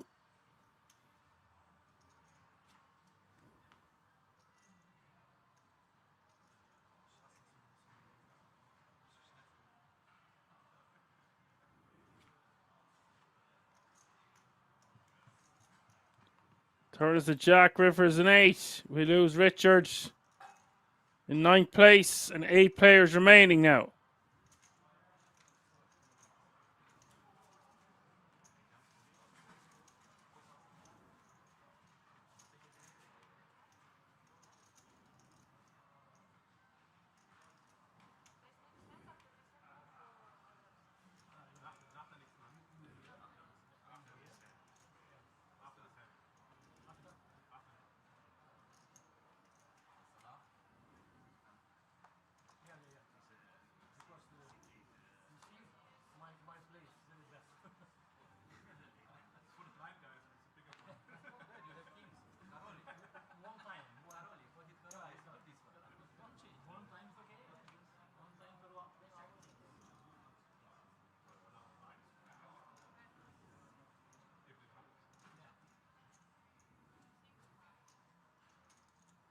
Eight players remaining now. They're all guaranteed a minimum of €12,000.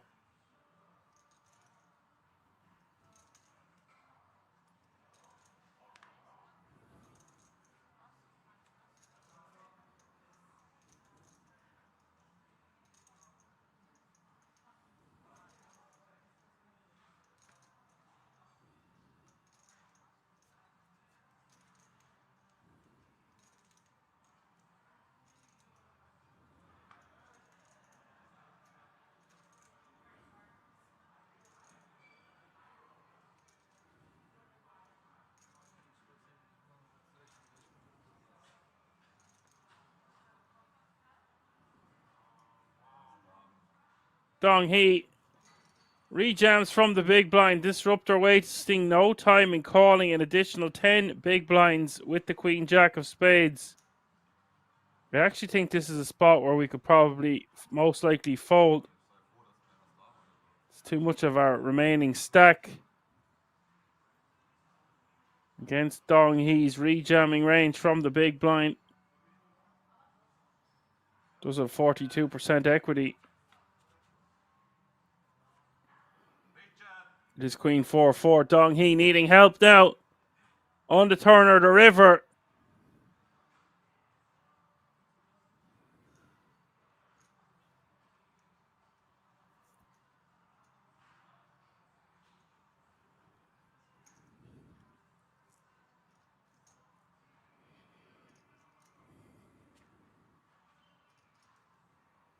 Turn is a jack.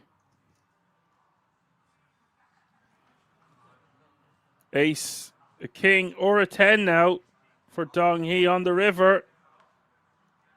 It's a 9. It doesn't arrive, and we have another casualty. We lose Dong Hee in 8th place.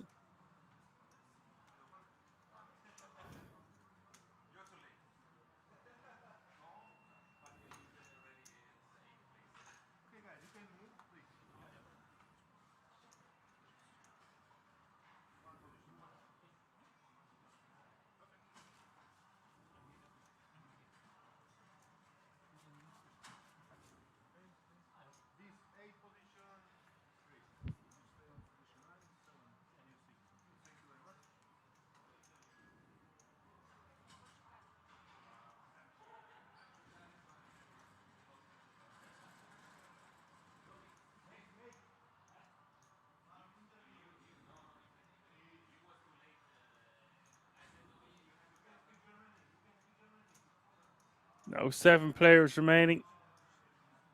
Adrian with 73 big, Sippy with 48, Peter with 45, Disruptor with 43, Marcus with 31, Varus with 28, and Abo with 24.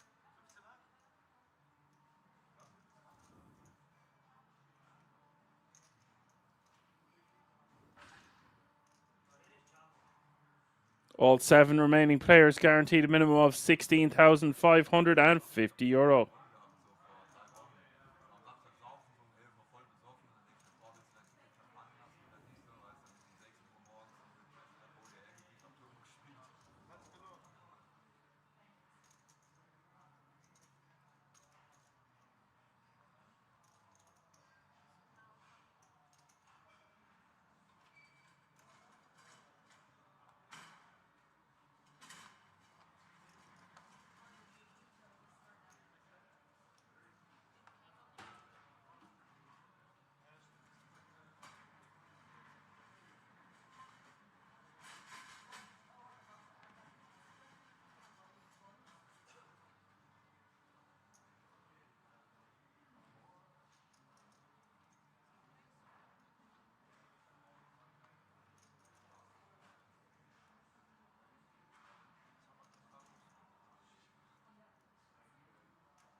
Sippy getting pocket nines out of there and disruptor falls with the queen jack. Sippy getting richer, playing over 50 big blinds now.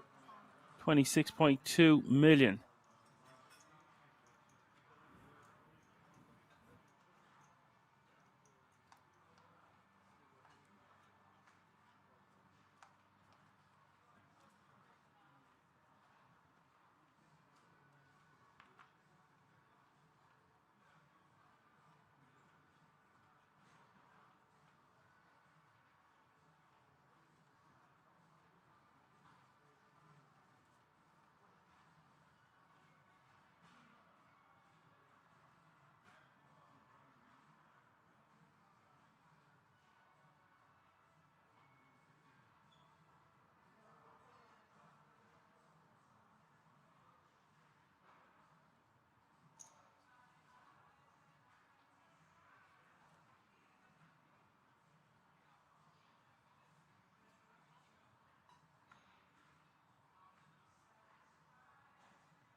Looks like Marcus is getting a bit carried away with the 7-4 of clubs. He's going to check it on the ace 8-6. Disruptor just shoves, not messing around at all. Takes that one down.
So 3 players with 30 bigs or below.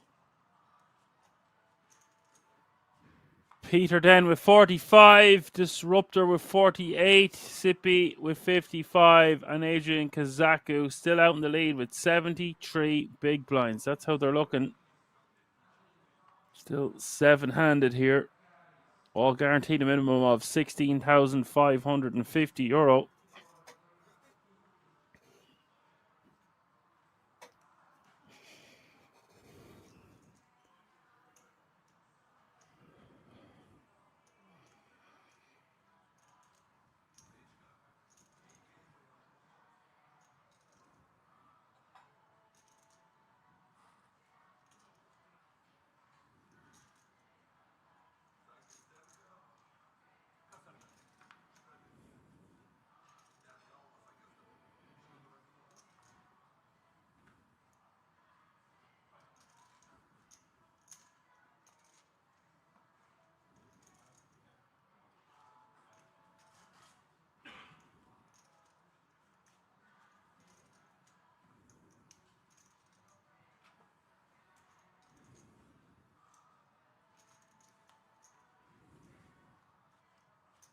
Just look at those graphics in the background.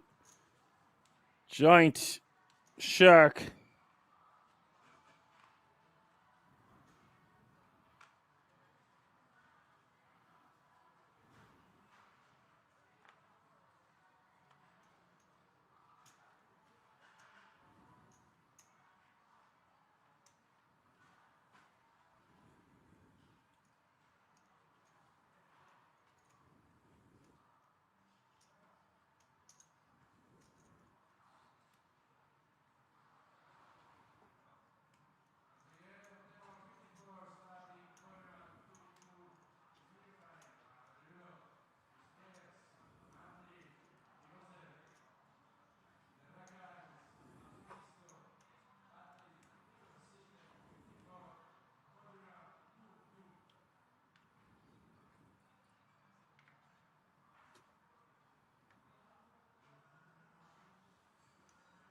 First raise with ace-6 of spades and Sippy with jack-7 of hearts from the small blind. Looks to be piecing out a 3-bet. Doesn't need to make it too big. Goes for 3.7.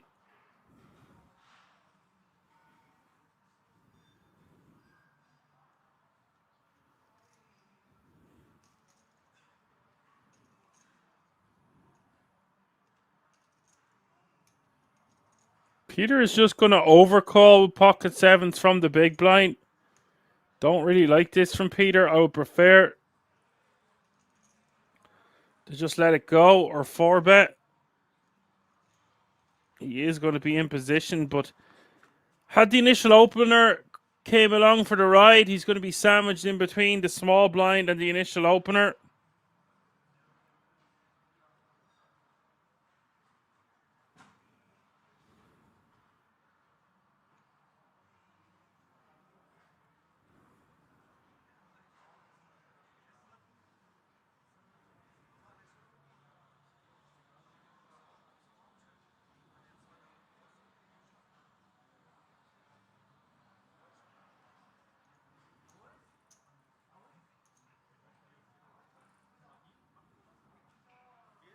So he decides to check. Thought we might see him just bet, but then he's going to be up against some 10x, some king x, some overpairs. Peter could even have a hand like aces here. Overcalling the 3-bet. So Stippy's going to play this one cautiously. 14.4 million as we hit the turn.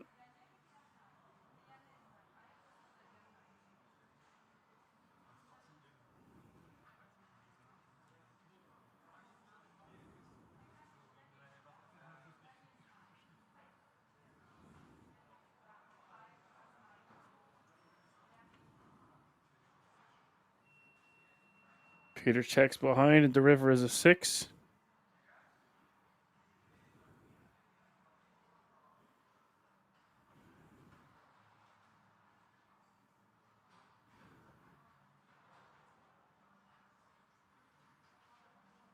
Unlikely Peter now has a hand like ace queen. King 10, king jack, king queen. Might check back on the turn, but a lot of those two pair combos are going to continue firing. Sippy wins a very nice pot.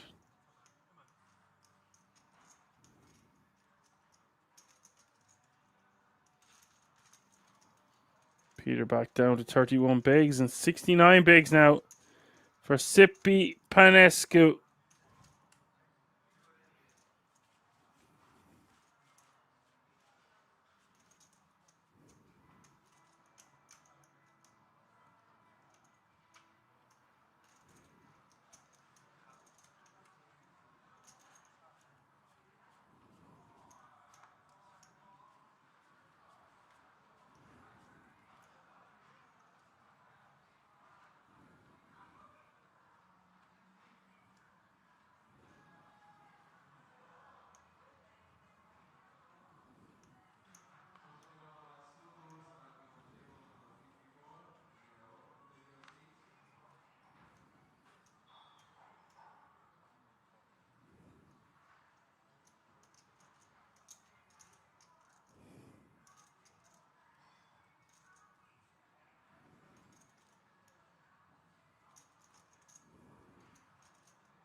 Marcus 3xing with pocket fours.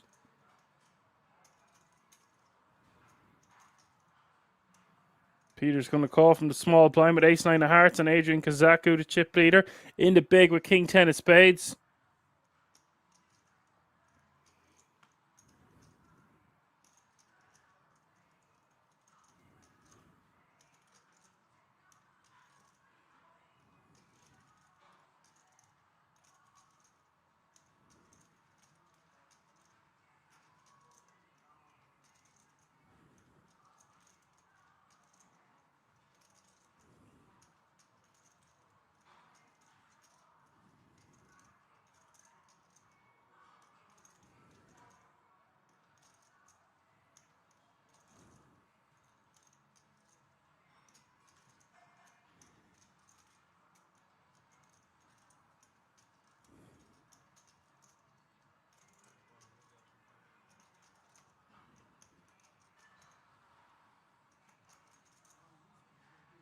Kazaku's just going to set these two in, knowing it's very unlikely that Marcus is going to call.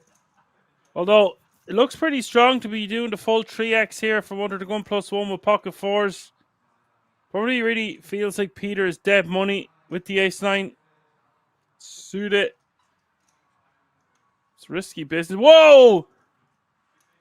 Marcus deciding he wants to gamble with pocket fours. That is an ICM disaster for Adrian Kazaku. Coin flipping for a crazy amount of chips.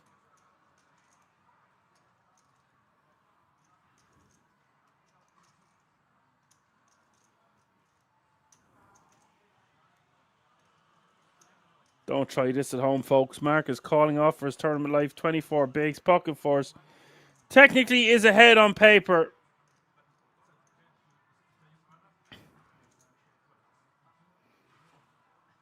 $26.35 million in this one. 863 is the flop.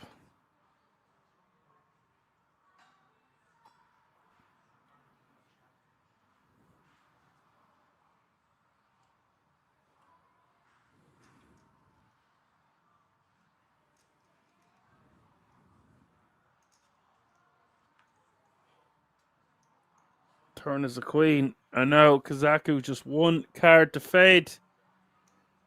Or one card to hit. Marcus with one card to fade. The river card needs to be a king or a 10. It's a 9. That is fairly sick for Adrian. Marcus should just be getting out of there. I'm not the biggest fan of the jam from Adrian either. Could just 3-bet or call. Doesn't need to just put the hammer down for that amount of chips.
Mark is going to defend here with 7-3 off suit from under the gun open.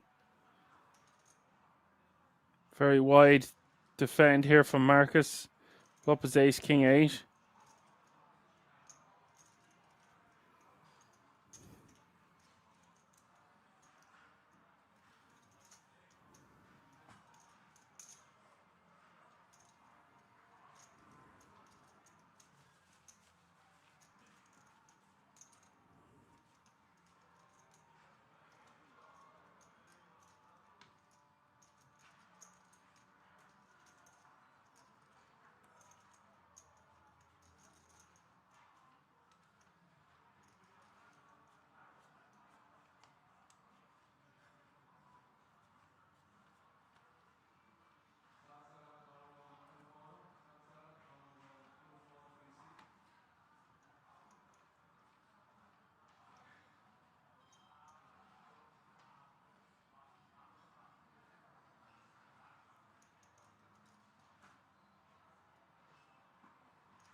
Live for 7 hours now.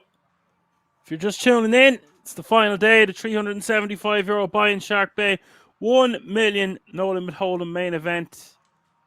Live from the King's Resort in Rozvadov.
We see Adrian min raising with Jack 10 off suit from early position.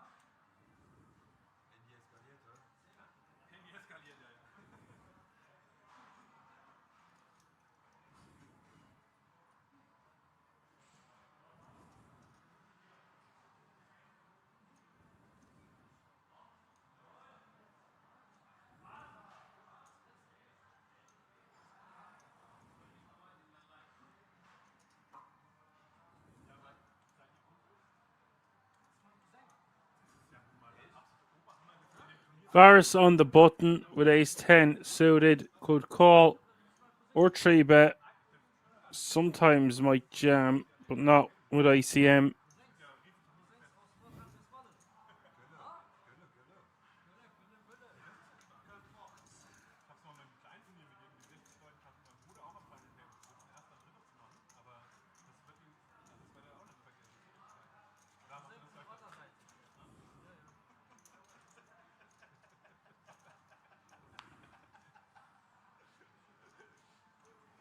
Six, 4, 3 is the flop. Rainbow. I think we just bet something very small here, like 1.2 million, maybe 1.4, which is getting close to half pot. So be a little bit smaller.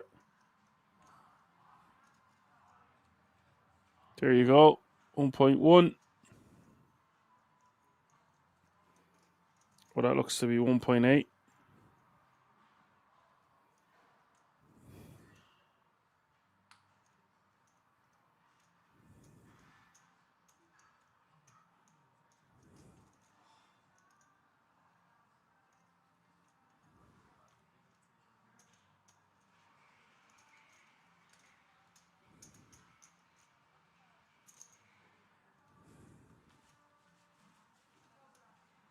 Nice pickup for Adrian, uncontested.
Sippy mixing things up with a limp on the button with 9-8 offsuit. And Kazaku checking his option with ace 8 of diamonds. Flop is king, jack 6, 2 diamonds.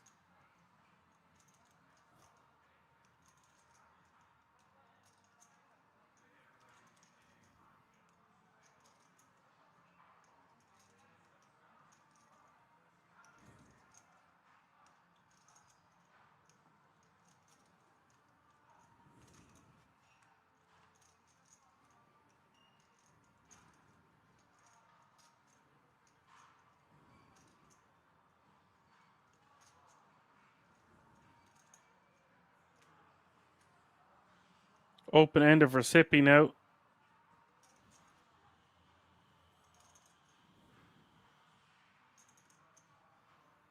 Does he want to continue firing or just check it back?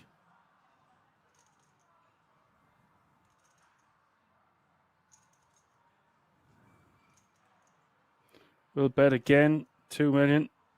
Kazaku just going to be calling this nearly all of the time.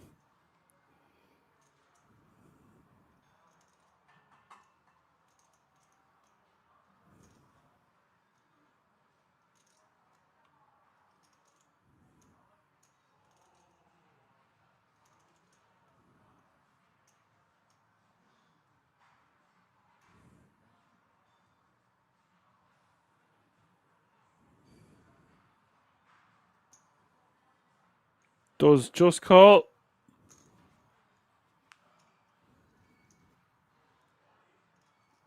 River is a king and that pairs the board. Adrian checks. Round to Sippy. It's unlikely that Sippy will continue firing with. Just decides to give it up because it's such a bad card to bluff on. And Adrian now playing close to 30 million.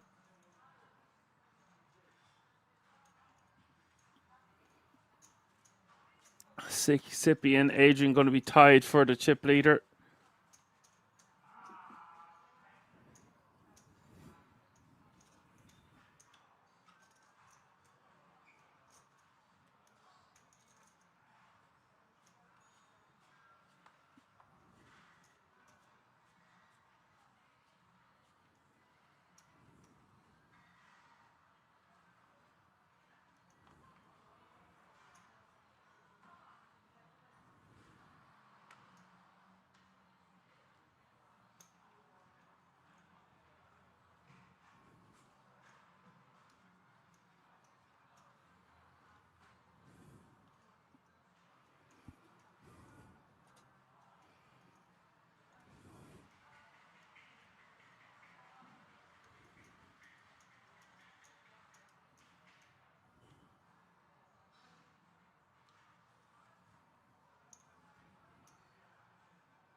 First opening from the hijack with King 10. Abo going to defend with Jack 10. Flop is 8-5 deuce.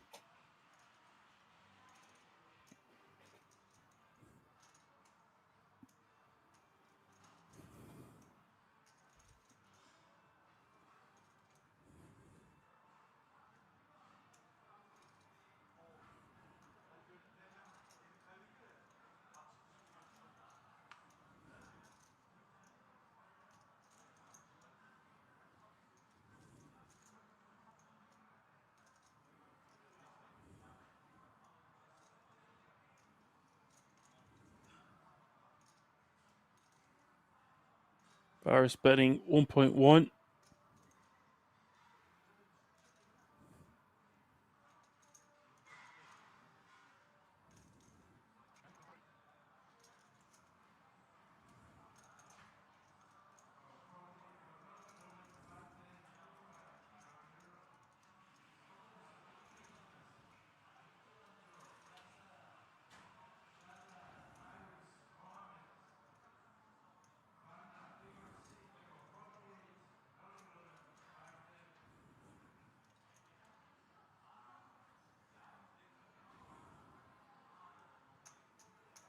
Forrest taking that one down, now playing 12.5 million.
We see the 3-bet coming in from the Jack 5 offsuit in the big blind, facing the hijack open, and Marcus calling from the button.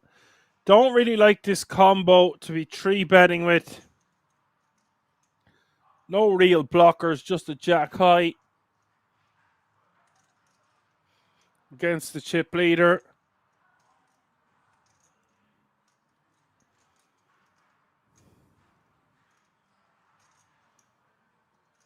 Just think overall we're going to have better spots.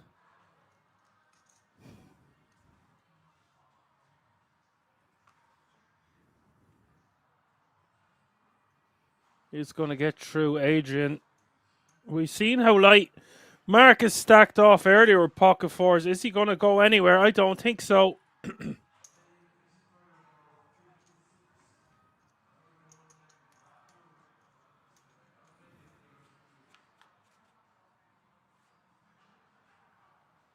He's going to call. Varus is going to c-bet something small, I'd imagine. Stack to pot ratio is less than 1-1. Wants to bet something around like 2.5 million here. Does go for 2.5 million.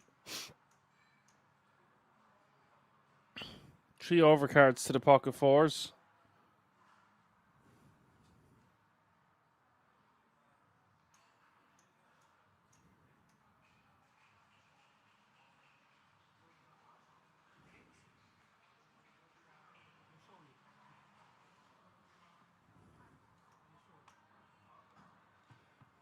Marcus gets out of the way, and Varus kindly shows the entire table that he had Jack 5 off suit. Wouldn't recommend doing that.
The ace king taking that one down.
Peter deciding to move all in from the big blind with Jack 7 offsuit. I have no idea why he's doing this.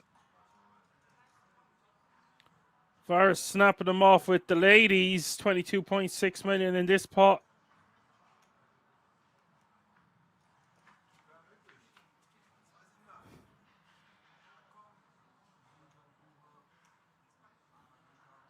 Jack 8 deuce. Has a piece of it. Oh my god, he hits another jack. Jack on the flop, Jack on the turn, and now it's Varus who needs to spike a lady of the night. River is the 8 of diamonds.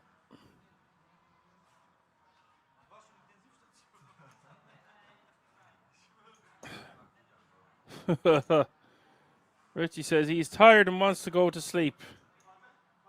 I know that feeling.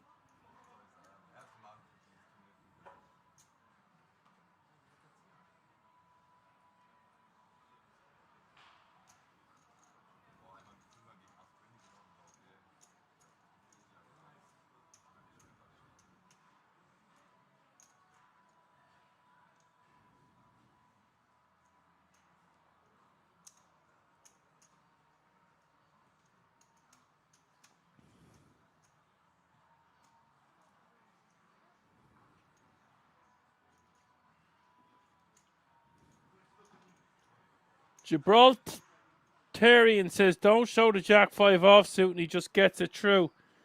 Well, maybe the Jack 7 could call from the big blind instead of rejamming.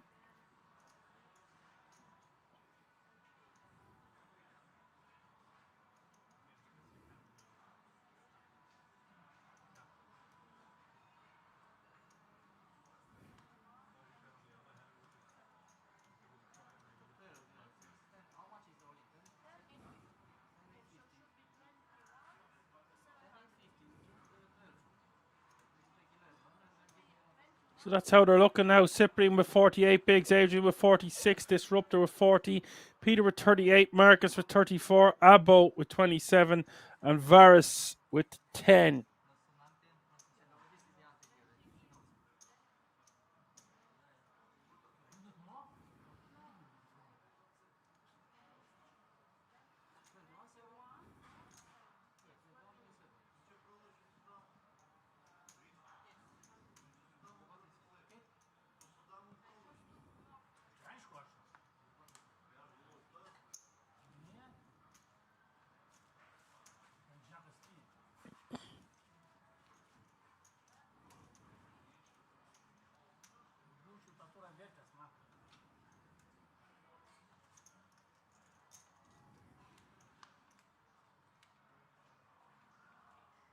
Still a lot of chips in play and anything can happen.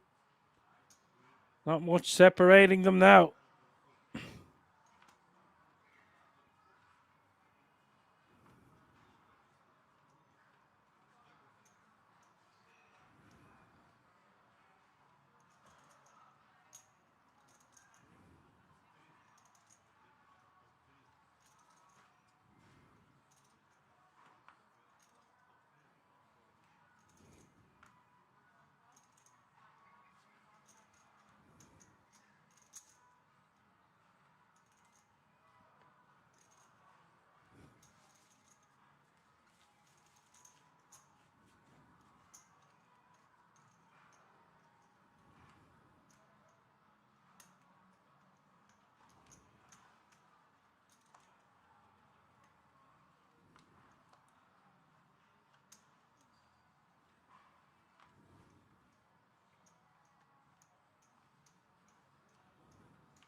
Marcus defending and Sippy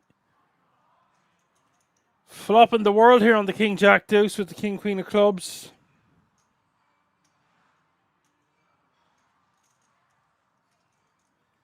Bet 700k and Marcus gets out of the way.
See a 3-bet from Disruptor.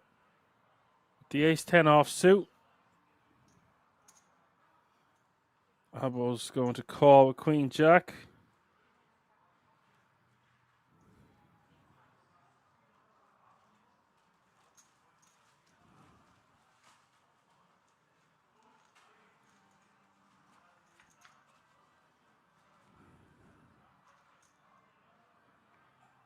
Jack 10-9 is the flop piece of it for both players. Abo with top pair. Open-ended.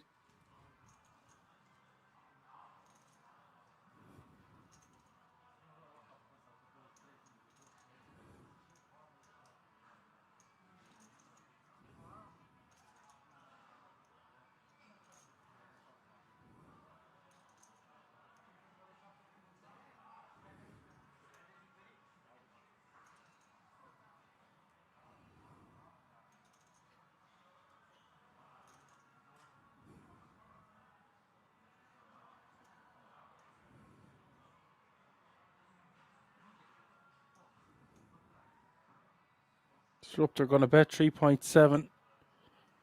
Abo should be calling at the very least.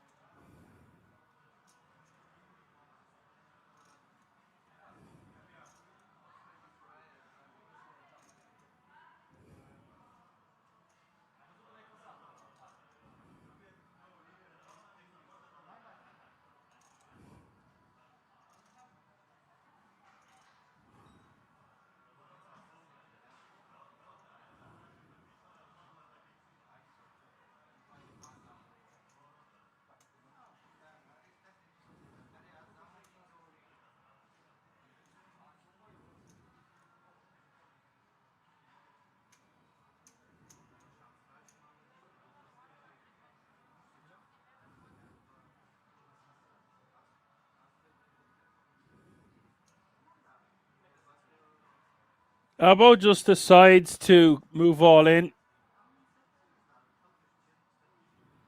for 19 big blinds.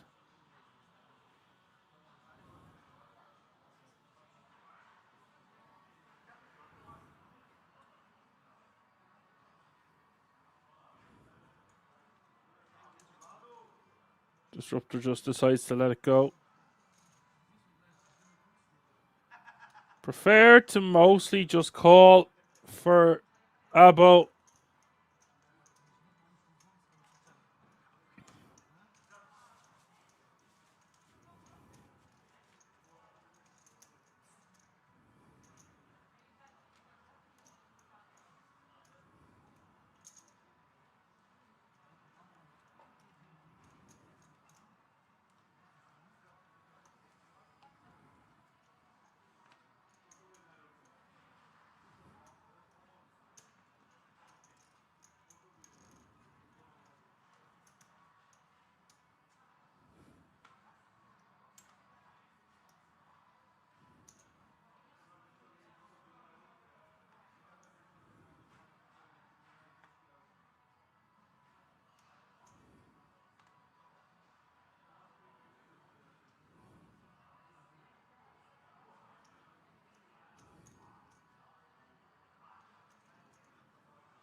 Peter raised to 1.6 million from under the gun +1.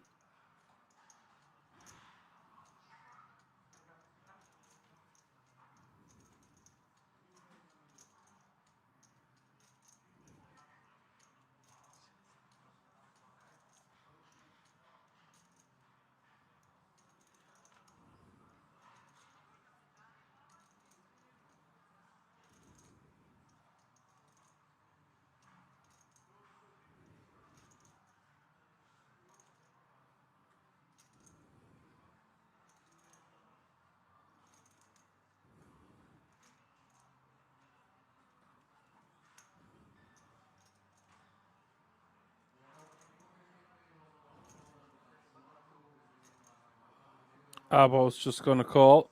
Blinds are 300, 600, 600 now, by the way. 300k small blind, 600k big blind with a 600k running big blind ante. Yep, a snap is in the house, says oi oi.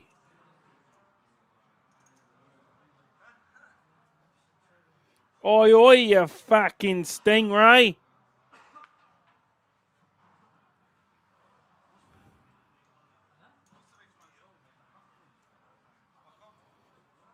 We've got action.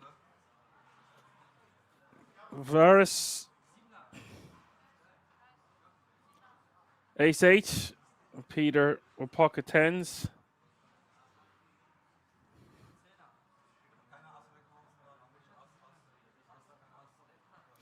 Bad shove by Varus Pre, by the way.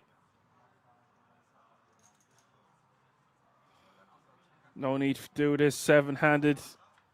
That's such a big final table. 6-5 deuce is the flop.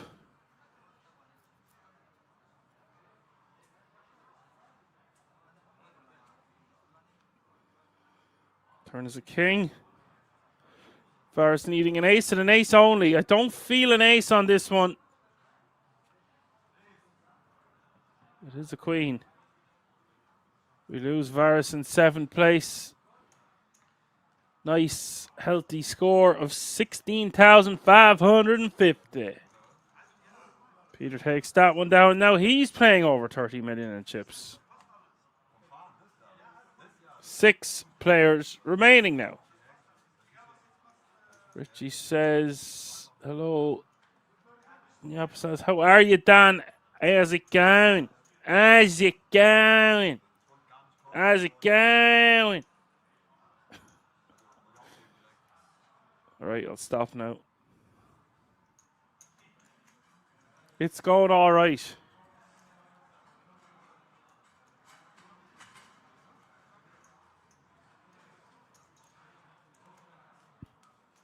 Majorly struggling with a lack of energy today, but they say never complain, never explain.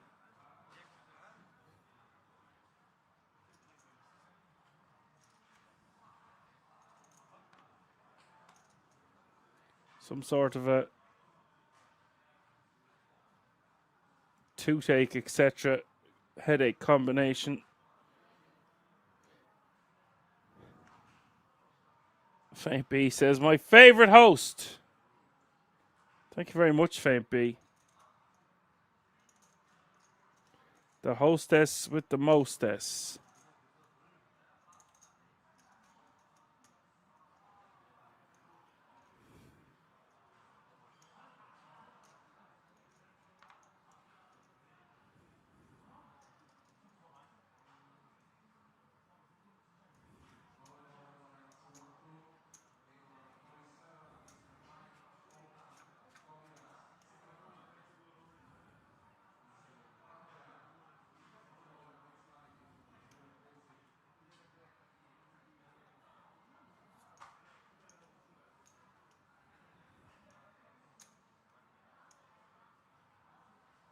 Could see some chips go in here. Marcus bets 2.9 million with the Jack 9 of diamonds on the 6-4 deuce.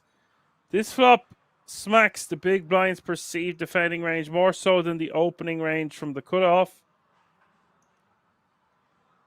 We've got action. 2.9 is the bet. 2.9 is the call. King of clubs rolls off.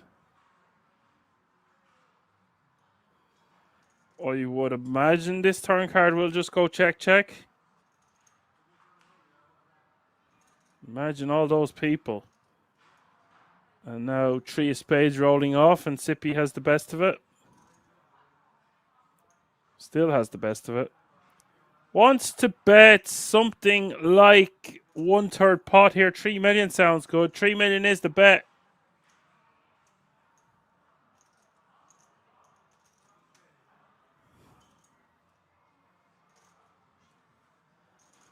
Two pair for Sippy. Takes that one down. Now playing over 35 million.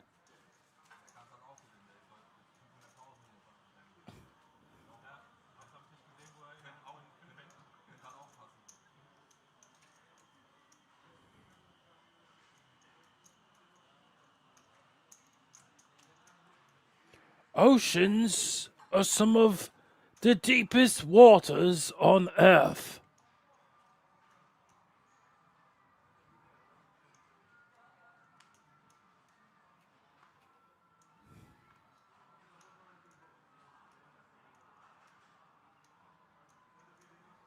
Bird says, did you notice that each time someone writes action flop in a poker chat that it seems to kill the action?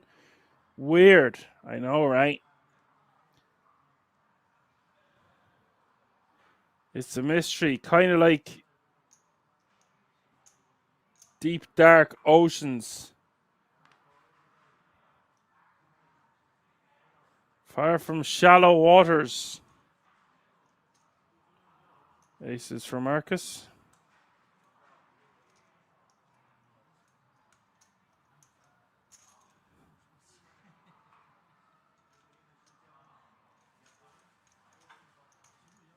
Eddie's in the house. What's up, Eddie? Deep sea creatures can be scary.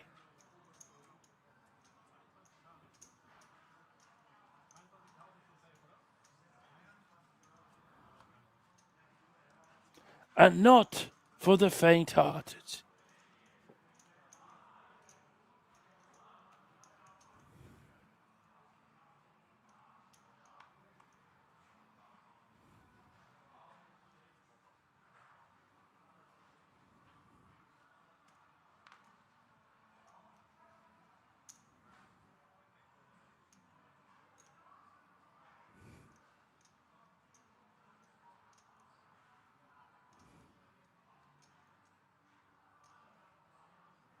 Marcus makes it 1.8 to go. The full 3x with the ace-king.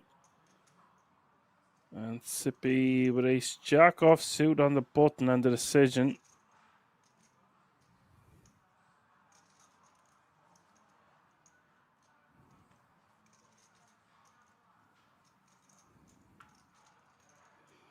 That's a pretty good fold from the ace-jack. All things considered.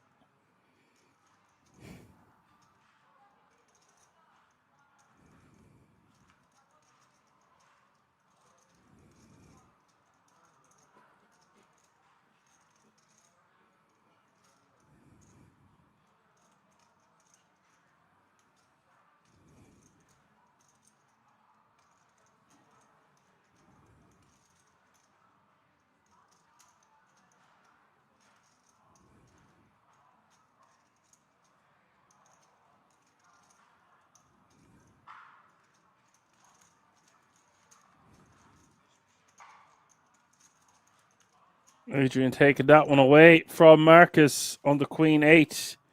Queen 4, 2 diamonds, 2 clubs.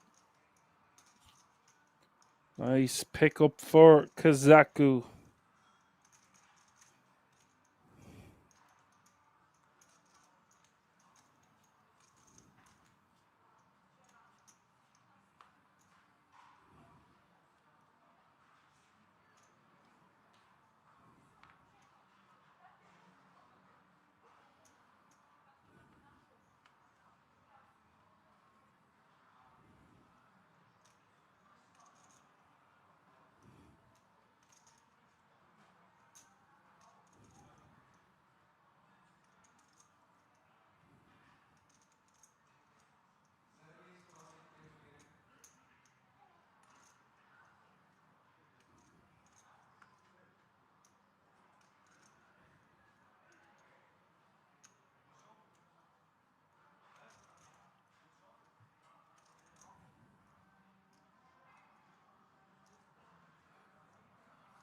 And he says he has to go to bed.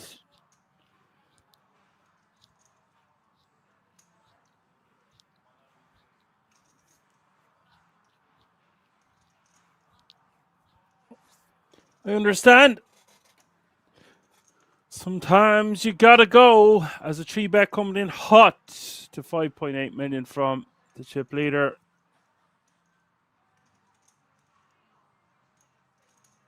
One more hand, says Eddie. Yeah.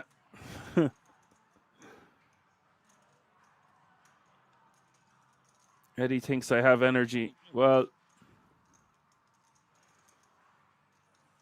limited amount.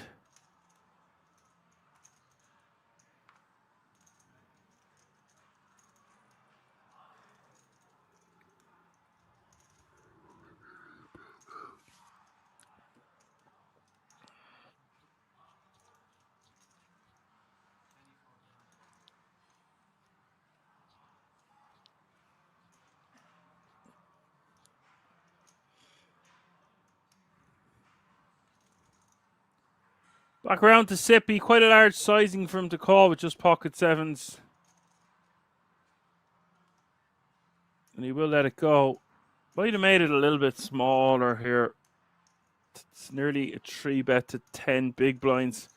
Could make it like 8.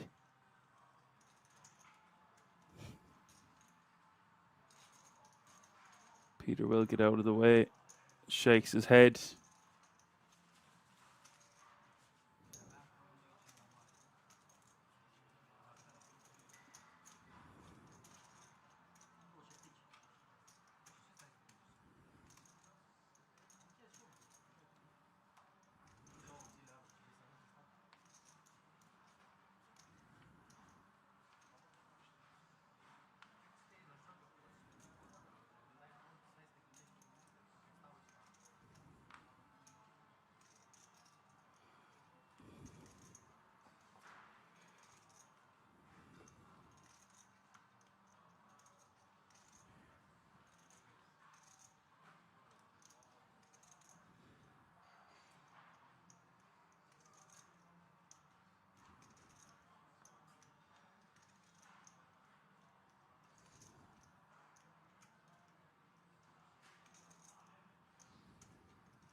Kazaku min raising. Round to the big blind with King Queen off suit. Marcus wasting no time in 3-betting. This guy's been quite an aggressive player. Has stuck his hand in a few cookie jars and called it off at pocket fours. In a bizarre situation earlier, we do see him 3-betting to 5.5 million, putting the action back on Kazaku.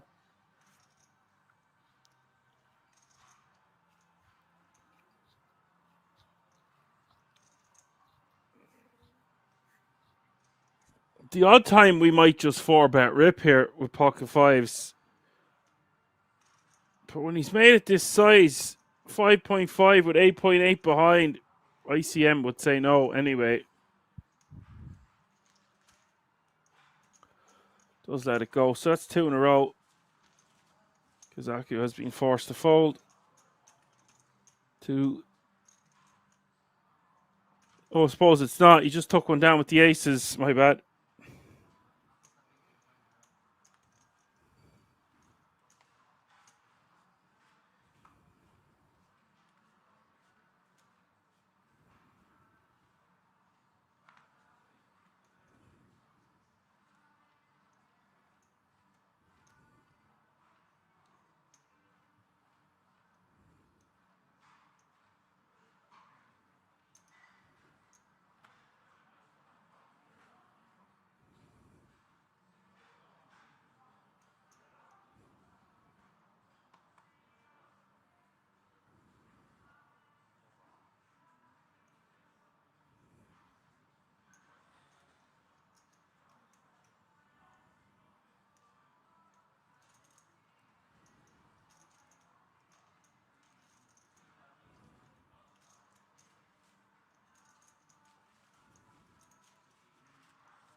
Asian min raising with the ace jack off suit.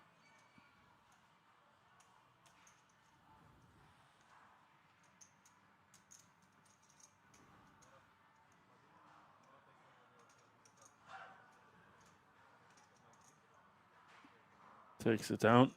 These two identical in chips now. Sippy and Adrian.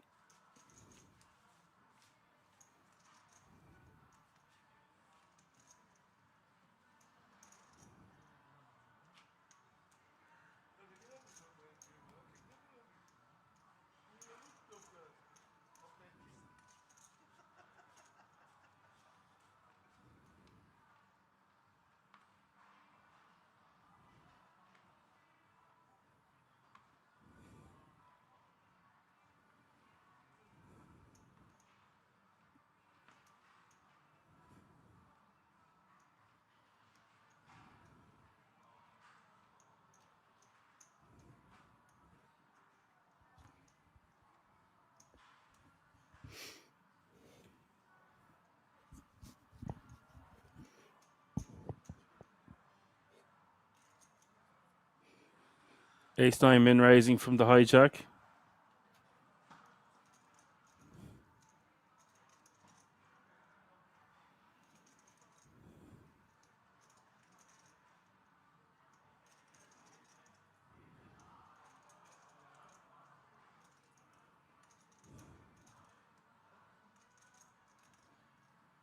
Sippy with pocket nines.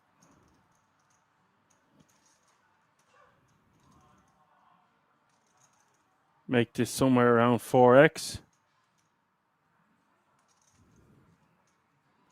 4.6 million.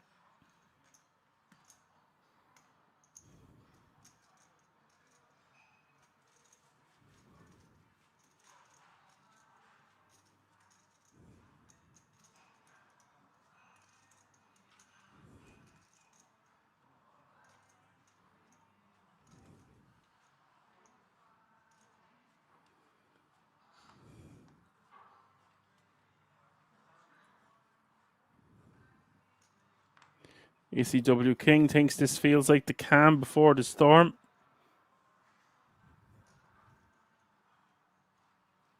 Only one way to find out.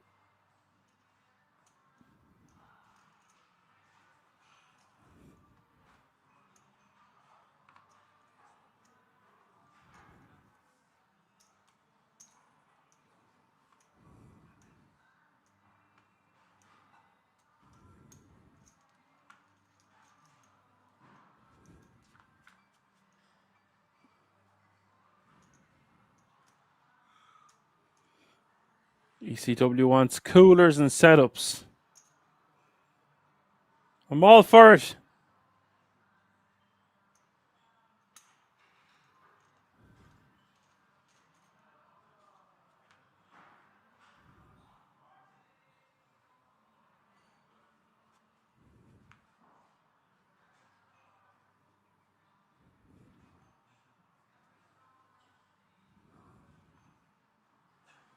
Peter taking down that small one on the 9 deuce 10 deuce jack.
Disruptor taking that one down with 10-9 of hearts.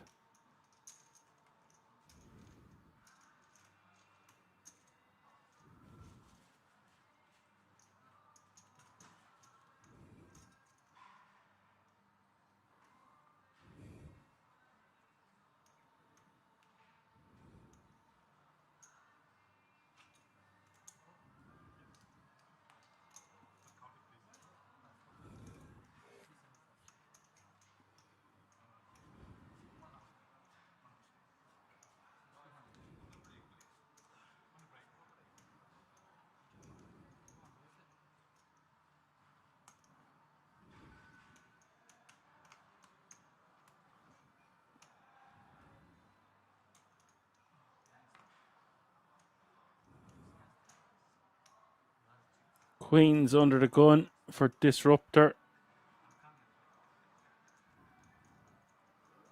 Call the cops. Sippy with Kings. ECW King mentioned something about a cooler or a setup. Well, look no further.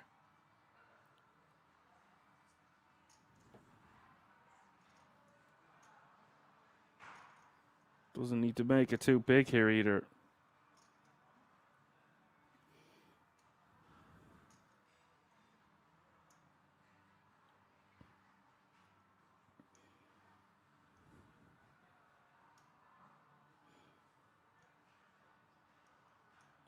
Like 3.3 million.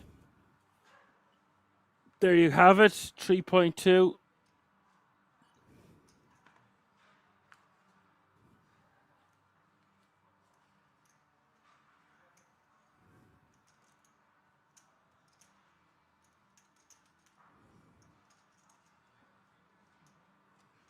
Disruptor shoves all in, wasting no time. Sippy calls, and this is the biggest pot of the entire tournament. 31.25 million. Sippy's going to have over 50 million unless he gets unlucky here.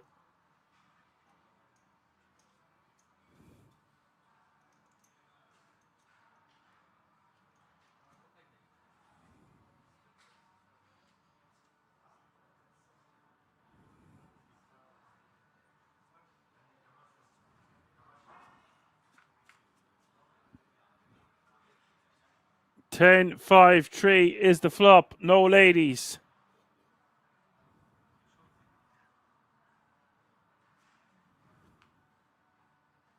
Turn is the 9 of diamonds.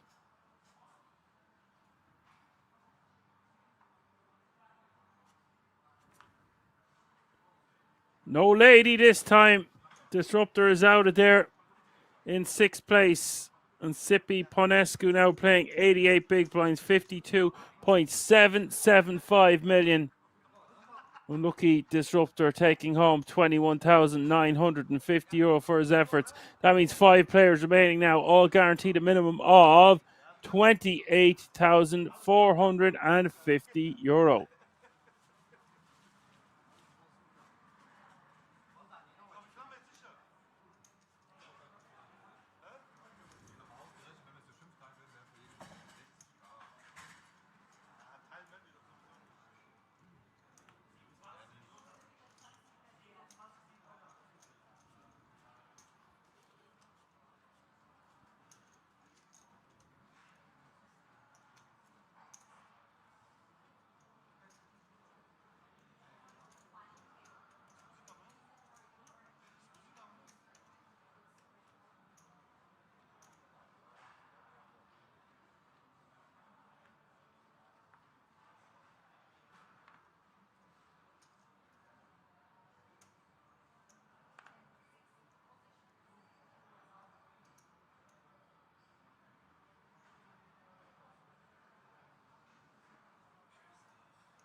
Yeah, and it's important to note there, when we do have eliminations, we are trying to get the players to have as many interviews after their bust out as possible. So bear that in mind. If you see one of your favorite players getting eliminated or whatever the case may be, chances are it's going to cut to an interview from time to time. It's nice to be aware of that before it happens. Cito going to raise to 175 with the ace 9 9 6 from the cutoff. 9 against ace queen 8 6. And look, Pliashko is all in by default here, Alan, with the ace queen 8 6. Again, you might need 2 questions. Yeah, that's fine. We'll keep in mind, as long as you're writing down that stuff, bro, I got you covered.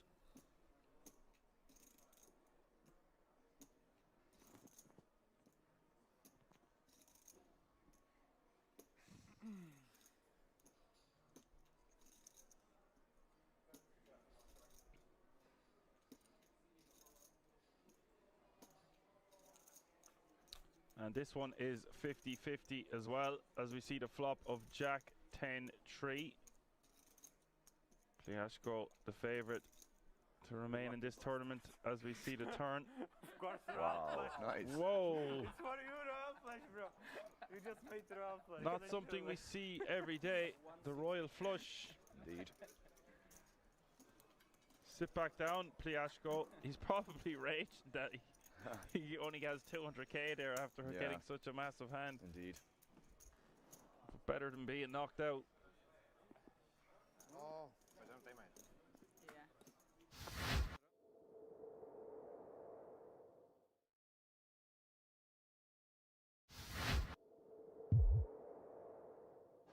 Important thing was as those of clubs versus sevens, I think. Yes, and then the river comes to us. Yes. Yeah, there's a lot of nerves out there at the moment. Well, naturally enough. Exactly, in this exact situation. I mean, again, there's so much money up top, man, being 110k, and not only that, we're literally on the ticket bubble too. So a lot of stuff to take into account, guys. A lot of money up top, a lot of decisions that are going to be very, very important, whether you preserve your stack or not. Got to be careful, got to be very, very sure every decision you make is going to be the highest EV decision. But I've no doubt that these players are more than capable of doing that. Especially they've outlasted 3,500 players, guys. Just shy, or just over, I should say, 3,500 players. Ridiculous field. A lot of days to play. But we have Swinesetter on the button, opening the sevens. Wow, we got an all in here. The ace 2 versus the sevens. This could be it, Dan. We could be on the bubble of the ticket here. It could be bursting. This could be bing, bang, boom, and just like that, the bubble bursts unless Bees can get lucky. He's got 33% equity. Can't find a much better spot here with 6 bigs. I think he was forced all in here. Actually, the blinds had just gone up, so it was less than 5 bigs total. Also having your big blind invested and your big blind ante. Exactly. There are some arguments you could make for folding here on the exact bubble, but that is not the cloth that Emil Bees is cut from. 10-6-5 is the flop, and nothing in it for Bees, and he's going to need help on the Turner River, or the fan favourite at King's Resort will be eliminated. Turn is the Jack of Spades, now down to 1 card and 3 outs. Not the first time we've seen an ace in the river, Dan, when we've done comms together. Well, wouldn't be the last time. We'll see what happens. Oh my God, he hits it! The king is back, man. Disgusting, and I just said it too, bro. It's like I knew. Trust me, I didn't, by the way. Just to make that very, very clear. Always a surprise around the corner for the king. Man, this is stuff I'm not going to say you'd see online, but it's just in this situation where it's just like on the bubble of the ticket. It's just always these sort of things that like always happen. It just makes great, great content.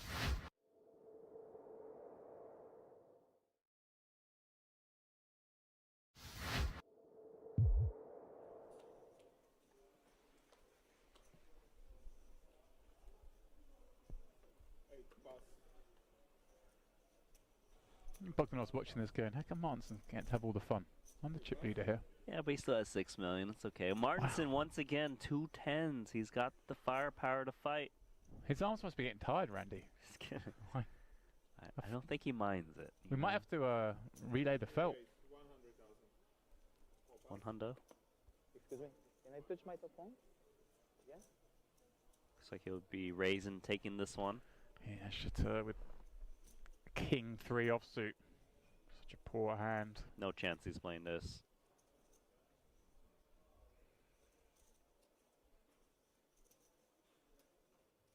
Is he? Okay, I'm sorry. There we go, Randy. It's surprising because he hasn't been wanting to play hands, but He's seen enough. He's seen Martinson play every hand, though. I guess Randy's decided, look, I'm gonna make a stand here for 1 blind. I've got a short stack back. he's had enough. Yeah. Didn't want to wait anymore. No flop. Martinson top set because he needed a hit hand. Can Martinson find the check back, Randy? Again, such a short stack. Don't think he will, just because this board hits the big blind a little bit, right? 7, 6, gut shots.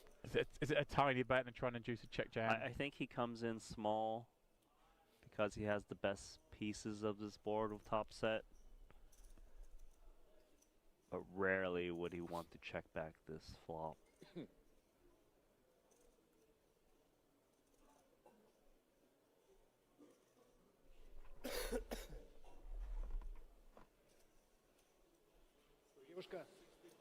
$65,000. The bet very small. And a switch Oh my check. God! What is going on here? Made a move with just King 3 high, no backdoor hearts, and he's pretty much dusted.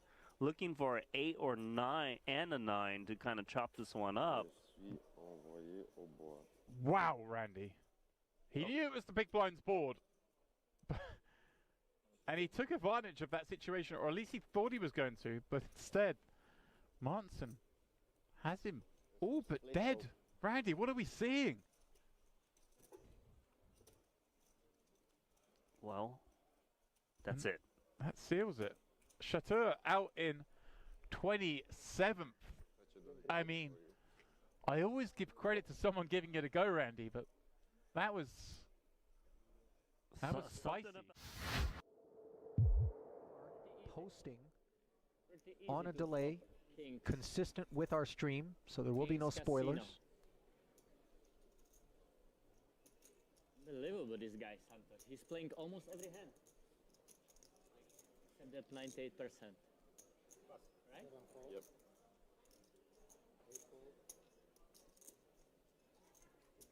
Orpan, can you tell me how many white chips you have? I can't see that. Orpan, can you tell me how many white chips you have? I'll count it for you. 1, 2, 3, 4, 5, 6, 7. Thank you.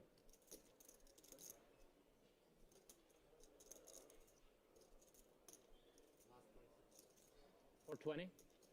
Whoa, this is out of line. 6-5 offsuit, 420. 420. Now, do you think this is more designed to not let Orpin into the pot or to attack Brewers Open? Could be a double. It's a double. Upside for him. Sizing, by the way, isn't going to clear a good chunk of what Brewer's opening with. Yeah, and Brewer's got a reasonable hand. I think he's actually thinking about multiple. All in? Yeah, Wow, this is just one angle to go piles. Things again? Chris, be honest with me. We are Team Brewer. You don't talk with me now? Why not? All in. Yes, so that then you can don't make any more mistakes. Yes, Kings, yes or no? Be a man. Yes or no? This. No more Team Brewer, yeah? Okay, official end of Team Brewer today. Are you set? How much? Now, Martin, see, he's doing all this. He knows he's never making the call, Randy, and this is where I think a lot of guys get annoyed because he's milking clock, he's posturing. Set, yeah? Again, Kings, yeah? In Kings Casino. Hold. No show? No show. You had Kings? Just be honest. King's Casino. You had Kings? King's Casino. I win 9. That's pretty good. It's a good adjustment. Usually I say in these situations, Ali, I'm the guy who says, look, you're supposed to play really tight from the small blind here because of the person that's in there, but I always have the argument, make them do it. I want to see that person put me in that spot before I just give them credit for doing it. Saka, Saka, I know, he's shown he has the ability to do that. Yeah. Sometimes people get a little timid in those spots. Oh, I can't limp here because he's going to raise me. But they don't. People are scared as well. I mean, listen, it's kind of like prior action has earned this deference. Exactly that. Yeah. Right? He's earned the fear. Ace queen suited. Not a feared, or fearful rather, hand. Again, it's just one of those hands that obviously you're loving to look down at ace queen suited. It's a great hand, but there's a lot of scary actions that happen behind you here after you raise. Potential scary actions. Pocket eights for Julian. Yeah. The exact sort of hand composition that leaves you feeling like, why'd you do me this? Why, exactly. Yeah, and against Prederoli, I think he knows Prederoli is not light. They both played a pretty similar game up to now on this final table. And I think from what we've seen from Julian so far and in previous tournaments I've seen him in, he'll just recognize that this just feels like an icky situation. Oh, okay, he is going to go for it. Wow, he does go for it, Ollie. To his credit. Does have the best hand, but obviously very vulnerable. And let's see when it gets around. But this is what I mean for Prederoli. Oh, wait a minute. Saka, king, queen. That would have been one worthy of considerations had Julian gotten out of there. Prederoli would have found himself in great shape against Alan Saka, but instead now he is feeling deep levels of discomfort. Yeah, I said he'd love looking down at this hand opening, but there are lots of actions that will make him feel sick, and this is one of them. Julian committing from the next seat, gazing around, checking the other stacks. Prederoli is not opening light from this spot.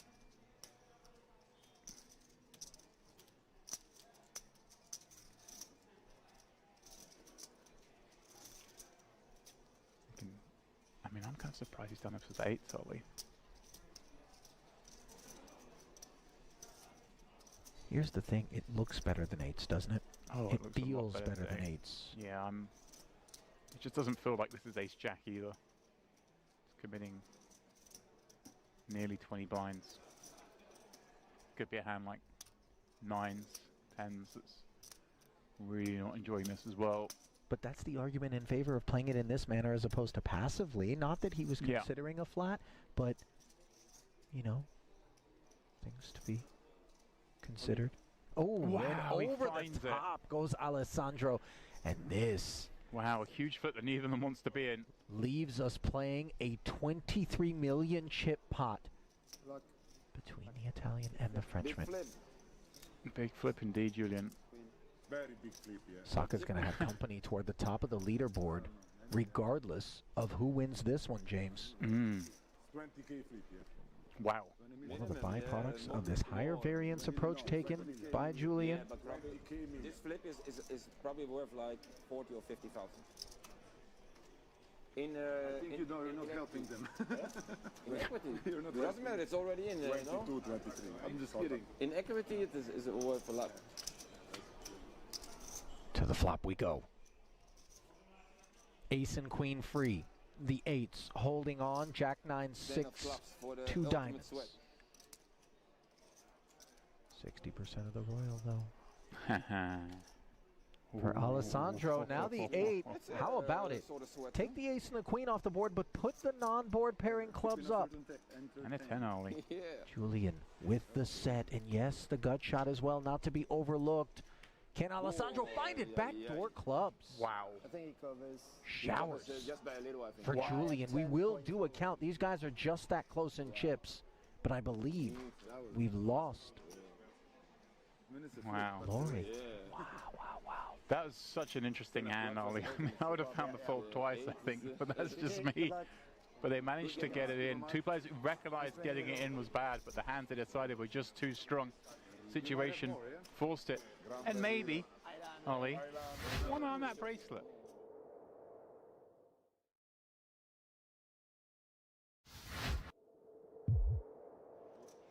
blind raise or what? No, blind.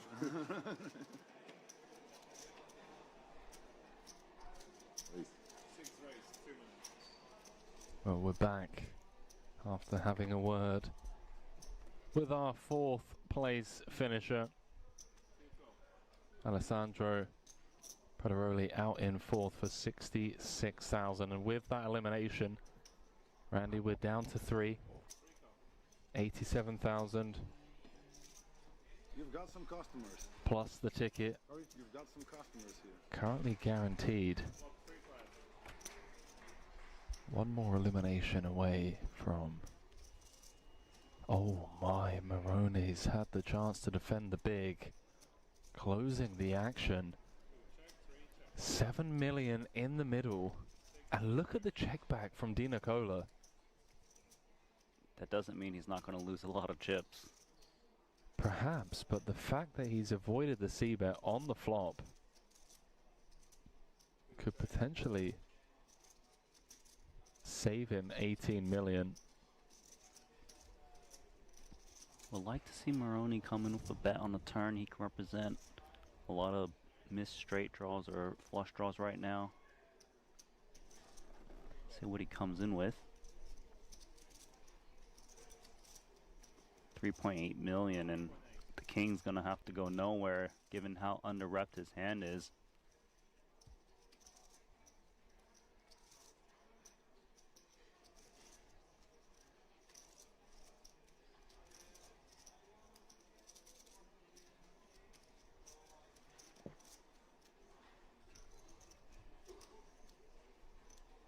Went for more than half pot on the turn in the form of a probe 3 ways. Does put 15 million out there now. Less than 1 SPR. Sized it to perfection to target some flush draws, target some set 10x. Oof, the 10-10 run out though. That's a hard one to bet, right? Because your opponent could easily have a 10x as played.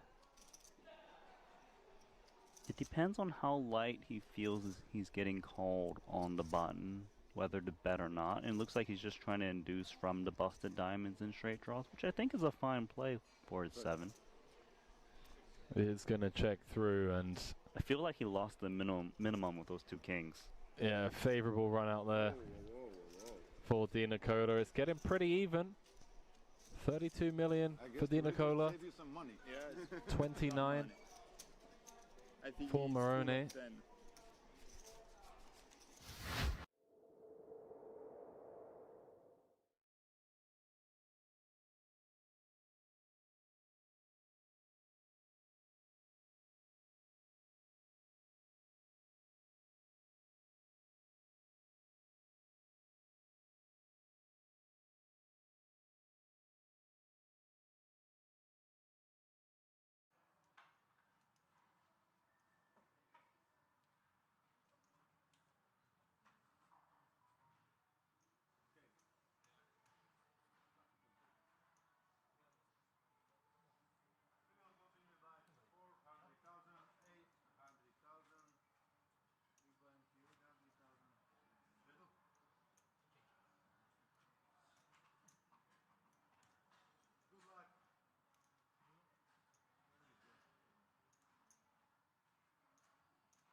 Should be able to hear me, Johan.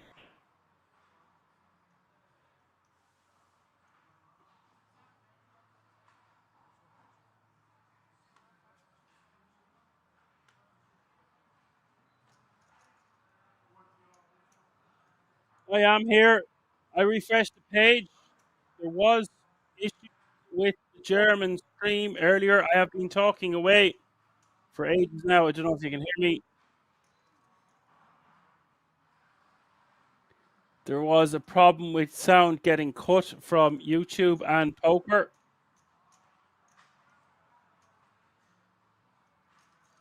The Poker Room Kings, that is, on Twitch. Tom Sick says hello, Dan. Hello, Tom Sick. You see Adrian Kazaku all in over the top with the ace queen off suit. I was asking how things went with your finger, Johan.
But she says it's David Attenborough impersonating Dan. I was doing more impressions, but it appears you weren't hearing me.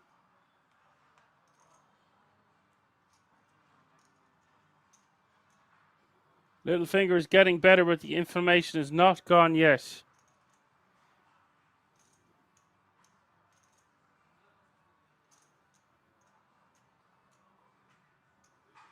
Best of luck with it.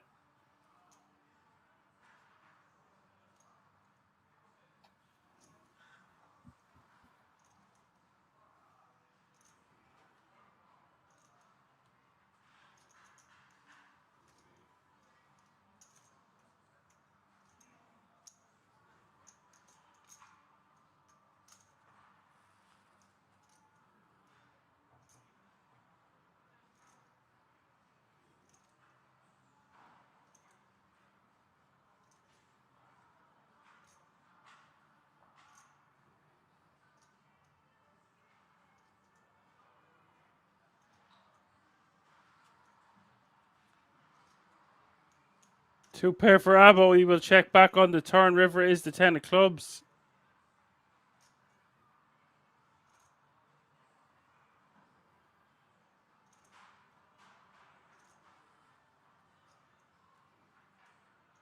Don't let one of those sharks bite your finger anyway, Johan.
Abo with ace-7 in the cutoff.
Abo and Peter tied at the top, then Sippy with 34.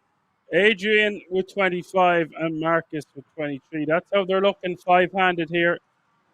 All guaranteed a minimum of €28,450, chasing the first prize of €133,250.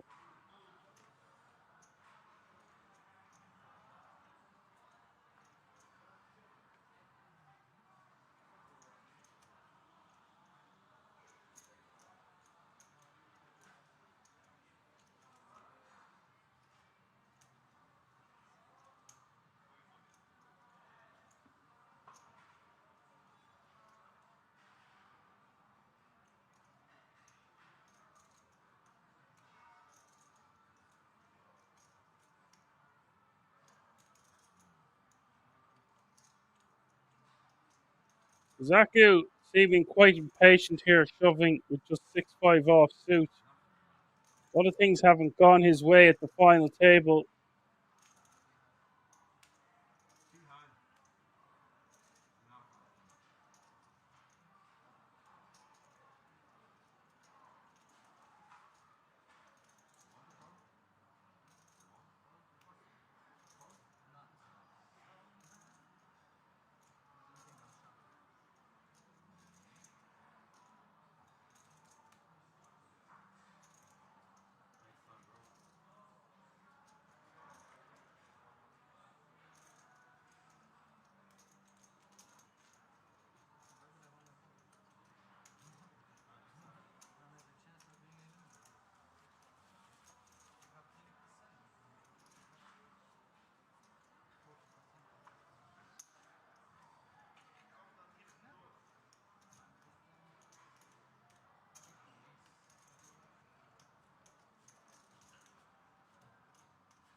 Tom Six's audio from the table. You will hear bits and pieces that they're saying.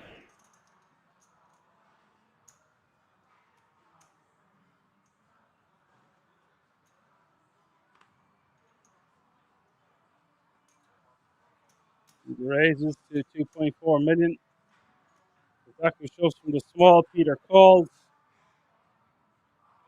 You have all in and call.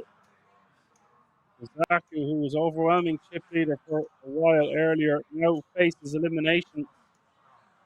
38% equity, however, with the King Jack off suit. With the Ace Queen, 43.6 million chips in this pot.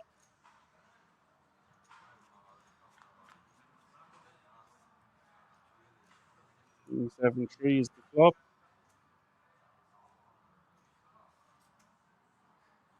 Fantastic start here for Kazaku. Oh, it's an ace on the turn.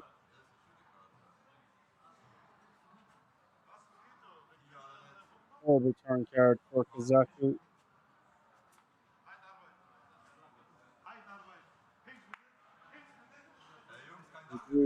Adrian Kazaku in fifth place.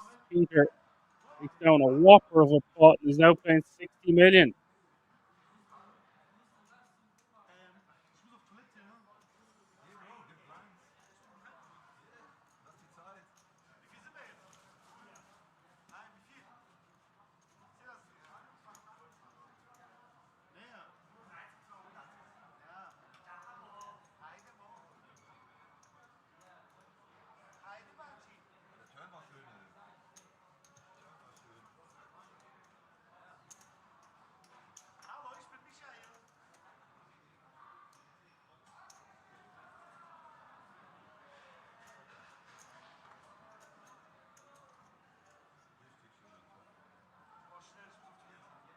It did not deal ECW. This is a 23 big blind punt. You could just see that fold that one or just call through the small. I think shoving is a bit excessive, but I wasn't surprised to see it. Let's get back to that in a moment. Oh, wow, wow.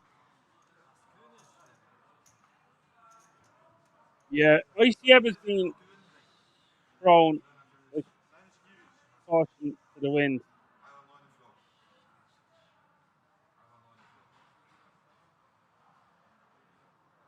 Another 40 million. This one.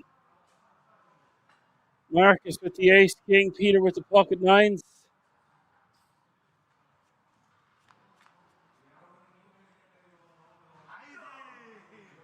Eight.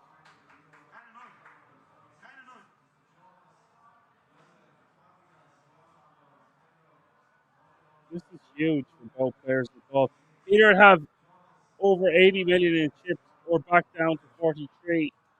And Marcus would have close to 40 million on his mate. And the other, an even better one.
Peter is whipping out some hands, ECW.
Sippy opens from the button. Peter shoves the full enchilada from the small blind with the ace-king off suit.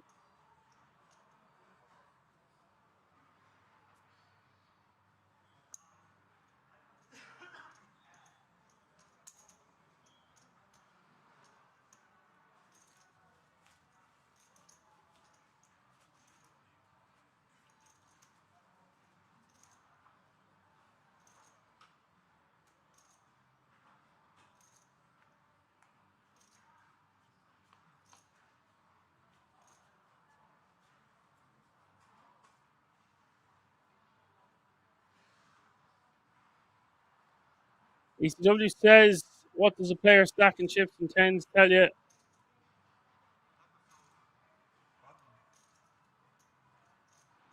They're not used to stacking them in 20s.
Peter is a recreational, has not played much before.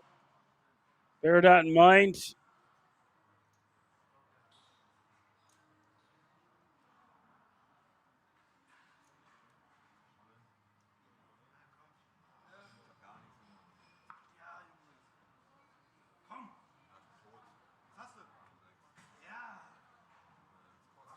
Peter decides to just stuff them all in here. I can't believe what I'm seeing.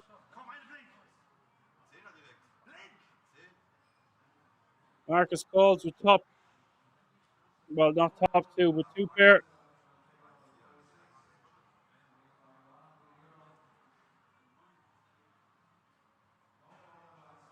He's not expecting to see this.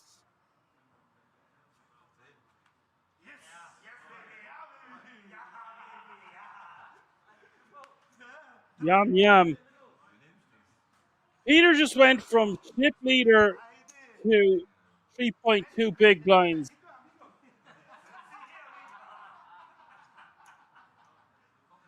This has been an incredible last few tables. Caution to the wind being thrown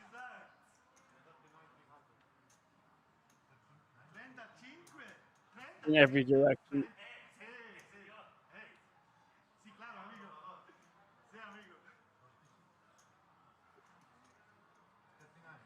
Suddenly Marcus has 60% of all the chips in play.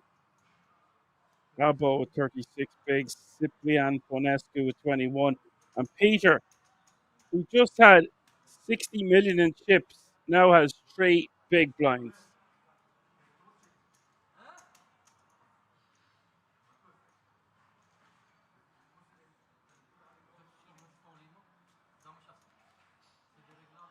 Not like that. Not like these.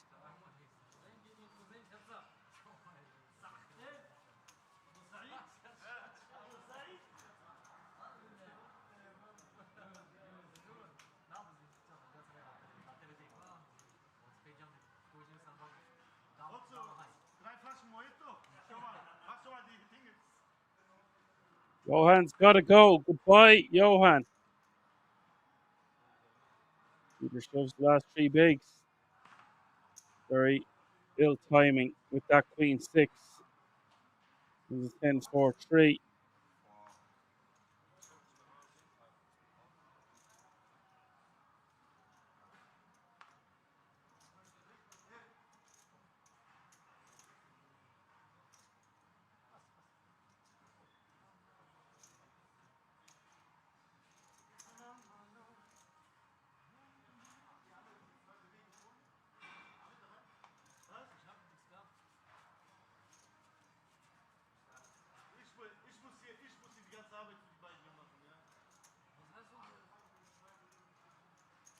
Sippy decides to not even call him. I think to see Sippy call there. Seen a lot of bizarre play at this final table. I think they're all a bit distracted or want to get it over with.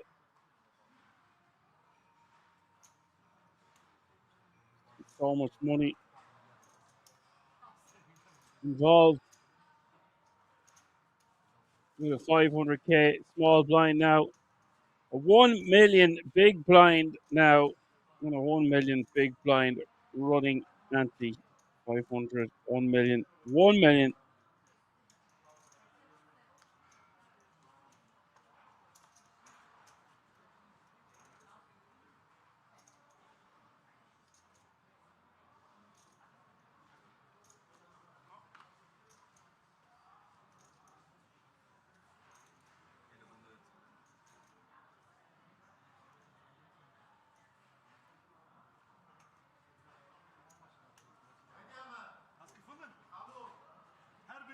Either shoves an abo calls. Marcus had a 10-year break in cashes.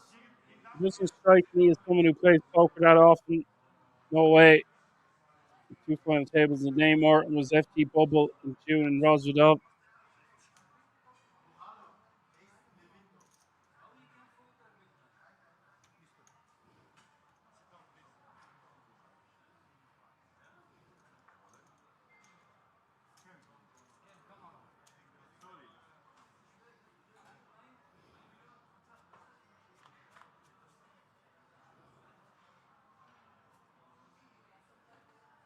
Nine nine six is the flop. Peter needing a jack or a 4.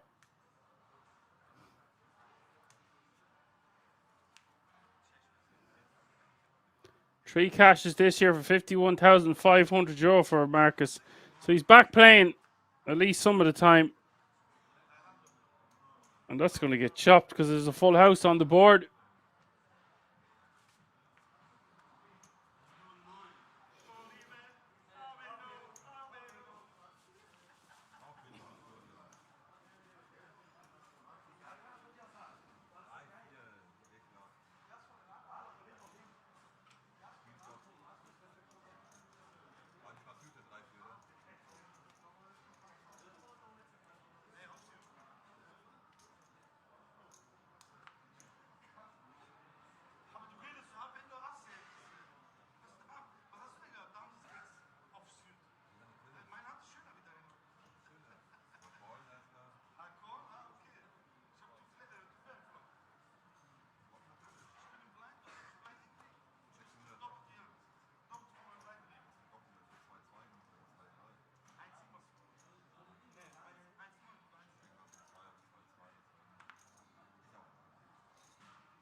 Richie says chop pot, but not Dan.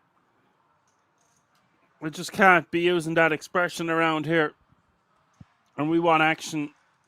Sometimes you get action and it becomes a chop pot, so be it. Damn it, I said chop pot.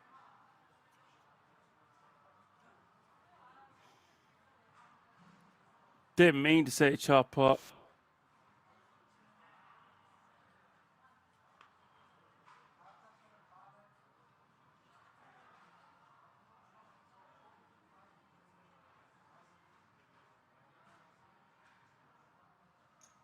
Not like that.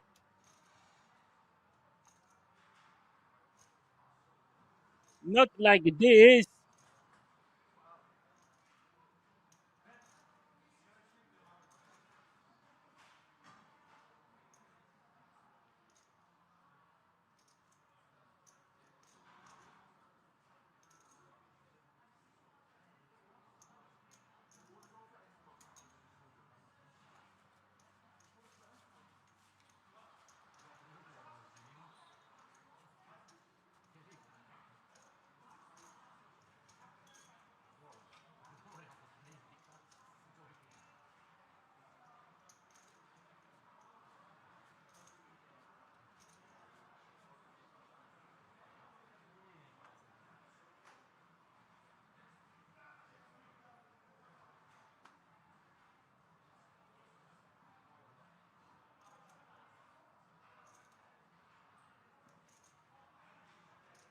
Chippy shoves on Peter with ace-9 against Jack-deuce.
Marcus calls with the king-7.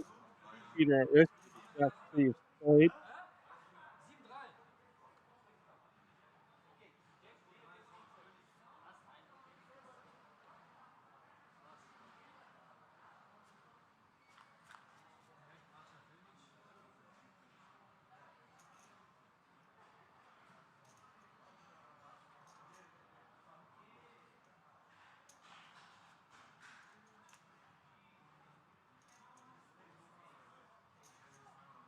Five, four, four, queen.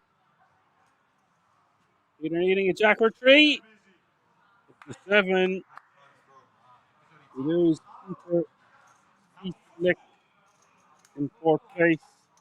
Fantastic score for a geezer who's never had a score before. We take home €35,950 for his efforts and a 10k ticket to the World Series of Poker Europe. And that means we are officially three-handed for this title.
All guaranteed a minimum of €51,250 now.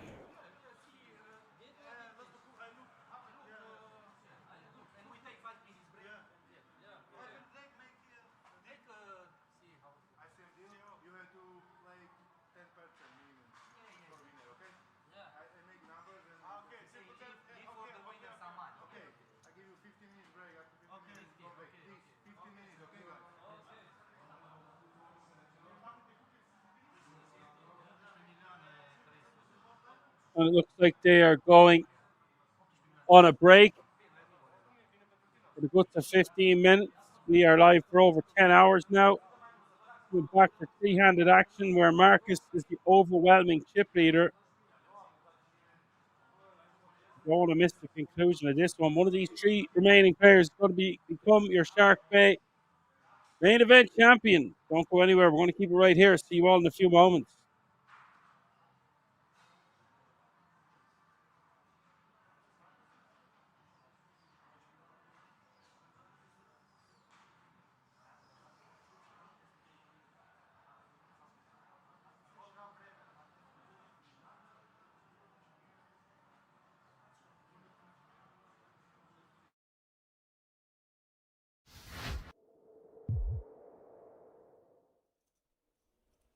Just so many insane hands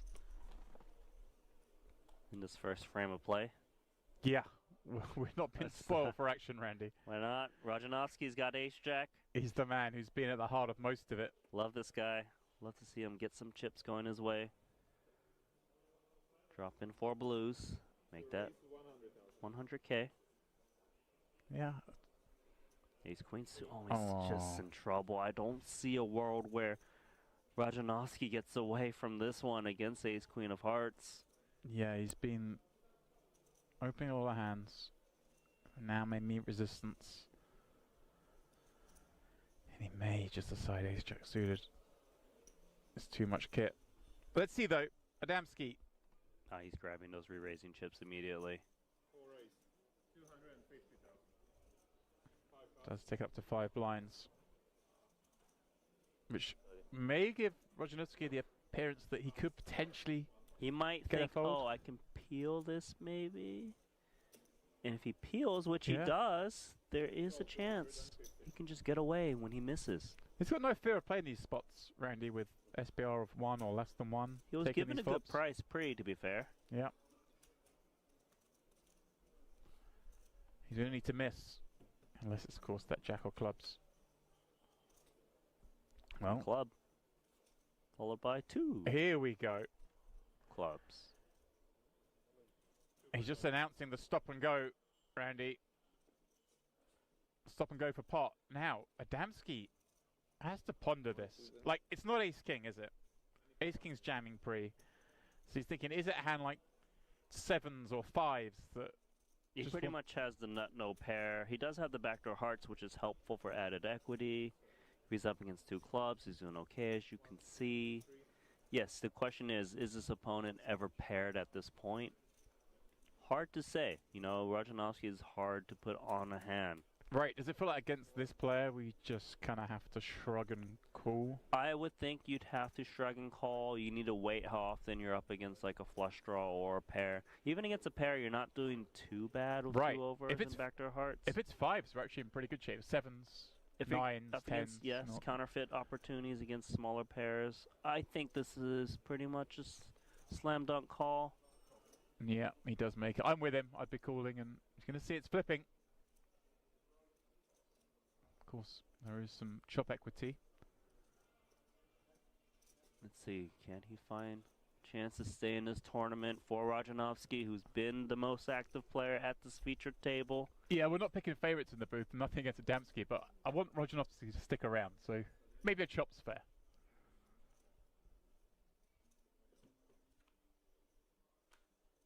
Is that fair? Because that is the nut flush. That'll do it. Double up via clubs. He's staring Adamski down even though he's just doubled up for him. I love it.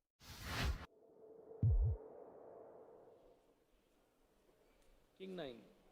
Fold. Nah, you push me away already. Only nuts.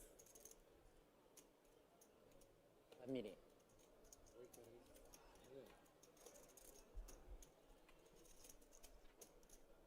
Joe back at it. This time with more chips, he leaves 600 back.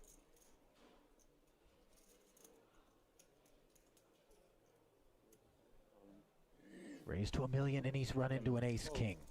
And you see Emile Bisset happy to push forward 2.9 million. Suvarna with the ace-king suited, by the way. And might this be one of those situations, Randy? Because if Suvarna 3-9. No, 2-9. comes along, maybe, just maybe, Joe looks at this and thinks it's a bad spot, or there's no way he's got a shot at a triple up. The problem is that we're not in the money yet. So if we were, then he's got a lot of reason to fold, try to get a little pay jump. But he's put in like a lot of his stack, 1 million. Maybe if he made it like 600, had 1 million back, I don't. We'll see, but we know the ace king suited definitely is performing pretty well in this spot. Because let's just say Joe raises to 1 million and folds, leaves 3 big blinds, and Bisset happens to bust out. There's still 2 from the money. It's going to be so hard for him to still creep in there with the remaining 8 if that was the case. I think he just got to flick it in and hope for the best. Yeah, and crossing his mind is he threw out all the time banks first. Hope is really all he's going to have here, but he knows he's dominated in one spot, almost certainly. The aces all block one another. The kings are blocking one another. His jack is the cleanest of cards available. The problem is he needs to hit it. The struggle is so real for him here, Randy.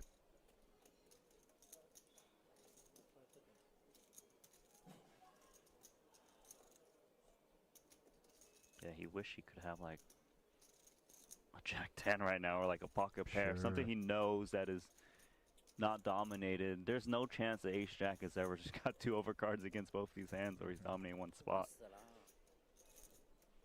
Okay, gamble. Gamble, let's go. Want to 30%? Oh, 30%. Yes. Lucky. Yeah. Flush. Last 600,000 comes forward, so the main pot will be between 3 players.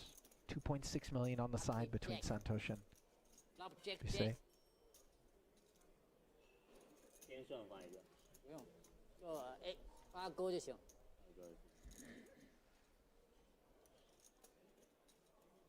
这把赢了，好起来了，510是吧？ So 7.9 million in total available to Emil and Santosh. The flop, somehow the case ace finds its way to the board, but facts remain in terms of Joe's need for a jack. Backdoor spades for Suvarna. No pressure, but jack. No pressure. Oh, wait a minute. Now, Suvarna picks up the nut flush draw. And you can see the stress on Bisset's face here. As currently he's chopping the whole thing with Santosh, but a spade on the end would dash his hopes. A jack would keep Joe Chuen in there. What's it going to be? Wow. It is a spade. No. Runner, spades, and we've got a double knockout here.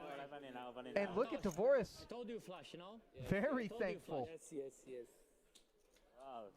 Obviously, nothing for Emil Bisset to do. Ace king against ace king. Deeply unlucky.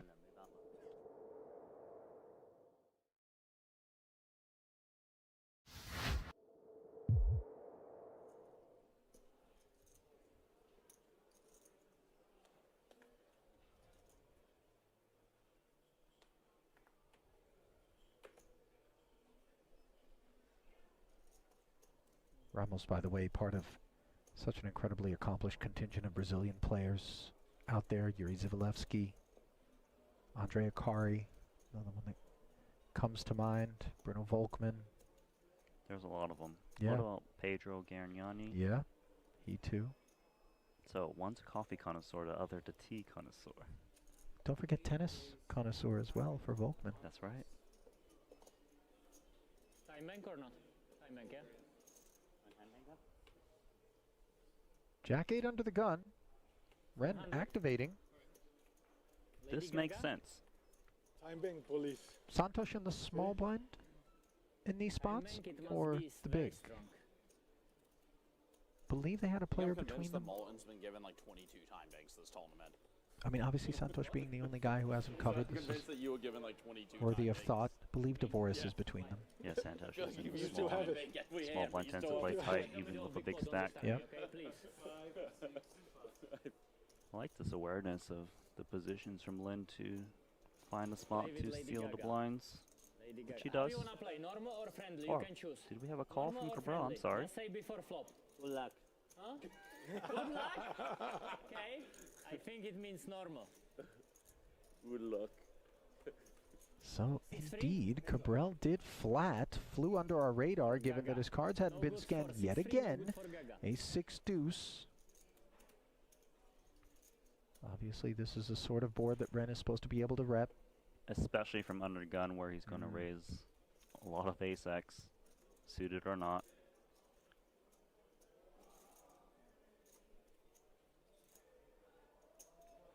And this sprinkle here is designed to just kick out unpaired hands. Empty. What is this bet? You wanna bet? Bet like normal. What is this? 300.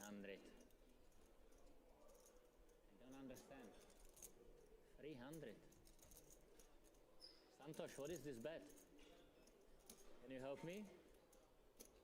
Probably 6-3, yeah. You wanna buy a cheap free? Please. After the hand, please, next time. So Cabral, with a couple of 9s here, does call the 300k c-bet. And note that the floor came over and asked him to scan his cards here mid-pot. He pushed back a little bit and said after the hand next time. Supposed to be scanning it before the hand. Yep. I think he's saying, tell me after the hand rather than I'll do it after the hand. Of course, they've told him multiple times in between hands, and that hasn't worked. So I think now perhaps a little bit more of an aggressive position being taken by the staff. I hear you. Whoa, look at this. Ren Lynch's got nothing. Cutting out chips. Trying to apply that bubble pressure. 900 into 1.9. Not a negligible size. And obviously Cabral just fresh off of a double. Doesn't want to say goodbye to these chips too quickly. This looks like an impossible call, but would be correct. It's a call that's begging for a river check. Exactly. But I'm thinking if Renlin bets his turn, he's going to fire a lot of rivers. This is an amazing call from Cabral. But one more street to be played. And that street places an overcard to the 9s on the river, not one that rates to be of concern for Cabral. I think the 10 doesn't change too much for Renlin. He thinks that once he got called, he is up against an ace, but he could ask for it all, and it'll be hard to call if you don't have a nice kicker to go along. He should believe that normally a hand like 9s and lower would be out on the turn, hence why he bet. And there is a jam from Ren. Max pressure being applied. Stone money bubble, snap fold there from Martin. Think about all the spots in which he's taken time. In that one, he knew exactly what he was going to do. I thought it would be worth, given the opportunity that's presenting itself and the fact that he called flop and turn, maybe just looking up at Ren, engaging him in conversation as he tends to do, and trying to see if he could get any sort of tell.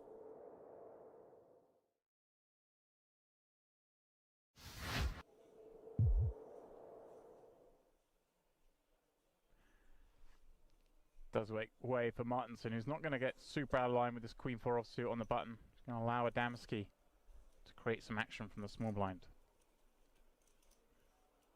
He is covered by the big blind.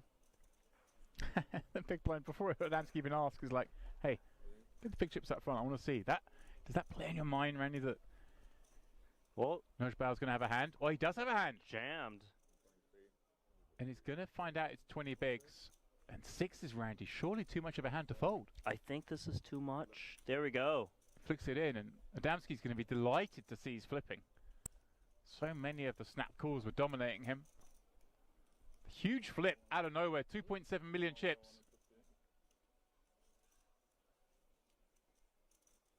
Adamski just ripping 20 bigs. Getting action. Yeah, this escalated quickly once he asked how many big chips you got, even though action wasn't to him yet. But here we go, to a flop. Safe for the 6s. 9-9-4. Adamski needing to find some paint. Or running straight.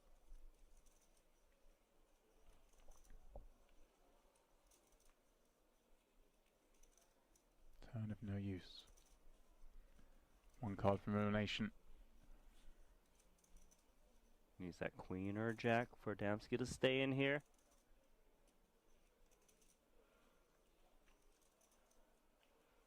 And that's the end. It is GG's for Adamski.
Alrighty, folks, welcome back after the break. Nice to see so many of you still tuning in this late hour of the day. We are still three-handed. The average stack is still 50 big blinds. Testament to how great these structures are. And 2-2-2 of the day.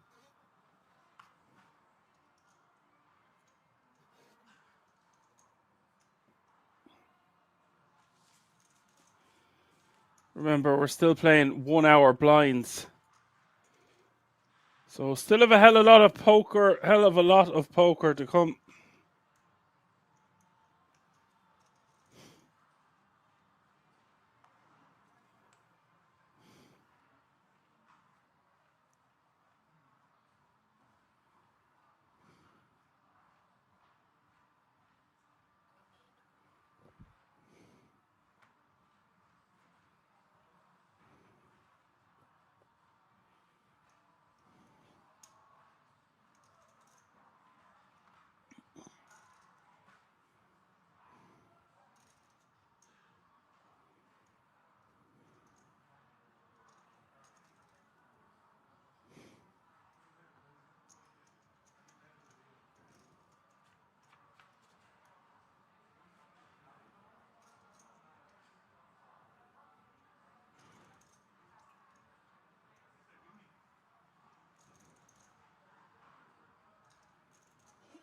Rishi says, but it could be done within 10 hands. Yeah.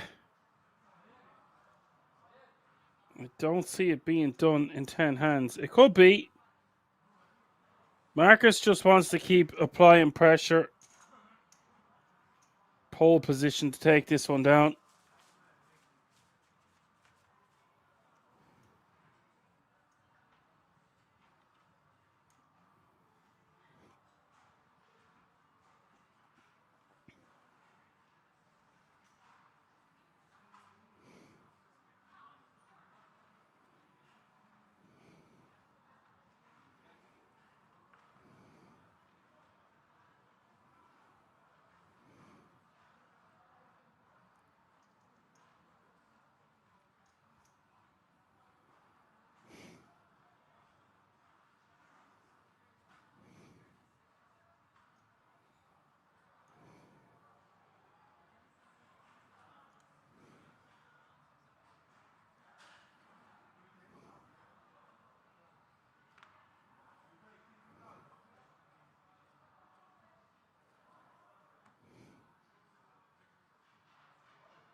Cyprian betting the flop.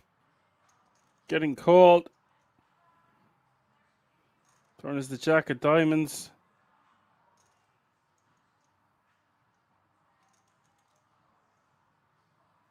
Might feel compelled to continue bluffing.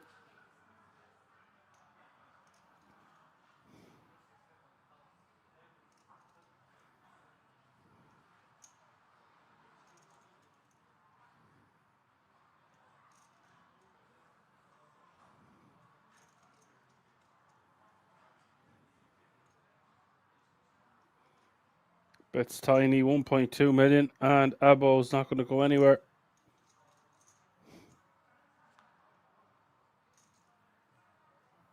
River is a 10.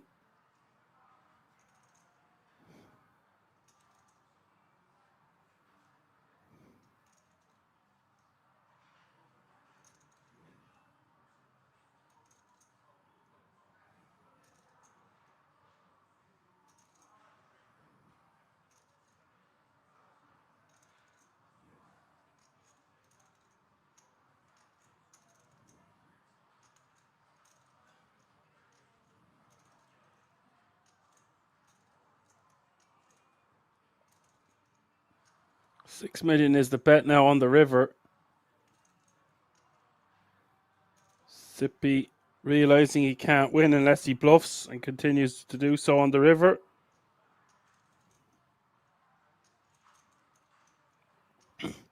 Has me convinced and I can see his cards.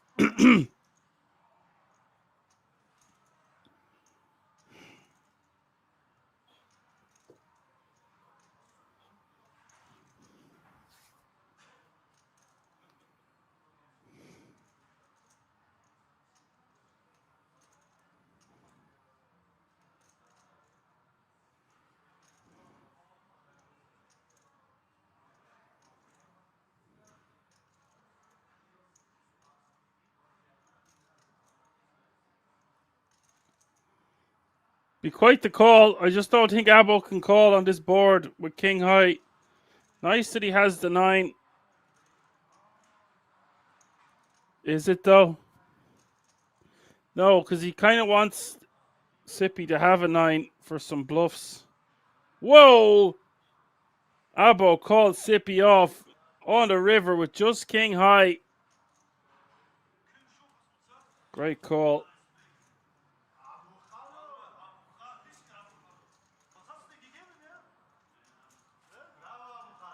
Yeah, I don't know how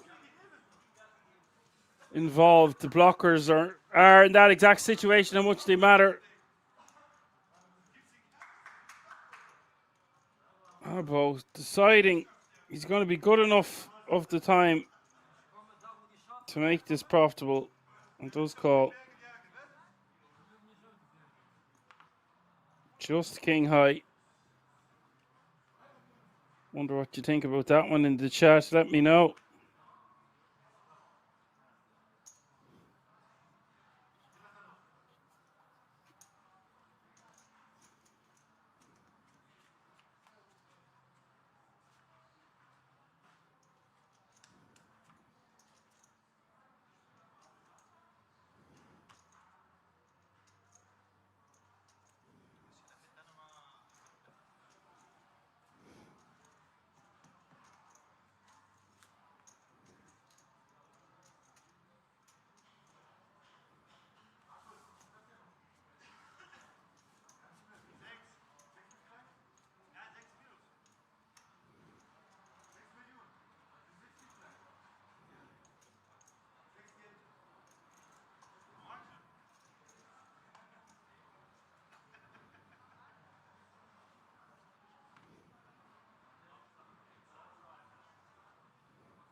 Bird is out, has to go to bed, and if you need to go, Richie, be sure to get out of here. No problem at all. We're going to see you all in the call here. Ideal opportunity for Sippy to double up.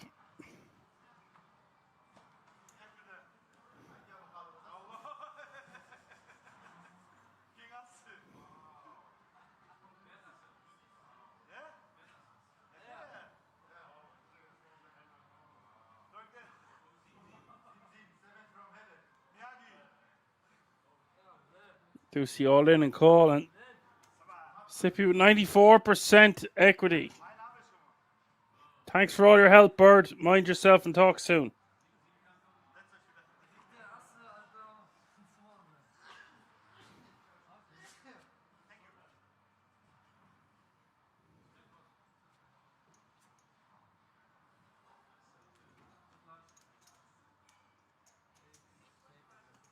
King 4, Deuce 4, Jack. Sippy now playing 18 big blinds.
Incredible.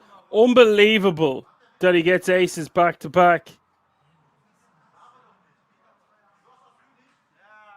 They're wasting no time. Getting the money in the middle, and Sippy is going to be back to 37.5 bigs. This is unbelievable, getting aces back to back.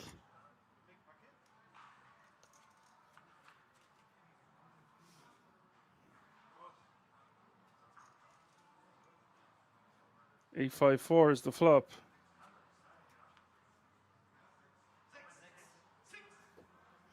Turn is a 7.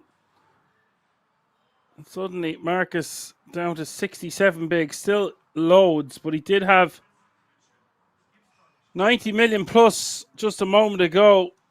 Now Sippy with 37.5, almost 38 big blinds.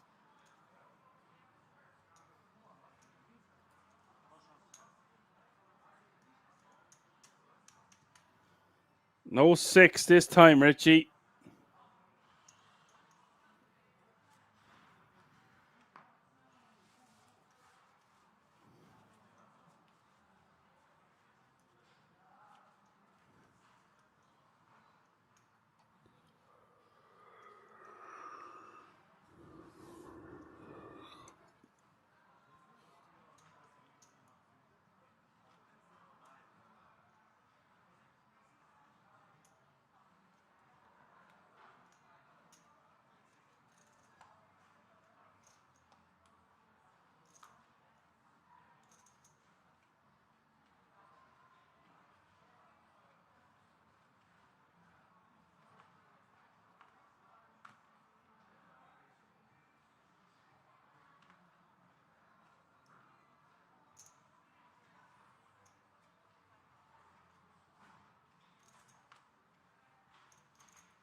Ball with Jack 8 off suit.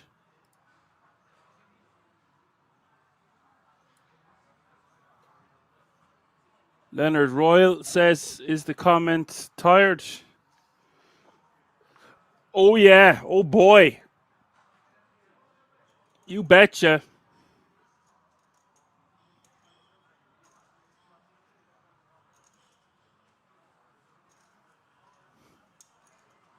It's a much different three-handed battle now. The chip leader losing a couple of all-ins.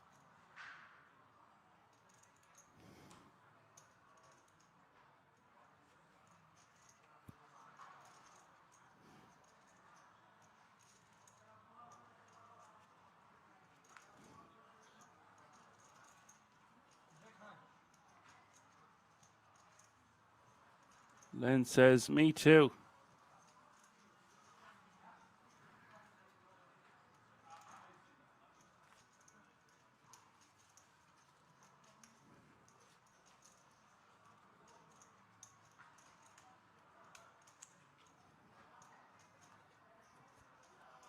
Agu says, what's up, mate? Len says, good comments, by the way. Thank you.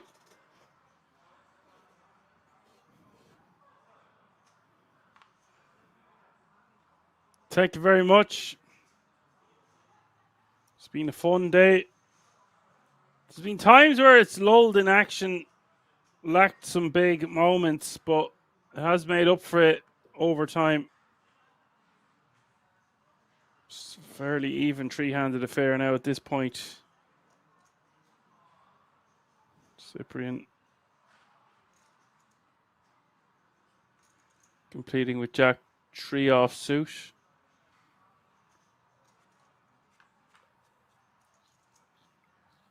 Both checks with ace 7 of hearts and the flop is 9-9 deuce.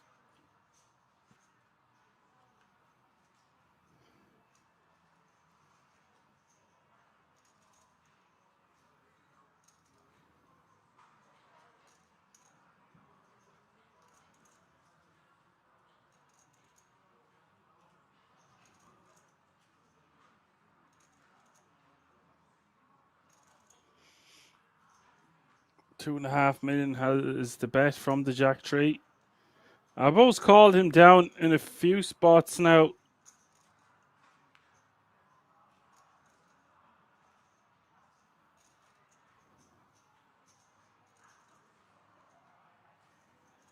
Sippy just decides to give it up.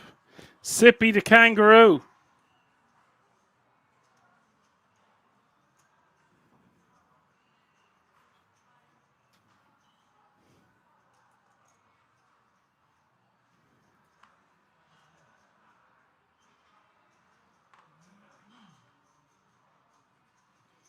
But will knuckle back, take down that pot. Augu says, have I been commentating for almost 11 hours? Indeed.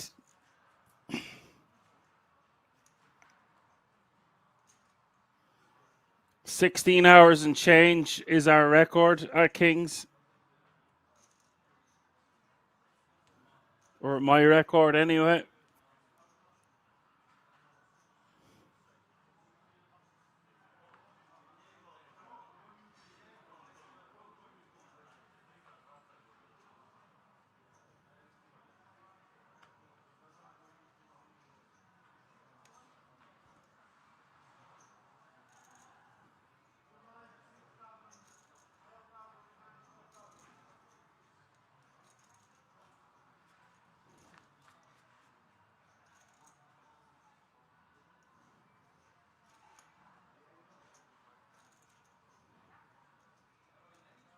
It could go on for a while, all right, Augu.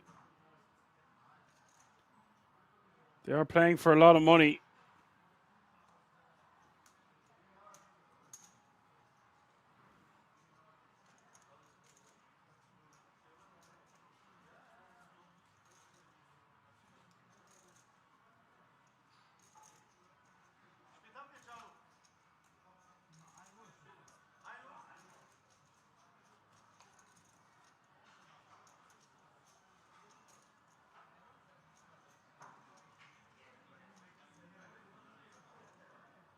Drew says, Finn, head out.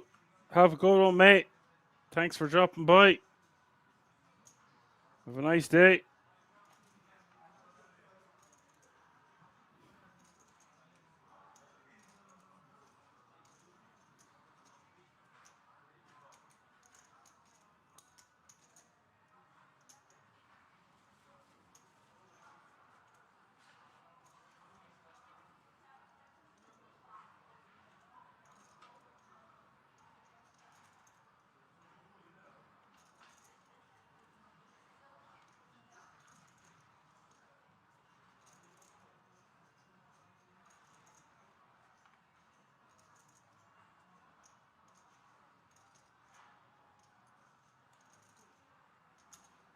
Marcus Yamachi with pocket eights. 3.5 million to go. Could see a big one here. Wow. Sippy's just going to shove 35 big blinds with the ace jack.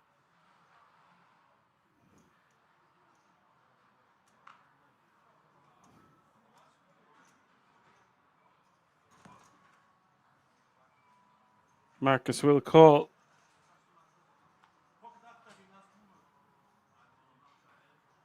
This is a huge, huge pot for both players involved.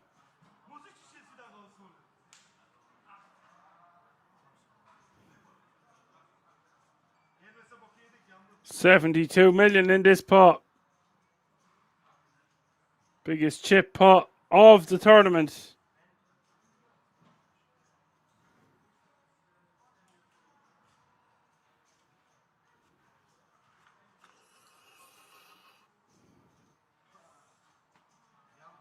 Ace, ace, king is the flop.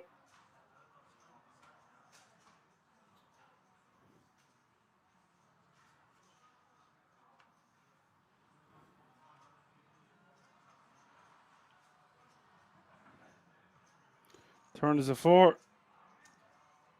Marcus is going to go from 90 million in chips to 29.5. I almost thought that was an 8 for a second.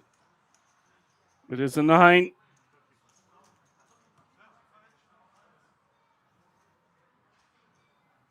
Sippy had 1 foot out the door not so long ago. Is now your chip leader.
Marcus is all in. Back to his old tricks.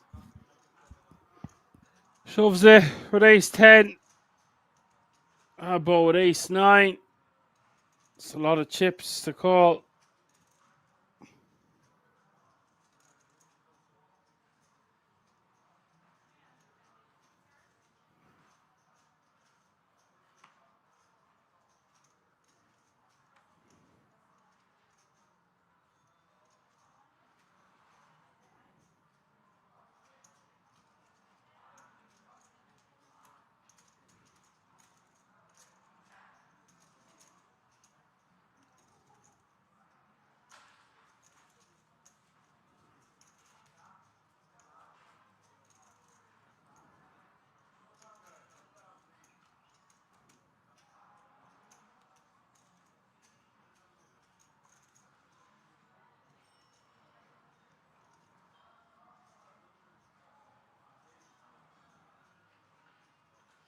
Abo with the aces.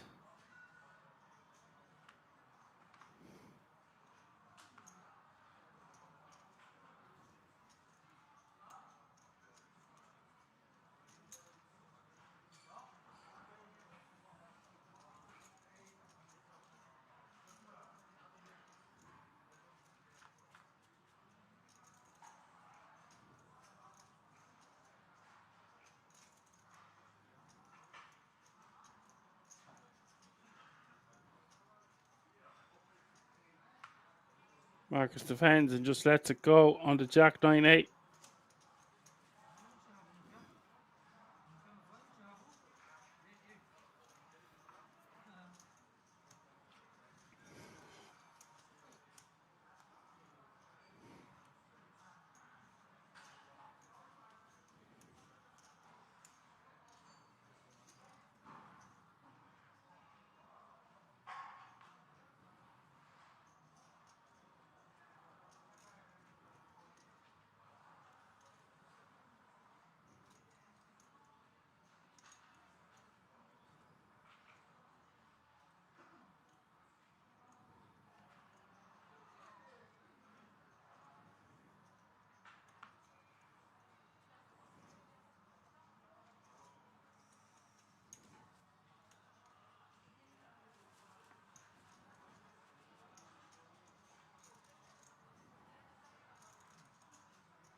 Chili says, Dan, I'm off to bed. See you in a fortnight, bro.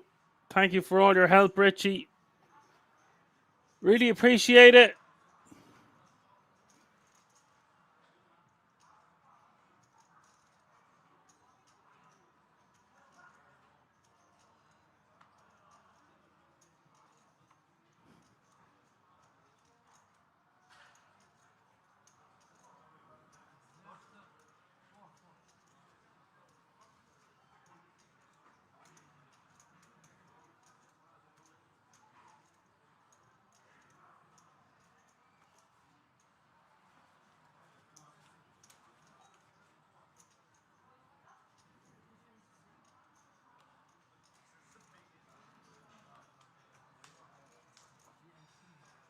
Richie says he appreciates the good comments.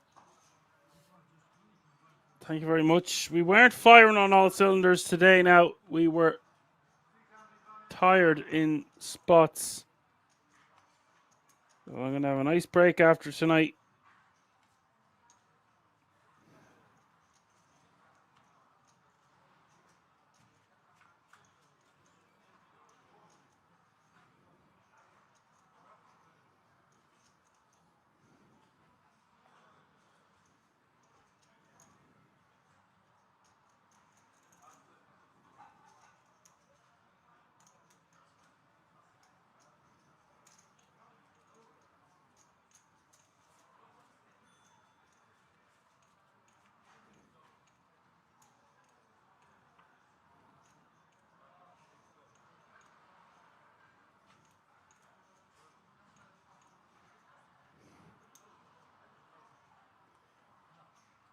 There was no deal made, no.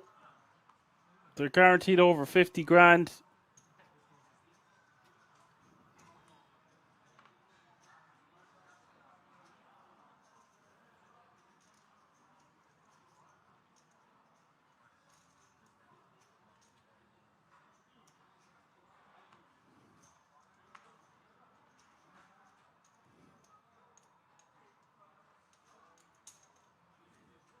€51,250 is the current payout.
Abo making it 2.6 million on the button with the Jack 9 offsuit and Sippy with the King 10.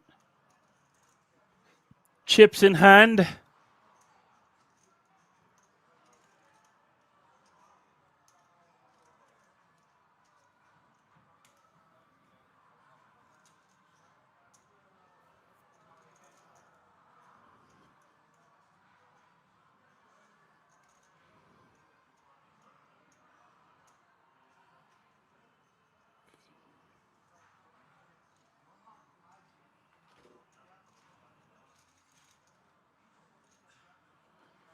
Raduk 22 says Euro Romania, Infinite Glitch. Glad to hear you, Dan.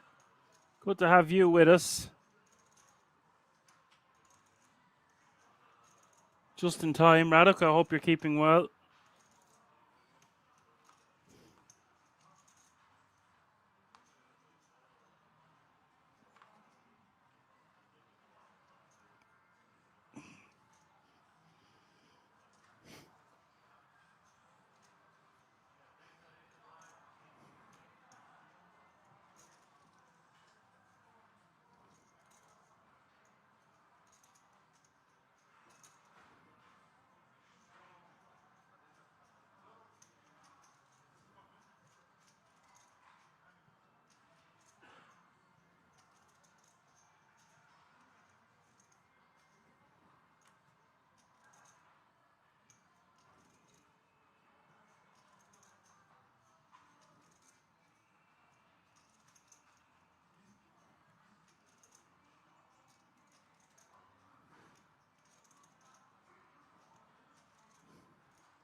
There was a lot of Romanians in this one, Raduk, who had deep runs. We see the raise from Sippy to 4.1 million.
So it's now 60 bigs for Sippy, playing Marcus's 39 bigs and Abo's 22.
Marcus with 10-9 off suit in the small blind.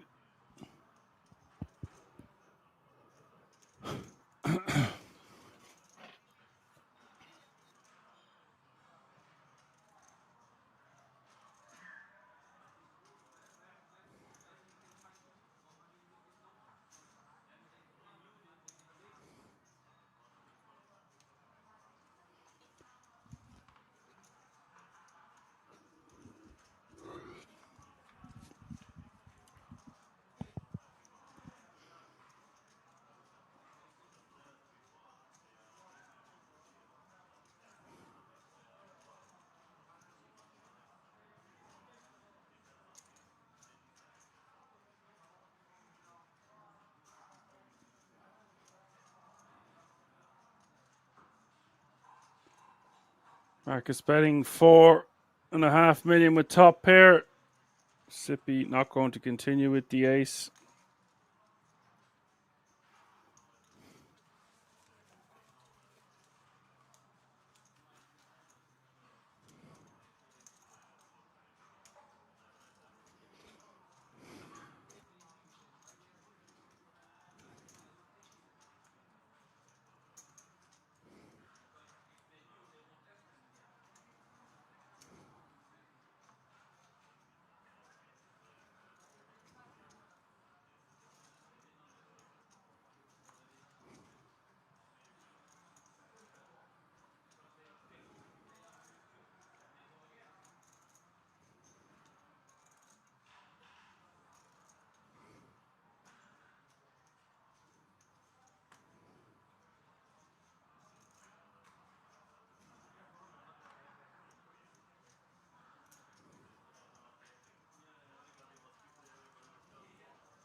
But with the rejam here for 22 big blinds with Jack 7 off suit. Quite the stand he's making with this combination.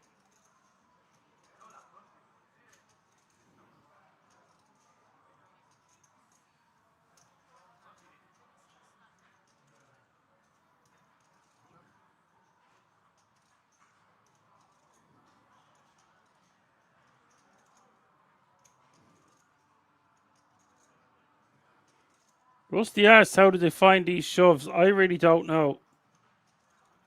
They miss some other shows with really good hands, and then they'll just do it out of nowhere.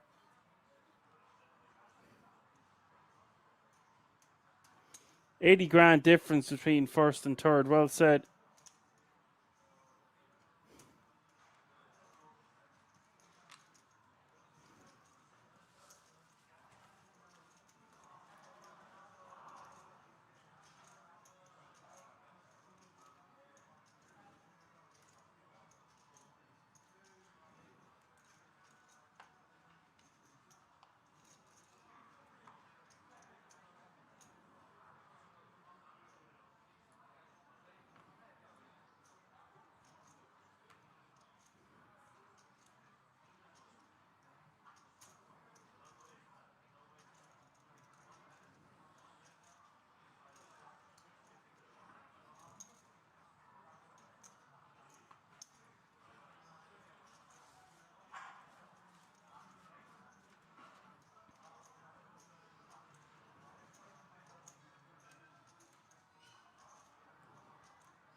Ciprian is going to raise the 2.5 million with the jacks. Abo wants to rejam with the king 4 off suit here for 27 big blinds. That's an incredible jam. This is just an insane amount of chips to be jamming with king 4 off suit. Even if there wasn't any ICM involved. And as for Sippy, he was on the brink of defeat and exit a couple of times. Is now going to be your overwhelming chip lead. Or going into a heads-up battle unless Abo gets lucky. Abo just disregarding how much money is in the difference between first, second and third. He's had enough, it seems. Now needs a king or a king only on the river. Oh, 5 would have done it actually. Sippy over 100 million in chips now. We lose Abo Zalo in third place, taking home €51,250. That means we are going on a break. We're going to come back with a heads-up battle where one of the 2 remaining players is going to become your SharkBay main event champion.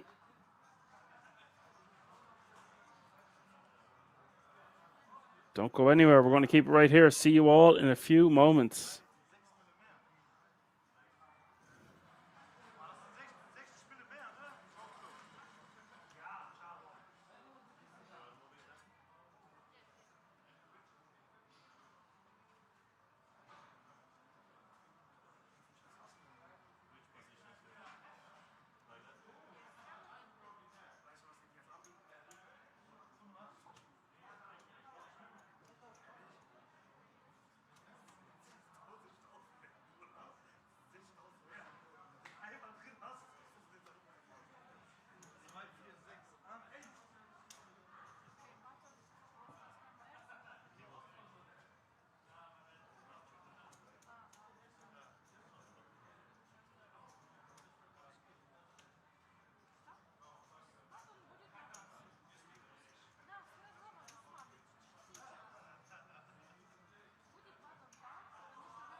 So what you're saying, Henry, if the board is king, queen, jack, 10, that a 9 makes a straight as well, not just the ace. Yeah, that would have been okay. a king Alright. high straight. All right, I'm with you. I'm We'll feeling get it. there. I feel like you should do another giveaway, mate. Okay.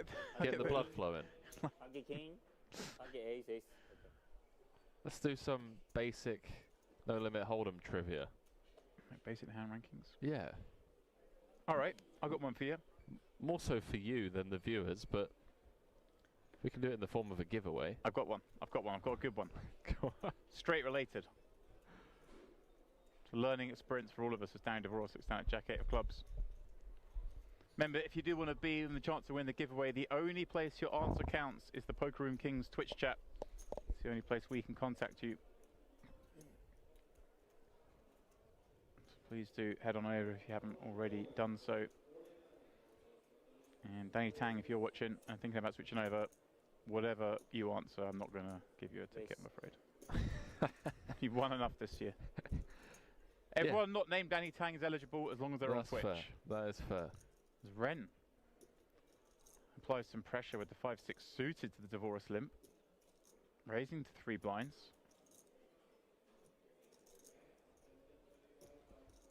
ISOing against Forest. Sam Lowry asking how we get in contact. We get in contact by whispering on Twitch. That's why we need you to be on Twitch. Been with a chance of winning. Not whispering as in ASMR. The messaging service on Twitch. Indeed. Oh, hello. Jack 7-6. Not 2.8 out there. This could be a fun one. Pair v pair, monotone board texture. Expect to see Lynn continue small and wide after ISOing from the big. Even with a hand like this that does connect in weak fashion. Looks like 25%. Tag me in, coach. I'm ready for the 100k. And DeForest says there's a seat open. You're welcome anytime in this game, he says. He'll even give you position. So pick your seat, Henry. Here, mate. We'll call the masseuse over as well. This does come with check call. This is one of the biggest pots three-handed that we've seen so far. 4.2 out there. Ooh. Card that gives both a little something extra. Divorce, open-ender. Lynn, a gutter. That's where that hand's heading. Bottom pair. 3-spade board. He's happy to check it back. And finds trip 6s on the end. Disaster for Divorce. Shocking river card for the double D fans. 4.2 out there. Could see Divorce come with something like 1.7, like around 30% pot. 2.8 million. He's going bigger. 2.8 into 4.2. 2.8.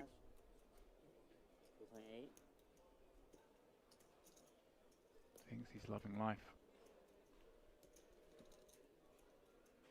Actual fact, disaster is waiting him. Very hard though for Henry, surely against that size for Lynn to try and get more. You think that he does a raise with trips? That's what I'm asking you. Oh, I mean, I feel like the way the hand's played out, if he's got a flush, he's got a flush, so be it. We've got a very disguised hand. We're about as strong as we can be after we check turn, right?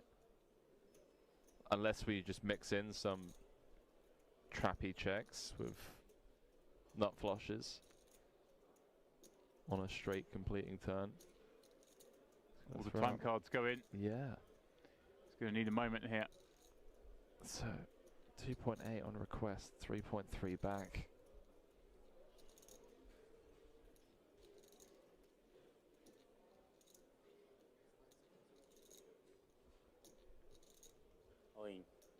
He does go for it. And that's a dagger to Divorce. Yeah, the immediate discomfort. You can just see how pained and perplexing this spot is for Dan.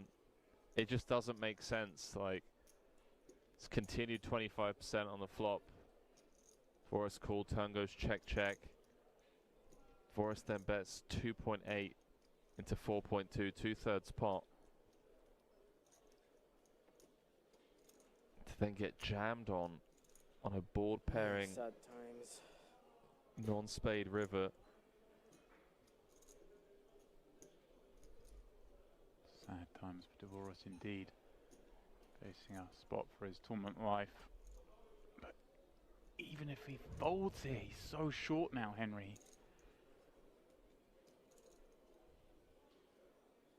Doesn't enjoy it. He knows most of the time he's not good, but he still has to call some of the time. There are some bluffs. You suggesting there aren't a lot of strong hands that make sense here. Checking back that turn. Really confusing Dvorak. Is he more expecting to see strong hands in the form of turn checks than he is rivered sixes? Would that be fair to say? As in having nut flushes or nothing? Yeah. Yeah, I mean, if Lynn ever felt like he bets turn and river, Dvorak isn't going to fold a pair. But the way to get it done would be to jam all in on the river with like a king of spades, ace of spades. But they also have ace high has showdown. Be pretty gangster to expect Forrest to bet half of his stack and then fold with just a lone spade blocker. Dvorak's turn to go deep into this tank, staring his man down. Ren Lin very animated. Unusual circumstances, but game face on in this pot, not breaking that stay into the middle of the board. Giving away nothing. Yeah, just a vacant gaze out into the abyss. Plenty of time cards left for Dvorak. It's not often that you see Daniel pained by a spot like this. In a sick way though, it looks like he's enjoying the tough decision. His smile on his face, this is what he lives for. Playing for the highest stakes, making the toughest decisions. It is what they live for. They love the process. The competition. Yeah, as much as you study, every situation is unique. Yeah, it's just 3.3 million behind. Pot up to 13 million. Doesn't have to be right that often.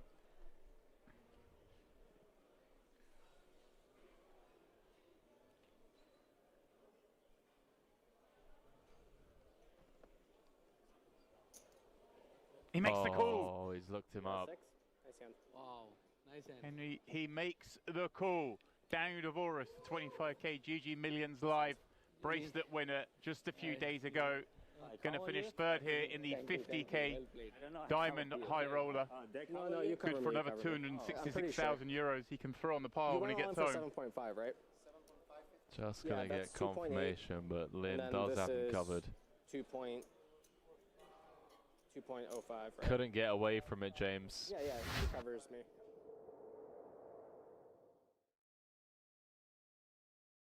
WSOP final table with random players or high stakes cash game with poker legends? Definitely WSOP Europe final table, because then you're gonna become a legend and you can play with the legends. One thing that tilts poker players the most? I think river for sure. If it would be not river, we'll have a lot of happy players. Describe your job in 3 words. Dream, achieve, and celebrate. Pineapple on pizza, yes or no?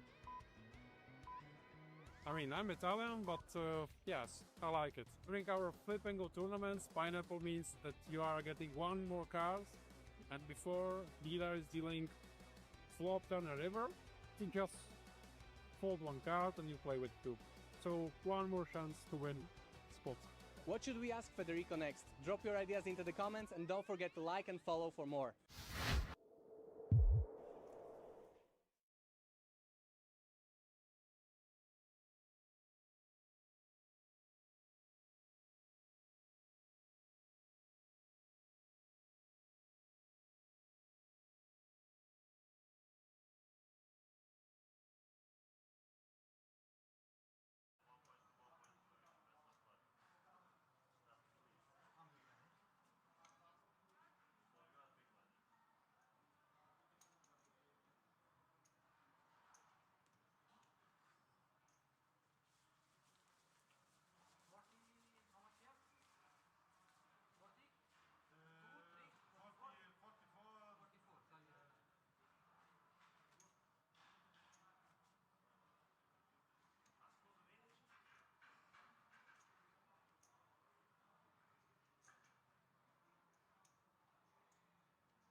And we do have it all in and call here. King 10, deuce ace. Marcus with the King 10. Cyprian with the ace jack. And now Marcus playing almost 100 bigs. What a hand of poker.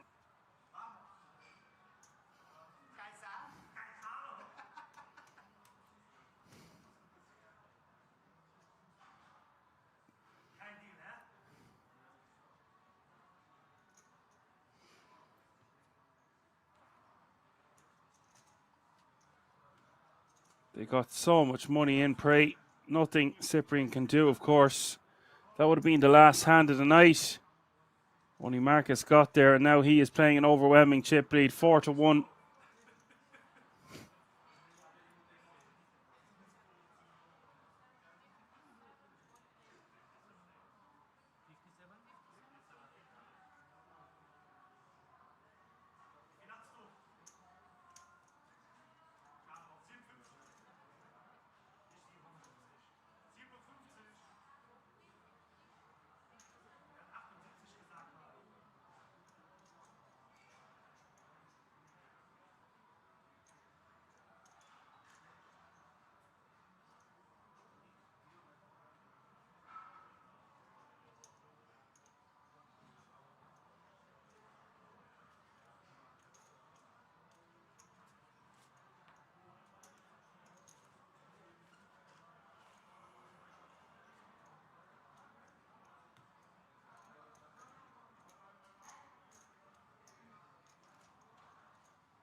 Both players have locked up a minimum of €72,250 with the eventual champion going to take home €133,250.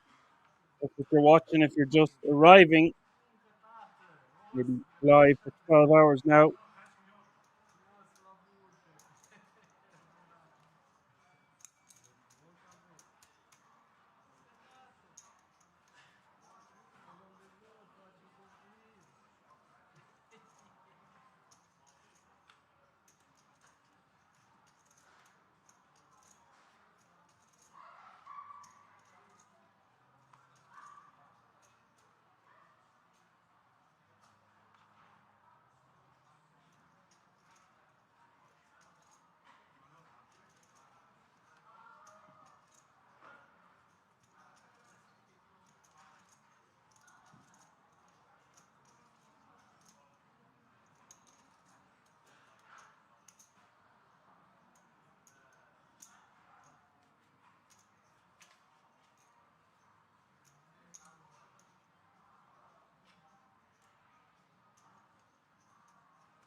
Marcus now just does not want to double up Sippy Onescu. Dangerous, dangerous player, as you all know.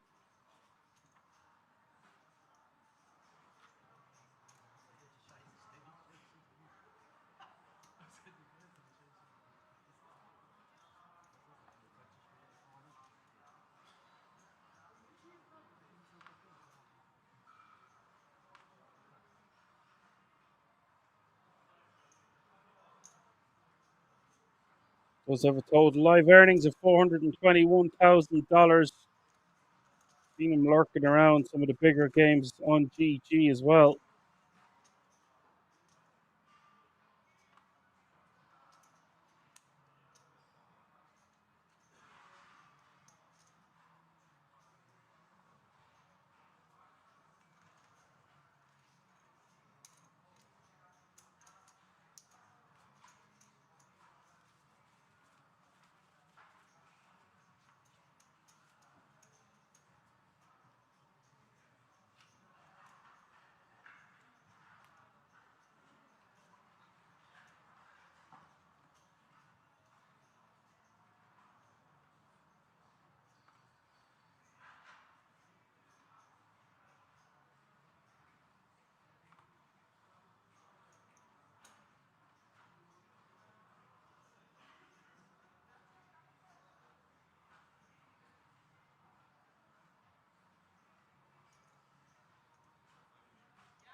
Marcus betting 3.5 million.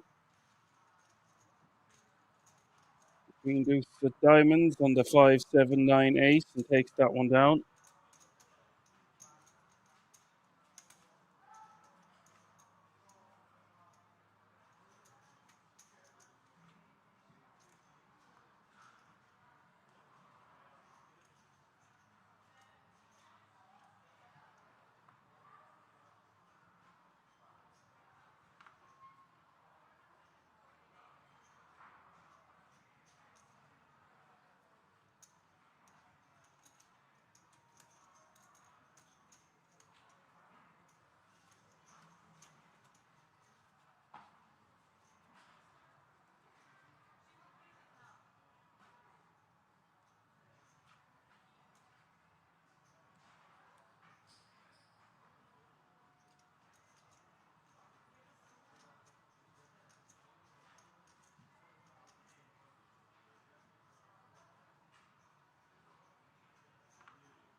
Sippy with a big bet of 8.4 million on the river.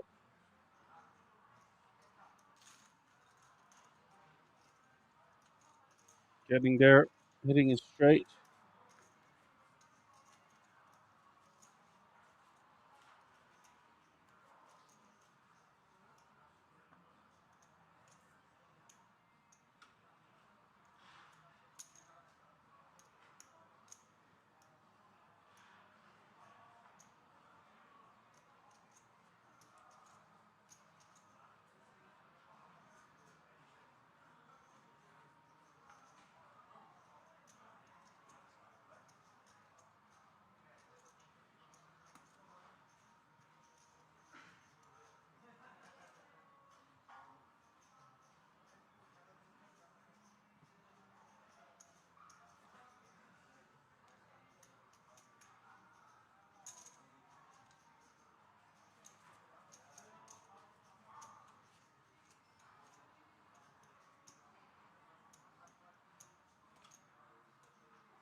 No mention of a deal all day, by the way. So this is a 50,000 euro heads-up battle. Give yourselves a round of applause if you're still with me after 12 hours. Thanks to all the new people who rocked in and out today, and